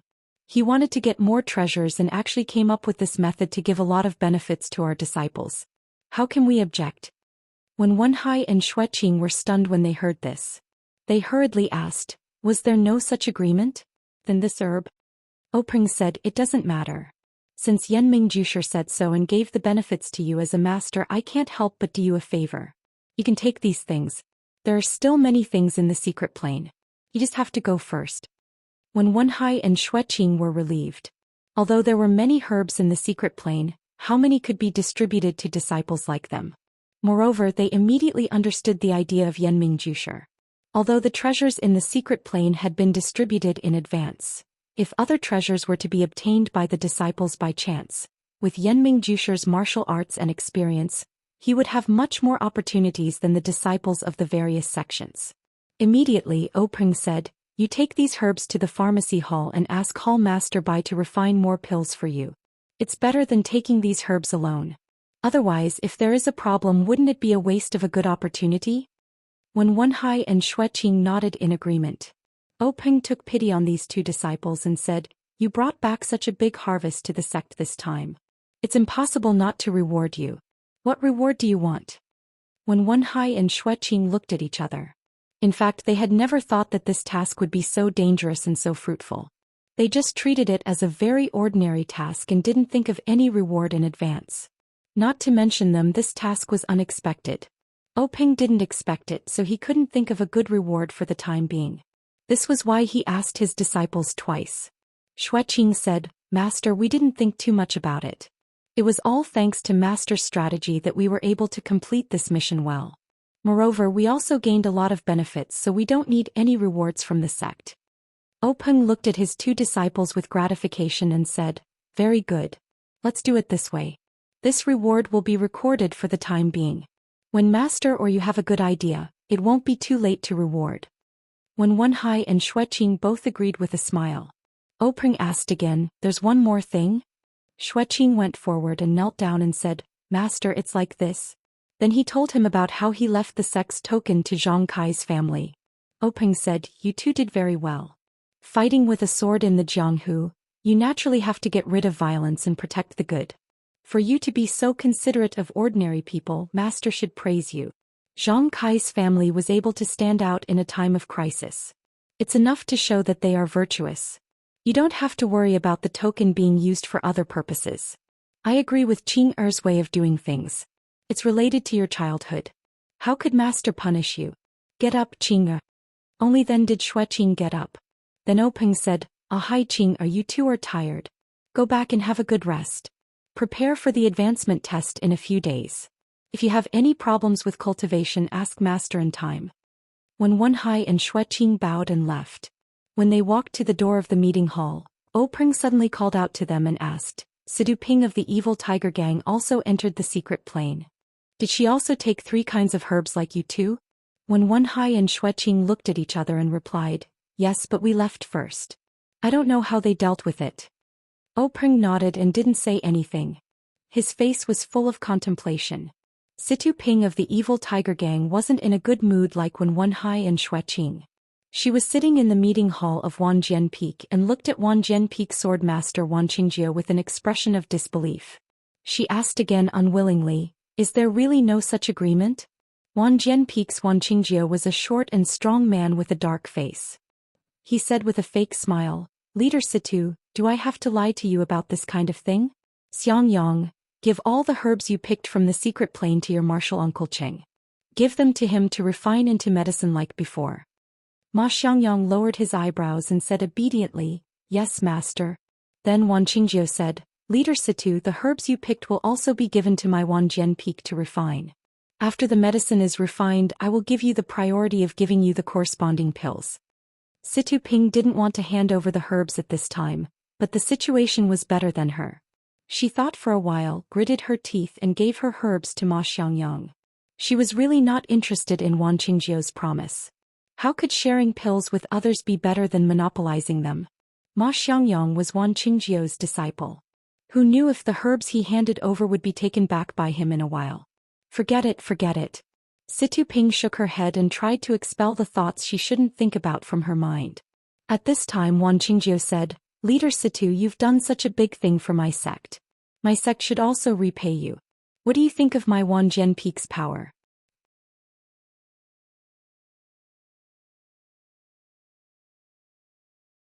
Chapter 22. Situ Ping replied, "Compared to a small gang like our evil tiger gang, the difference is like night and day." Wan Qingjie said, "Then how about I have my sect's elder Yun Feng take you in as a disciple? We'll be a family and the evil tiger gang and Wan Jianpeak will be harmonious.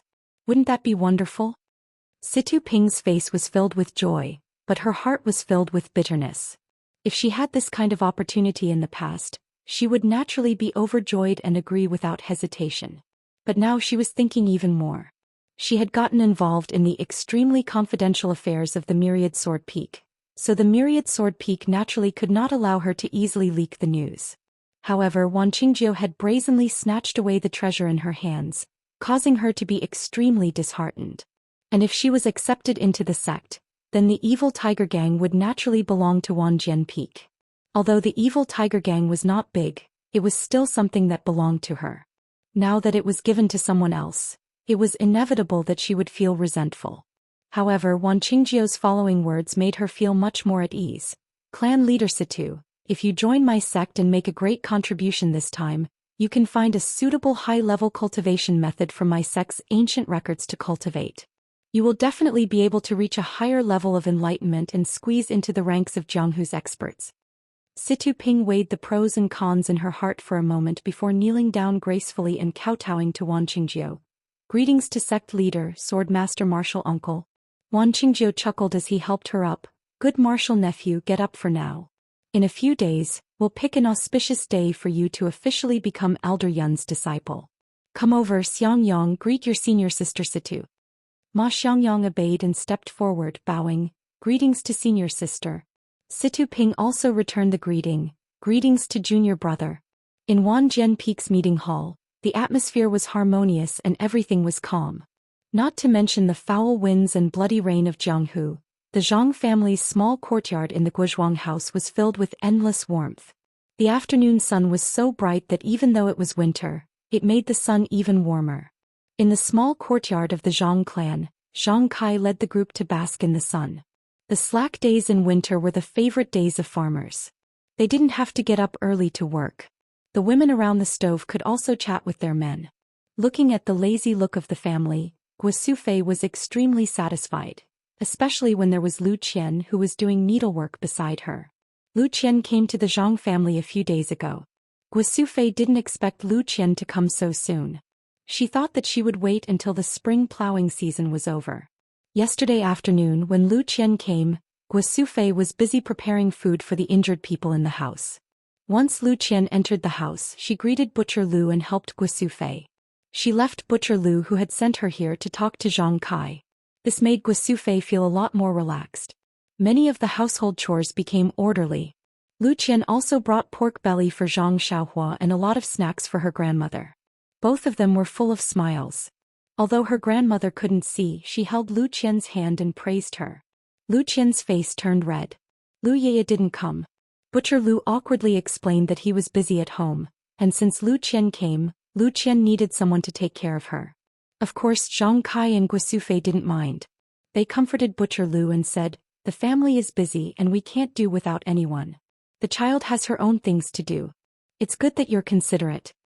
Only then did Butcher Lu's awkwardness disappear. However, Butcher Lu's awkwardness stopped at lunch. When Zhang Xiaohua came back from getting wine, Butcher Lu pulled Zhang Kai to drink and put the matter at the back of his mind. When Butcher Lu left after eating and drinking, he kept reminding Lu Qian and asking Guosufei's family to take care of Lu Qian. Guosufei thought, "Do I need you to tell me that? If we don't take good care of her, how can we let her stay?" After Lu Qian came, not only did Guosufei feel relaxed and not in a hurry, the other family members also felt the changes in the house. Not to mention the small changes in the house and courtyard, not to mention the different cooking methods in the morning and evening which increased their appetite. Just the addition of such a beautiful girl to the big family was enough to make them happy. Although a day didn't mean much, this beginning let the Zhang family smell the sweet taste of life. The Misty School's secret medicine was indeed effective. In just a few days, Zhang Xiaohu's bones and internal organs still hurt a little. His external injuries had basically scabbed. Zhang Kai still needed crutches, but his external injuries were the same as little tigers. Needless to say, Zhang Xiaohua was already running around energetically. Every day she would hold a wooden stick and dance around. She seemed to be practicing martial arts, but looking at her unorganized appearance, it was just wild fox Zen. The most miserable Zhang Xiaolong was now the happiest. His internal and external injuries were more serious than the others. At this moment there was only a little improvement. Needless to say, his arm was fixed for only a few days. There was still a long time before the next change of dressing. What made Zhang Xiaohu and Zhang Xiaohua envious was that every time Zhang Xiaolong had something to do, such as eating, Lu Qian would feed him. Although Guosufei and Zhang Xiaohua used to feed him, since Lu Qian came, the two of them stood aside. The first time Zhang Xiaolong and Lu Qian fed him, Zhang Xiaolong and Lu Qian both blushed and were very unnatural. When they finished eating, the food was cold. However, Lu Qian quickly got into the role and was generous. Zhang Xiaolong looked at Lu Qian's appearance. He probably served his father and brother at home. Since the girl was so generous, he didn't need to be too reserved, so the two quickly became familiar with each other. Farmers had their own simplicity and masculinity. Although Zhang Xiaolong didn't read many books, didn't know many words, and his appearance was ordinary, his inherent temperament and steady behavior deeply attracted Lu Qian. Lu Qian admired him. She deeply felt that this Zhang Xiaolong was a piece of unpolished jade. He was born in this poor family and was unpolished. It was really God's will for her to meet such a person. Zhang Xiaolong was even more so. The beautiful and pleasant Lu Qian not only had the simplicity and practicality of a farmer, but also the knowledge and propriety of a pretty girl from a humble family. Zhang Xiaolong adored her, from the way she handled the household chores to the way she conducted herself with elegance. He had never thought that such an excellent girl would appear in the countryside where he had lived for so many years. At this moment he felt that he was living in heaven. He couldn't wait to recover from his injury for 1,000 years and watch the girl who had been engraved in his heart grow old with him. In short, Zhang Xiaolong and Lu Qian were a couple in love. They were attracted together like magnets. Zhang Kai and Guosufei saw it in their eyes and thought about it in their hearts. Although his son had the physique, Lu Qian was from a scholarly family after all. Her vision was naturally different from that of ordinary farmers. His son was illiterate, so how could he compare with the thousands of books in Lu Qian's heart? Moreover, although Mr. Lu's family lived in the countryside, his family was also well off. According to Zhang Xiaohua's description, the life of his family was far from what their family could compare. Even if the girl was willing, her father and brother at home wouldn't agree to it. This was really difficult. How could they probe the girl's mind? As a matter of fact, although the afternoon sun made people sleepy, Guosufei muttered in her heart while doing needlework. How could she beat around the bush to find out the girl's mind without leaving any traces? At this moment, Grandma said, "Sufei, I remember that Xiaolong is 19 years old this year, right?" Guosufei replied, "Yes, mother. After the new year he will be 20 years old." Grandma asked again, "Some time ago, I heard that you were looking for a wife for Xiaolong. Why haven't there been any news recently?" When Guosufei heard this, her heart was happy. She was just about to doze off when someone sent her a pillow. Her own mother's eyes were really blind, but her heart was very clear. She quickly continued, "It's like this, mother. Before the new year, Zhang Kai and I had this idea. We searched through all the girls in the neighboring villages. In the end, we were willing, but they weren't willing. They were willing, but we didn't think they were suitable. Before we could find a suitable one for Xiaolong, this happened during the new year. We were no longer in the mood. When the weather is hot and Xiaolong's injury is healed, we will look for a good wife that can satisfy our family." After saying this, she didn't look at Zhang Xiaolong's sad eyes. She pretended not to care and said, "While Qian Qian, this female scholar, is still in our family, help us take a look and check. What kind of person was Lu Qian?" Lu Qianqian's exquisite heart acupoint had already heard Guosufei's words. Her face turned red, but she didn't know how to respond. She lowered her head and didn't say anything. Grandma didn't intend to let it go and said, "Then you have to hurry up and look for a wife based on Qianqian's appearance." These few days, Qianqian took care of Xiaolong, and even this old woman benefited from it. This child has a good heart and is careful. It's just that I can't see it. Sufei, if you find me a wife who is not as good as Qianqian, I won't be willing. These words were too blunt. Lu Qian's face was hot. She couldn't help but get up and ran into the house. On the other side, Zhang Xiaolong was anxious. His face was red as he said, "Grandma, mother, look at what you are saying. You made her run away." His eyes looked into the house and showed his worry. If it wasn't for his injuries, he would have chased after them. Only Zhang Xiaohua was sitting on her small stool. She looked at her grandmother, who couldn't see. The older the ginger, the spicier it was. A few days ago, she had just told her grandmother about the matter between her elder brother and elder sister Lu Qian. Now her grandmother cleverly said it. It seemed that this sister-in-law had a chance. In fact, Guosufei was also very strange at this time. Her mother was very calm. Today she mentioned this matter. Although she could find out what the girl's mind was, after all, it was too rash. It wasn't like her mother's usual style. According to her original plan, she would wait for 10 days to half a month before taking a good look.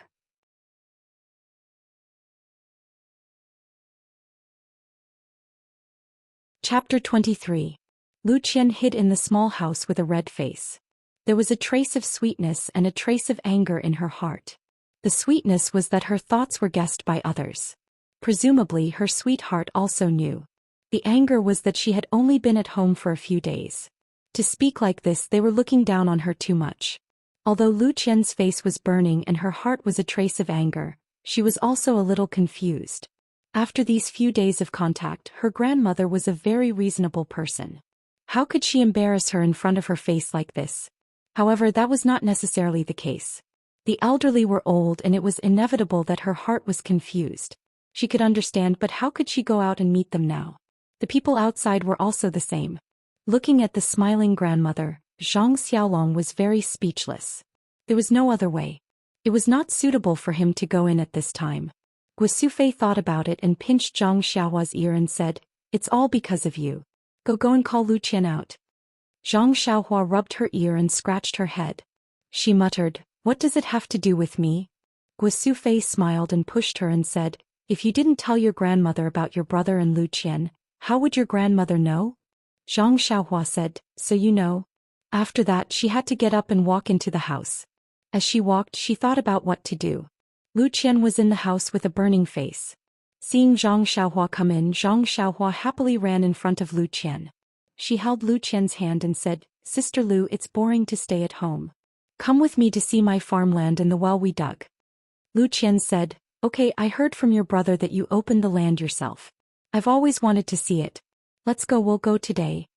After that, Lu Qian took Zhang Xiaohua's hand and walked out of the house. Zhang Xiaohua followed behind Lu Qian.